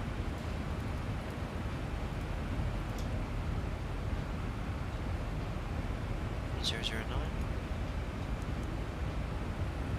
Fixing is runway 10 right. 10. Runway 105. Way past off descent there. But that's fine because the arrival's quite long. Coming in from VATSIM then. This is subject to change. So we're going to go VATSIM, direct to Rubar. There's Rubar in the FMS. From Rubar to Detax, then to Bremo. Bremo, 230 knots below flight level 70, which checks then to Babon, max 230 knots, flight level 70 as well. So that is coded. You can see it's not a flyover waypoint, so you can see it's sort of got this sort of curve here. That's sort of realistic, probably be a little tighter, but there's no requirement to fly over these waypoints, fly by. We're then going to go to Oslex, 5,000 feet above, checks in the FMC, then Resap, which is on the extended centre line for runway 10. There it is, 10, 3,000 feet or above, and then to Gannett. Reset MCP altitude, so top of descent, ladies and gentlemen. Plug in the first restriction, which is 70 at Burmo, and we'll see how VNAV does. We just we need. This is why there's 2 of us on the flight deck. I've not looked at the pressurization system now for a while. And as we descend, what do you think I need to do with the outflow valve? Do I need to open it or close it? Open it or close it as we descend? 50, 40. 30, 20. Thank you very much, Kieran Harvey, for your £3. Appreciate it, buddy. Good morning, same. Good morning, same. What is wrong with you, Kieran? Have you been on the booze again? Oh my goodness me. Thank you. Appreciate it. And don't be driving any trains if you've had a few. Cheers, buddy. Right, top descent, down we go. So it's got to VNAV speed. We've got the most up-to-date version of VNAV here. VNAV speed because we're slightly above profile. There we are, bitten onto path. And it's now going to follow the vertical profile. But one thing I've noticed in the PMDG, how the thrust seems to go up and down sometimes in idle. That was me knocking the trimmer, by the way, not another member. It does properly stay in idle in the mod, which is quite cool. And we'll keep an eye on that speed then. Open it, close it, open it, close it. It's open, guys. We want to keep opening it slowly as we descend. So monitoring the cabin. If we keep closing it, okay, the airplane's going to inflate like a balloon. So, well, it shouldn't as we descend, but we want to keep opening it, keep slowly decreasing the differential pressure as we descend. So as I have it right now, I'm happy with the position of the valve. The diff slowly dropping. 50, 40, 30, 20, 10. Thank you very much, Diogo, for the £3 donation. Appreciate it, buddy. Captain, today I was flying with the PMDG to Melbourne, which transition altitude is 11,000 feet, but when I was at 18,000 feet my QNH, STD, on my PFD turned to yellow. What did I do wrong? It should stayed green until FL 110. Thank you very much. So you went to Melbourne, transition altitude is 11,000 feet, but when I was at 18,000 feet, my QNH standard on my PFD turned yellow. Yes, so did you go, Diogo Anuflo, to the descent page? Well, we've got the modern FMS here, so VNAV, descent in the old school FMS, forecast, and make sure you change your transition level in here. It needs to be, if you're above this height, or if your altitude on the MCP is above this height and you change it, it'll stay amber. So you need to make sure you're below that height there. So update the transition level in the descent page. That's what you need to do there. But great question. I hope that helps. And good luck with your next sector. Cool. So yeah, look at that. Target speed's bang on. This is proper idle path. Look, there you go. Thrust lever's closed, and the aircraft's just pitching for the speed precisely. Very, very nice. Right, 097.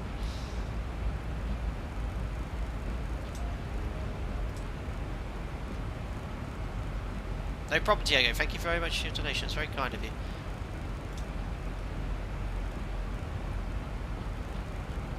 So some sort of a quick brief here today, guys. Minimum's 442, just because you know ATC soon.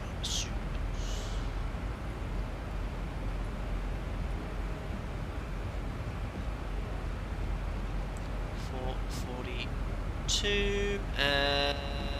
No, so 1089 is active.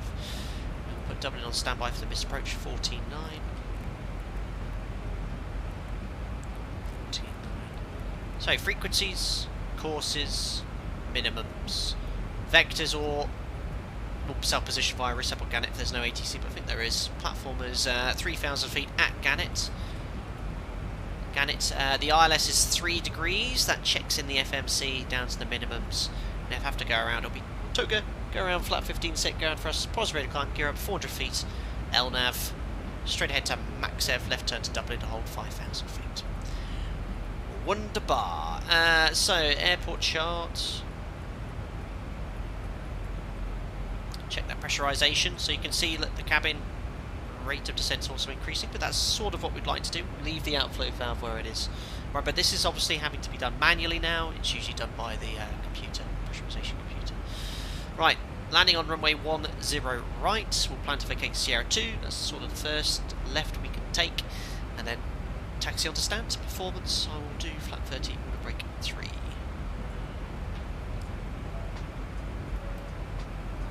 Plenty of gas, 4.1 for Liverpool. Our alternate we needed 2.4, so 400 to burn, 62.1 is our landing rate.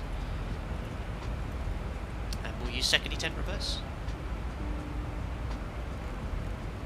Descent checklist, please. Descent checklist. Pressurization. That is land out 250 sets. 40. Set. Anti-ice. Off. 20. Approach briefing and fuel. Discussed. Wait for that. Thank you very much there, Fabio, for the €10. Oh. Always the best content on your channel, Captain. Thank you. Thanks a lot, smiley face. 50. 40. Moody, thanks for that. 30, just see your point about the 20, MEL, so we do need one 10. autocontroller to dispatch. I thought so, but we've got none. We've got 0.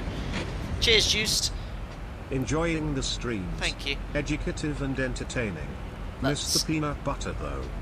Oh yeah, peanut butter for Jack. Well, thanks guys. Let me just check in with Dublin. Forecast for fate 1009 expect 011. The checklist. Discussed. IAS and alt bugs. Checked and set. Descent checklist complete. Yeah, cheers Fabio for the €10. Very kind. Glad you're enjoying it, learning something new. And Juice thanks for the €10. I'll try and get some peanut butter for Jack. So our VNAV again still behaving really nicely. And you can see here one of the things that was missing on the PMDG earlier. If we go here to plan, you can see we still have the additional circles for decel. And then once we've met that first restriction, we should have a new top of descent point. Fly heading 310 degrees. Anti-ice. 210 degrees, thank you. 5 Mike Foxtrot, descent, flight Try level and check in as soon as 160. possible. Flight level 160, This is enhanced skyscapes. Press the 1 button. for Golf, speed 180 knots, maintain until 6 DME. Might get a star change here. 180 to 6 DME, 1, radar 1 for Golf. Radar 1 for Golf, contact tower 118.6, bye-bye. Tower 118.6, bye-bye, we're on the 4 Golf. Ryanair 1726, route direct Wow, Oslex. so busy. Route direct Oslex, Ryanair 1726. Dublin approach, Alpaca 2 Zulu Bravo, descending flight level 70, inbound to Rubar. Alpaca 2 Zulu Bravo, Dublin approach, hello, cleared VATSIM 1 Romeo arrival, landing runway 10 right, descent, flight level 70, and report indicated airspeed. VATSIM 1 Romeo for runway 10 right, sending flight level 70, indicated speed 284 knots, Alpaca 2 Zulu Bravo. Alpaca 2 Zulu Bravo, thank you, speed 280 knots or greater. 280 or greater, Alpaca 2 Zulu Bravo. So let's not upset anything, we'll leave it on profile. Speed 250 knots or less. And we'll change the arrival. I knew it would be a different one. 011, route direct to right sap, descend. Battery 1 Romeo, so that has completely changed our profile, so we'll just let it do VNAV path. It's going to now pitch up to do 1,000 feet per minute. Exactly as it should. What was the height, please? And your FMC speed thrust will come up to maintain speed. From right sap, cleared on left approach, 10 right, report established. We'll bring Rubar to the top now. Oh, it's actually put us right back on profile, it's not much change because it's the same restriction. So, VNAV speed, this is common VNAV. What we have fitted to all our 737s in our fleet. So, it's gone to VNAV speed because it doesn't want to dive for the path, but it has just captured that path now, so it's gone back to path. If you get... 5,000 feet, QNH 1009 hectopascal. Pressurization. 1009, Ryanair 17. So again, that diff's slowly dropping. We're doing 1,000 feet per minute. That's okay. Foxtrot, turn left heading 200 degrees. Left heading 200 degrees, up like a 5 mile Foxtrot. Alert 32 Foxtrot, stop descent, flight level 150. So I just wanted to show you how common VNAV works on the modern 737. So if I select vertical speed, I'm just going to go 1,000 feet, just get high on profile, show you what happens. Romeo arrival, landing runway 10 right, stop descent, flight level 120. Romeo landing 10 right. So I'm just going to get about 500 feet high on profile here. Ryanair 1726 from Moslex through direct to Rysap. Moslex direct to Rysap, Ryanair 1726. So there's 500 feet. Pretty light turn, now I'm going to go VNAV, and notice how it says retard VNAV speed. So in older versions of the 7.3, it was staying VNAV path, and now it's going to VNAV speed, so it's pitching for the target speed in the FMS, and watch this, VNAV speed, when it's back on path, that's the only time it goes back onto path now. So actually, because I slowed down, it's actually used that speed to capture it, and see how it's also gone back to VNAV speed. So if I open the speed window now, it stays in VNAV speed. And if I now increase our speed to get back onto our vertical profile, it will now stay with the speed window open. So you watch this, it'll go from VNAV speed to VNAV path, now FMC speed, okay, and the thrust will add, it should be FMC speed maybe, I need to check that. But yeah, it behaves in a different way, basically it won't dive for the profile anymore, I'm just saying VNAV speed. But it does work really well. Right, approaching, actually looks at this new arrival. Target 63 Charlie Echo descent, altitude 5,000 feet, QNH 1009 hectopascals. Was that for me? I think it might be. Alpaca 63 Charlie Echo descent, altitude VATSIM 1 Romeo, where are you? I just don't like the format. It's always a bit higgledy-piggledy. There we go. So VNAV's still obeying here. There's 250 below 100. And there's the green circle for the 250 knots or below. And there's a decel point for the Bremo restriction at 220. Or 230, sorry. So Bremo, Babon, 50. It's just a longer routing. Look, Delta Whiskey 754, 755, Oslex onto reset. So I'm happy to say. And all the restrictions as well. VNAV has been 10 out of 10 so far. Rabatabas says a U14.1. This is based off U14. It does say U13, but it is the U14 common VNAV update. We're established 10 right, Ryanair 117. Yeah, VNAV's been flawless. Manual thank you, Rory Heap. Welcome. I hope you're doing well, buddy. I am doing my manual pressure check. Very well remembered. So yeah, actually, it's descending a little bit too fast there. So I'm going to close it slightly, open it slightly. That's not how I would use that switch either. It'd be very short, sharp bursts. I don't want it more than 1,000 because it's going to start hurting your ears. Mark 330 route direct to Echo. Yeah, the VNAV's been direct to Echo, 320. Dublin, Stansted 982, with you passing flight level 270, inbound Siku. Tanzan 992 approach low, I will call you back, break, Alpaca 2 Zulu Bravo, reduce speed 230 knots. 230 knots, Alpaca 2 Zulu Bravo. So if we're just a little... just literally is going to do that for the restriction at Bremo, so let's just leave it in VNAV just to see how it does. I think the green decel point's quite late. I should think it should be a little bit further back. That's checked, and you watch now, decel. It's going to start pitching up. Break Alpaca 6-3 Charlie Echo from Oslex direct right sap, descent to altitude 3,000 feet. There we go, so here it goes pitching up, and it's now slowly bringing the speed back for 230 knots. What's going on in the background there? Mark 330 descent to altitude 3, correction descent to altitude 4,000 feet, QNH is 1009 hectopascals. 50, 40, 30, 20, 10. So it's gone a little fast. So I'm just going to use a... No, it is coming back. It's going to level off now. Runway inside cleared, visual straight in POV. You're flying in America. Oh, jeez, Kieran, thank you very much. That's very kind of you. Thanks for your donation to your sport. Yeah, we're not in the US here. Go cleared visual approach. Off you go. Thanks, buddy. Oh, I need to do the post-cruise checks. I'm all over the place now. Fuel 4 pumps lights. Insurance ice can come off. Correction, aptitude 15 25 degrees. Pressurization we're doing ourselves. It's slowly descending, that's fine. Flight level 150, reduce speed 250 Very cool. Master caution. Air conditioning. Off schedule descent. That's associated with the font we have. Well, post-cruise checks complete. Mark 330 from Knuckle, direct right up. There we are. So now, if you look here, direct to Oslex. Direct to Oslex, Alpaca 2 Zulu Bravo. So this is how a lot of airports deal with. They don't have holes anymore. They just have routings. But this is something that the PMDG wasn't doing earlier that you need to look into. Once you're level here, what is going on there? See how it's generated a new top of descent point and decel point based off all the restrictions. So. That's spot on. Romeo arrival landing runway 10 right, turn left now, heading 280 degrees. Cabin altitude is too low. Yeah, it is. You know what? It's way too low. But because we're close to the ground now and below 10,000, so I'm sort of going to leave it as it is. The only thing is we've got to be careful with the rate of descent now. Let's approach runway 10 right, report established. Descend 3,000 feet from right side. Yeah, this would be a high workload, and it's so difficult. You can't feel the pressure or anything. Target 2 Zulu Bravo descent to altitude 5. Correction, descent to altitude 5,000 feet. QNH 1009 hectopascals.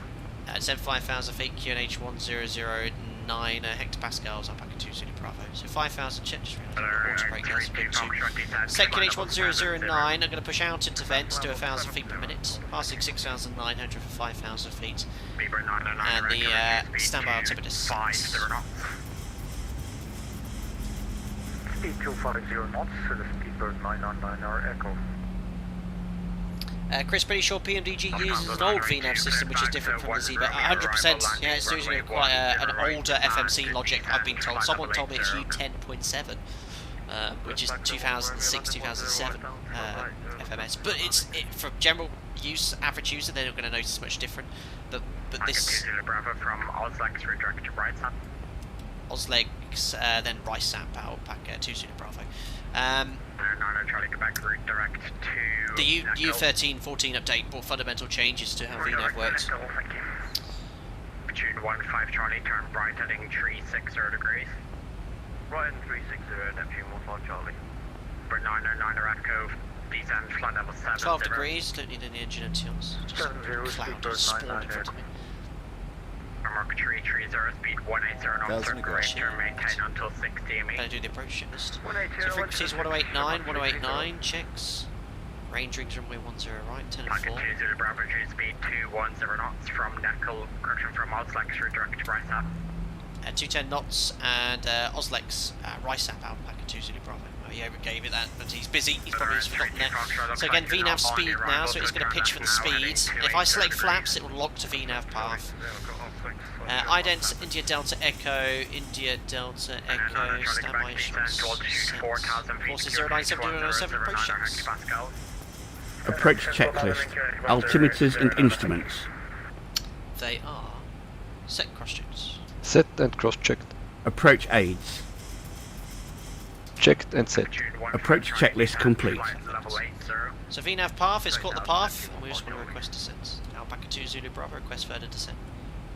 Alpaca 2 Zulu Bravo, descent to altitude 3,000 feet from right top, cleared on last approach, runway 10 right, report established, speed minimum clean.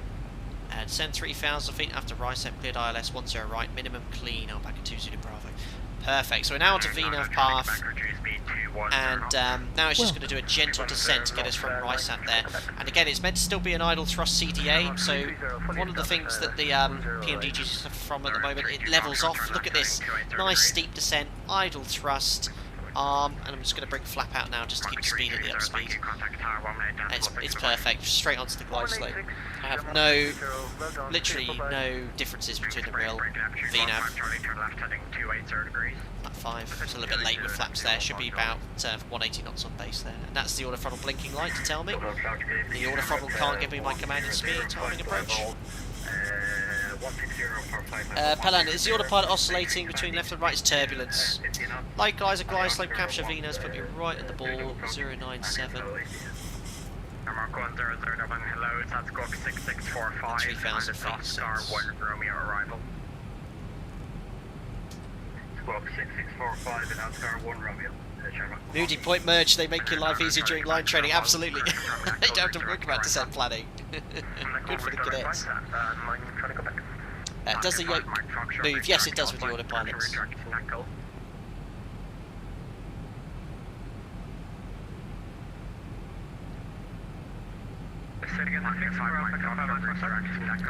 This is perfect.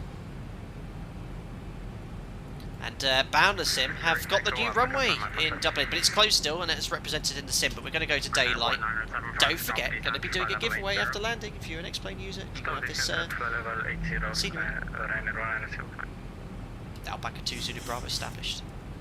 Alpaca 2 Zulu Bravo, thank you. Speed 180 knots, maintain until 60. Meet contact tower 118.6, bye-bye. 118.6, 180 till 6. Alpaca 2 Zulu Bravo, thanks for the great ETC sale. We'll see you soon, bye-bye. Oof, it's a bit turbulent, my goodness, quite input there, so that's a little bit exaggerated on the ZIBO mod, quite excessive inputs being made there to maintain the flight path, but sort of quite turbulent there. So 180 till 6, looking good. Let's check in with town. 2,500. Tower, good evening, Alpaca 2 Zulu Bravo established, ILS 10 right, approaching 7 miles. Alpaca 2 Zulu Bravo Tower, hello again, runway 10 right, continue approach, number, shortly becoming number 1, winds 110 degrees, 6 knots. Continue approach 10 right, Alpaca 2 Zulu Bravo.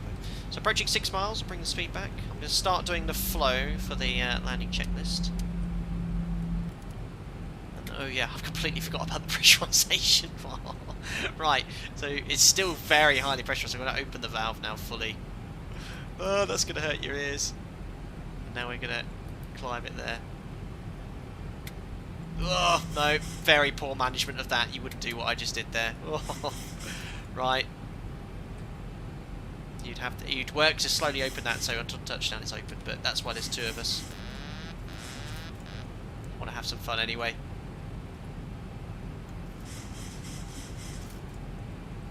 Gear down, flap 15, match speed, landing checklist coming up. Landing checklist. Start switches. Continuous. Recall. Checked. Speed brake. Damn. Armed green light. Landing gear. Down 3 greens. Auto brake. Auto brake 2 set. Flaps. Flips 30 set. Green light. Landing lights. On.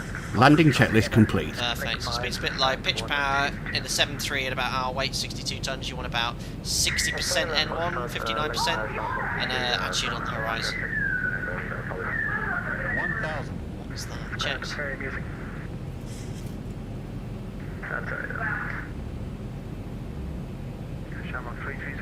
Yeah, poor pressurization management there, but as I stressed earlier, that's why there's 2 of us here. My yoke's a bit loose, and need to tighten up my old stick there. Right, still haven't been cleared to land yet.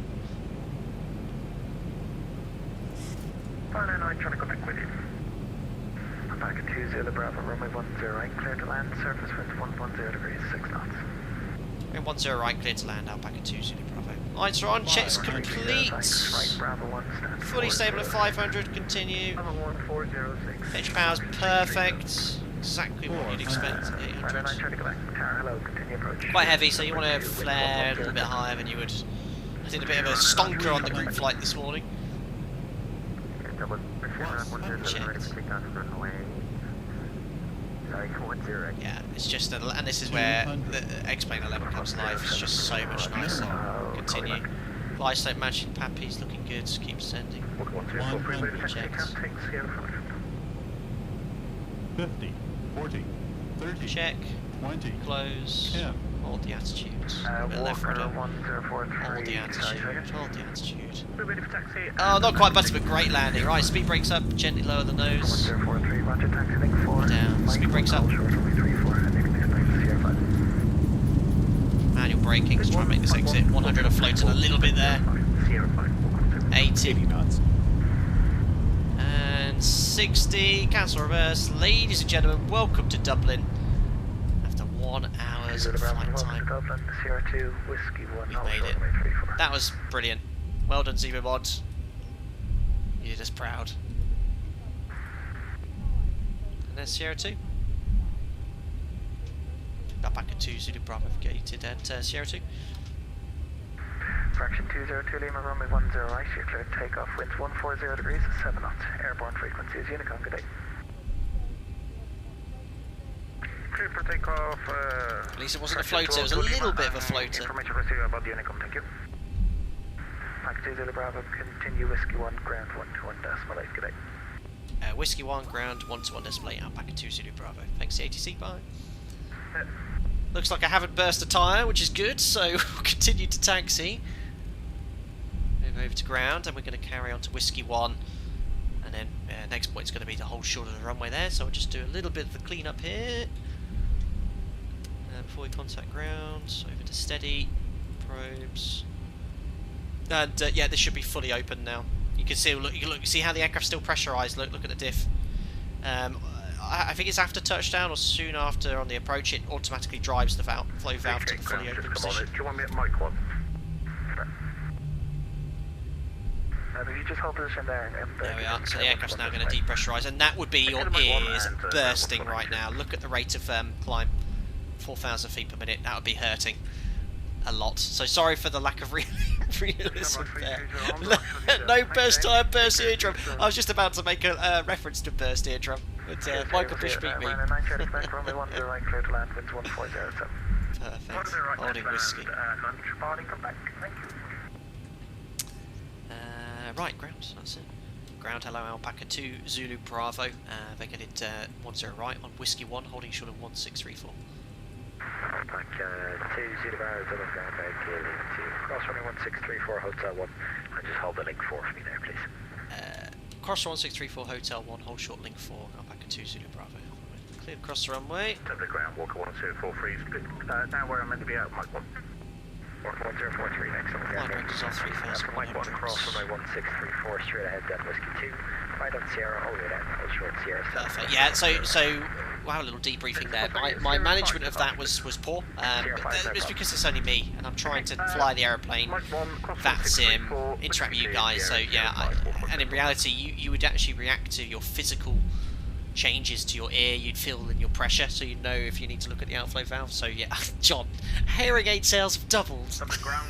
Alpaca Airways, yeah, get your ticket half price and buy a return sector, you get your hearing aids for free. Alpaca 2 Zulu Bravo from link 4, taxi left, Foxtrot inner, right, and link 5, stand 121. Link 4, Foxtrot inner, right on link 5, and just confirm the stand number, Alpaca 2 Zulu Bravo. Stand 121. Stand 121, thank you very much, Alpaca 2 Zulu Bravo. Perfect, so link 4, Fox inner, need a better chart than this. There we are. So coming in off Hotel 1, link 4, oh, first left, my bad. Oh no, my bad, I'm going all over the place here. Professional taxiing here. Link 4, Fox inner's this next left, and then Fox inner right and then stand 121. There we go. That's why there's 2 of us. And never ever carry on taxiing whilst unsure where you're going. Guys, the auto pressurization system failed. Yes, if you're referring to what's going on there, we had a pressurization issue in the mod, completely unplanned. Like, it just happened. I was like, okay, I'm not sure what's going there. There they go, the alerts are on. Let's get the APU cranked up.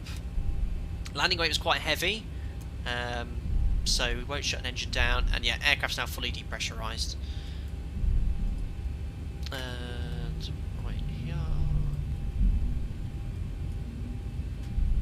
and stand 121. A little bit of taxi music for you. Oh, Spotify is frozen. There we go. Why's that not working? There we go. Stand 121. Next left. And this scenery is up for grabs.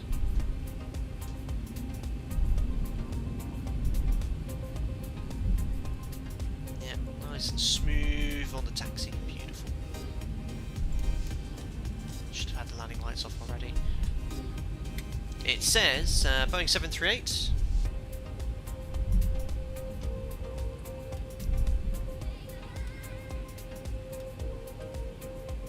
Stop. Perfect. Parking brake is set. 2 blues. We have the 1 red available, and engines are dead. Ladies and gentlemen, welcome. Eardrums not quite intact to Dublin.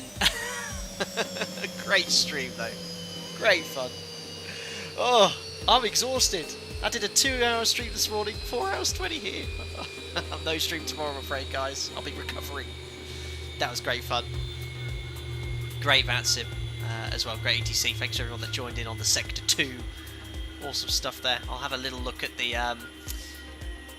comments here. Let me just turn off Fly Live, and we'll do the full shutdown checklist. Actually, we can do the checklist as well. So it pumps off. We should leave 1 on for the APU. Actually, electric hydraulic pumps off. That's broken. We'll leave that there. Call that engineering. Anti-collision light is off. Transponder 2000. Standby, and then we'll do the checklist as well for ultimate immersion. There we are. Shutdown checklist. Shutdown checklist. Fuel pumps. Not again. Well, that's 1 pump for the APU. You can let me off. Electrical. EPU on the bus. Fasten belts. Oops. Yeah. Well. Yeah. We're just picking up everyone's ears. Off. Window heat. Off. Probe heat. Off. Anti-ice. Off. Electric hydraulic pumps. Off. Voice recorders. Auto. Guys, do you have any questions or answers about the ZIBO mod PMDG? Engine bleed. On. APU bleed. Well, I just want to get the scenery giveaway Exterior as well. lights. Checked. Start switches. Off. Auto brake. Off. Speed brake. Down D10. John. Flaps. Up, no lights. Parking brake. Set. Start levers. Cut off. Weather radar. Not again. Off. Transponder. Standby. CVR circuit breaker. In. Cockpit door. Ah, this. Okay. Unlocked. Shutdown checklist complete. I love the checklist, it's great. Right, first things first, let me just jump into the menu here and crank up the daylight here, turn off live time, and so we can see the scenery here. There we are. Watch your eyes. Perfect, there we are. So, first things first, the actual origin of this entire stream is to do a giveaway of this airport. This is Boundless Sim Scenery, who very kindly got in contact with me and said, would you like to have a copy of the scenery? I was like, yes please. They said, we'd actually like to give another copy away to your viewers. So this is actually a giveaway from me. This is a giveaway on behalf of Boundless Simulations, who make sceneries for X-Plane, and soon I believe for Microsoft Flight Simulator as well. And yeah, I'm just going to get the blurb from them so I can tell you all about it before I do the giveaway and talk about how to enter the giveaway. Then we can have a little discussion about ZIBO and PMDG if you have any questions, and I'll give you a bit of an analysis and thoughts, and we'll go from there. So this is the Boundless Sim Dublin Airport, and I'm very happy to see that they have, for the first ever sim I've seen, Dublin second runway, which is near and very close to construction and completion. It's not open yet, and I'm sure Boundless Sim will update this when the new runway opens, but this is why we're calling this runway 28 left 10. right now, because this will be open in the not too distant future. So that's all modelled. You've got Ortho 4XP included with the scenery, and it sits really well with the Ortho. I've generated a tile here for Dublin.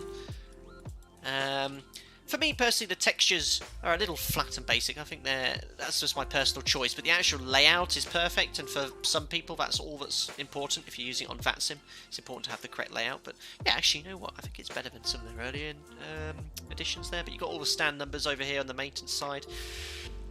Norfolk Terminal 1, all the stands here. This is sort of Ryanair, all this part here, and then Aer Lingus operate to the south of the terminal, so that's all there. Zipping around. Get the oohs and ahs in chat. This is Aer Lingus' terminal around here, I think, and then all the others are shared with other airlines. But yeah, very nice to have an updated Dublin for so long. And we have all the Sierra intersections. I love the runway textures, actually, and they've got the sort of grooved runway look as well. And look, it's Sierra now. It's the first one I've seen with Sierra. Have I got an ooh sound mod? I don't. I've got lots of... Oh yeah, I do. Anime wow. So yeah. So, up to date airport, fully customable terminals, includes all the nearby layouts, warehouses and business parks, custom 4K PBR, jetways, 3D volumetric graphs, FPS friendly, custom PBR vehicles, 4K ground textures, fully accurate ground markings, wear and tear, global traffic compatibility, accurate layout to be referenced in the latest charts as well. Control tower, where is the control tower? I actually have no idea. Oh yeah, sorry, one thing the dev wanted me to mention, they had an issue with ground vehicles shadows, which they've fixed, and there'll be an update for this scenery very soon, which will put the ground vehicles back on for you. At the moment they don't have any ground vehicles. There's the tower. So yeah, you could say add-ons are probably prettier in Microsoft Flight Simulator, but practicality, very nice indeed. Excellent. This advertise is contributed by Boundless. Hey, if a developer is very kind enough to send me a scenery for free, I'm more than happy to say thanks, guys. You know, have a look at this. And they're well known. And what I like as well, Dublin apparently has a lot of construction going on at the moment, and that's kind of modelled. Look, they've got all the work in progress, which is really cool. So hopefully they'll keep up to date with all the changes as well. So if you'd like to win a copy of this scenery for your X-Plane 11, here's how to enter the giveaway. All you've got to do is put a keyword in chat. All right, the tower, Rapunzel. Is the tower view blocking view of arriving aircraft? Shift 5. No? Looks... Oh, yes it is. Yeah, that's a shame. Quite loads of aircraft, scenery, and X-Plane 11 does that. But yeah, at least for replays it would be an issue. Shouldn't be really looking at the tower view for landing. So guys, you just need to put a keyword in chat. Usually with scenery giveaways, with airport giveaways, I keep it very simple. I think a lot of you know what's coming. So all I'm going to do is set this up here in the background. Giveaway, keyword, enable anti-spam. Roll it. Not just yet, because I need to put a keyword here. Don't fall for the trap. Do not put keyword in chat. Do not put... No. This has happened before. Guys, listen carefully. Please put in chat the 4-letter ICAO code for Dublin. That's all you've got to do. Don't put keywords, you children. This always happens. Please put in the 4-letter ICAO code in for Dublin. Begins with E, ends in W. And if you are the winner of the giveaway, listen carefully, please get in contact with me via social media. I'm on Facebook, Instagram and Twitter. If you don't have social media, you can contact me via my email address, which is located on my YouTube homepage. If you go to the About section, don't forget to subscribe whilst you're there, and press for view business inquiries. There's my email address. It's flightdecktosim@gmail.com, and all you need to do is get in contact with me and go, hi Flight Deck to Sim, I was your winner, and I'll be taking a picture of your profile picture and your name on YouTube. I'll just ask for confirmation that you could send that over with the sign out button on YouTube and Google. Believe it or not, people in the past have tried to claim the prize even though they weren't the winner, and I've had 2 or 3 people claim it at once. Very rare, but this is a way of proving it. I'll note your profile picture and name on YouTube. Okay. Shui, I saw that. Oh, also, I should have mentioned this as well. Please only type in Echo India Delta Whiskey once. Don't spam the chat, because I have anti-spam enabled. If you do it too many times, it'll kick you out. So just the once is more than enough. John Padfield bribe.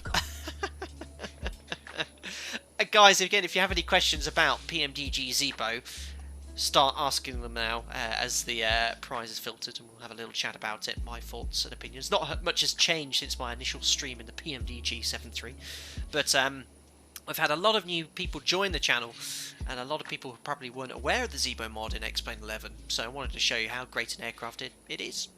And if you want a free aircraft, you won't get a better one. Well, the fly-by-wire A320 I've heard is excellent as well. How is the LNAV, Boolant, in the ZIBO mod? Very, very good. I'll let it filter through a few more people if you perhaps have a slower internet connection. Welcome. Very nearly 80,000 subs. Yes, when we reach 80,000 subscribers, guys, we'll be doing a charity stream. We've done a charity stream since surpassing 50,000. We've done one at 60 and 70. And we've raised over £7,500 for good causes on this channel. I hope with the 80,000 subscriber special, we'll again raise a decent amount of money, and we'll have raised over hopefully £10,000 for good causes since we started doing that. So that's really good. We'll start planning that very soon. And thank you to everyone that's joined the channel in the past week or so with the hype and excitement with the PMDG 737 release. Right then, of course, Echo India Delta Whiskey is the ICAO code for Dublin. That is all correct for all of you that entered the giveaway. Over 297 of you put that in chat there. Let's now roll it. So the winner of the giveaway is Dishy McFlatface. Dishy McFlatface, a regular subscriber of the channel, has won the giveaway. What a name! Dishy McFlatface. Why is that so funny? I'm such a child. Oh, Dishy McFlatface says, woohoo! It's you, sir! Completely rigged. Yeah, I saw that name. I said, I've got to give you that prize. So, Dishy McFlatface, I've just taken a picture of my iPhone of your username and your profile picture. If you get in contact with me, as mentioned, via social media or email, we'll make sure that Dublin scenery, Boundless scenery from X-Plane 11 gets to you as soon as possible, so you can start enjoying it on VATSIM and your preferred Thanks for the awesome day full of entertainment.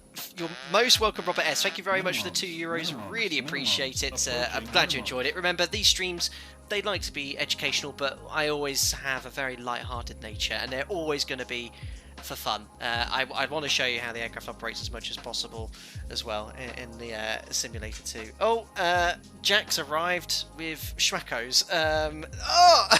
Everyone wants to see Jack again, and then we'll chat 7.3. Let me just I forgot how to control the stream. There we go. Here's one wild Jack. So there we go. Yes.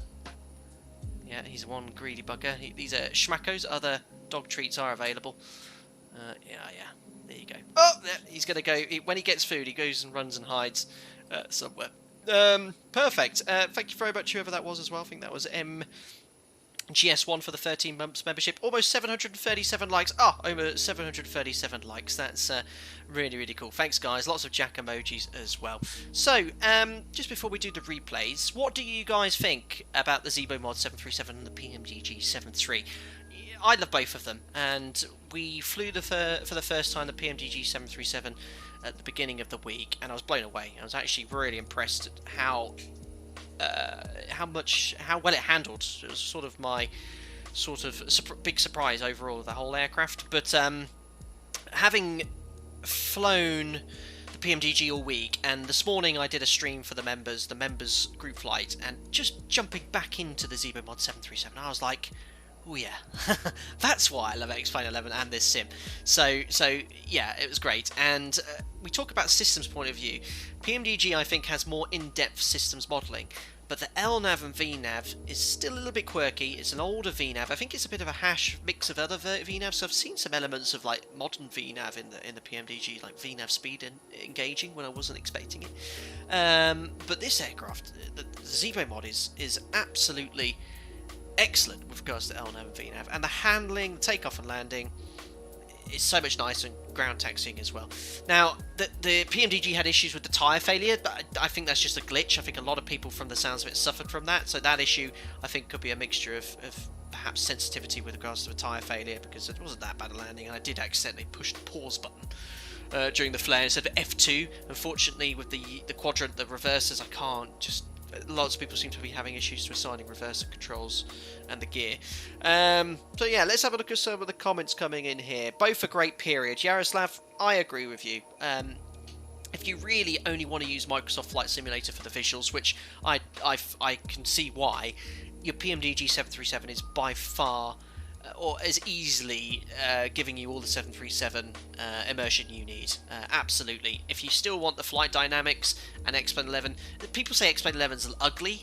Someone actually commented that on my video. I disagree. I think default, yeah, the scenery is a bit bland and the textures are, but you don't have to spend much at all. I mean, enhanced skyscapes and active sky is all I have, and obviously both sims have high quality freeware and payware scenery available, and I always try to utilize both. So yeah, you know, Microsoft Flight Simulator wins that. X-Plane 11 isn't that far behind, and I thought it looked great today personally, but I will agree with you, Microsoft Flight Simulator looks better. Some people were saying with ZIBO, that's understood. Yeah, $75 V3.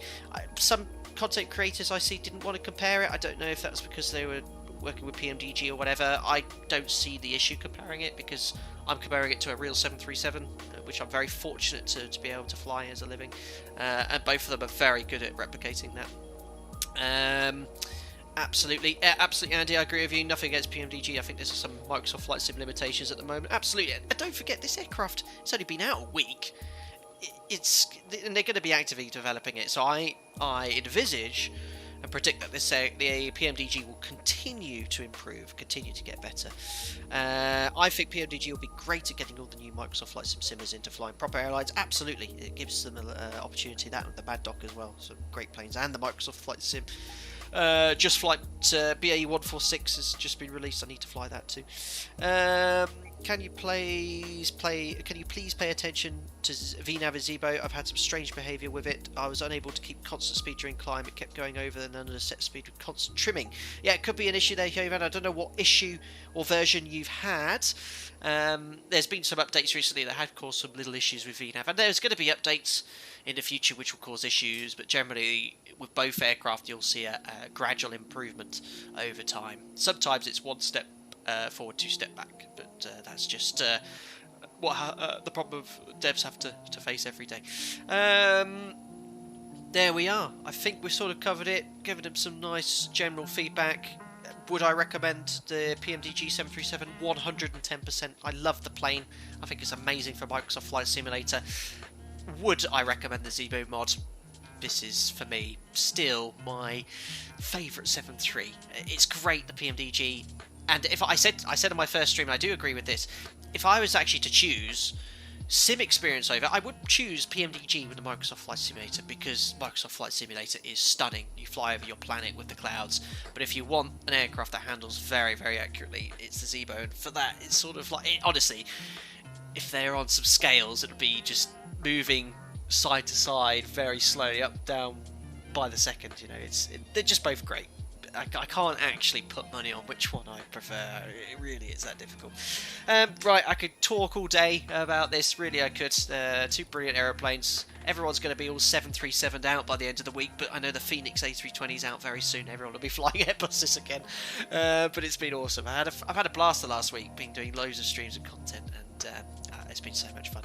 Right, let's call it a day. All the VATSIM controllers are amazing today as well. With ATC, we did have a slight server issue with VATSIM UK, but we got back online and it was all not a problem at all.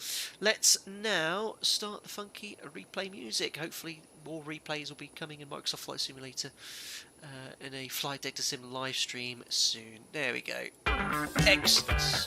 Right, let's pop ourselves into the cockpits. Oh yes, it was a dusk cloud. There we go. And you'll see again why this sim is excellent as well. I mean, just look at the landing behaviour.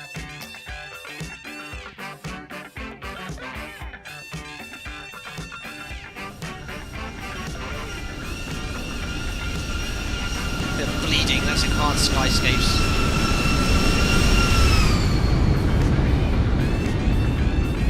There's the flare. I flared too high. I was trying to button, then I flared again. But you can just see the behaviour of the aircraft is spot on.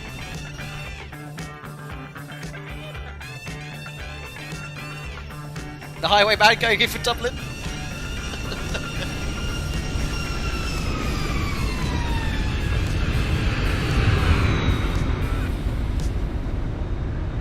Oh, nearly timed it to perfection. I'll give you that. Yeah, landing was okay, just flared too high. And that's because I was a bit scared of smashing onto the ground, which I did on the group flight earlier. I think that tower view, as you said earlier, it does. Oh no, it doesn't block the aircraft, Kieran. We're all good. Tower view is good.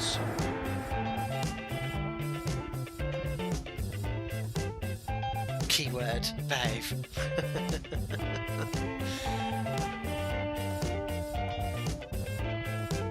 Great. Held the nose off the runway and touchdown. Beautiful. And blowing a tyre, yeah, we did do that today.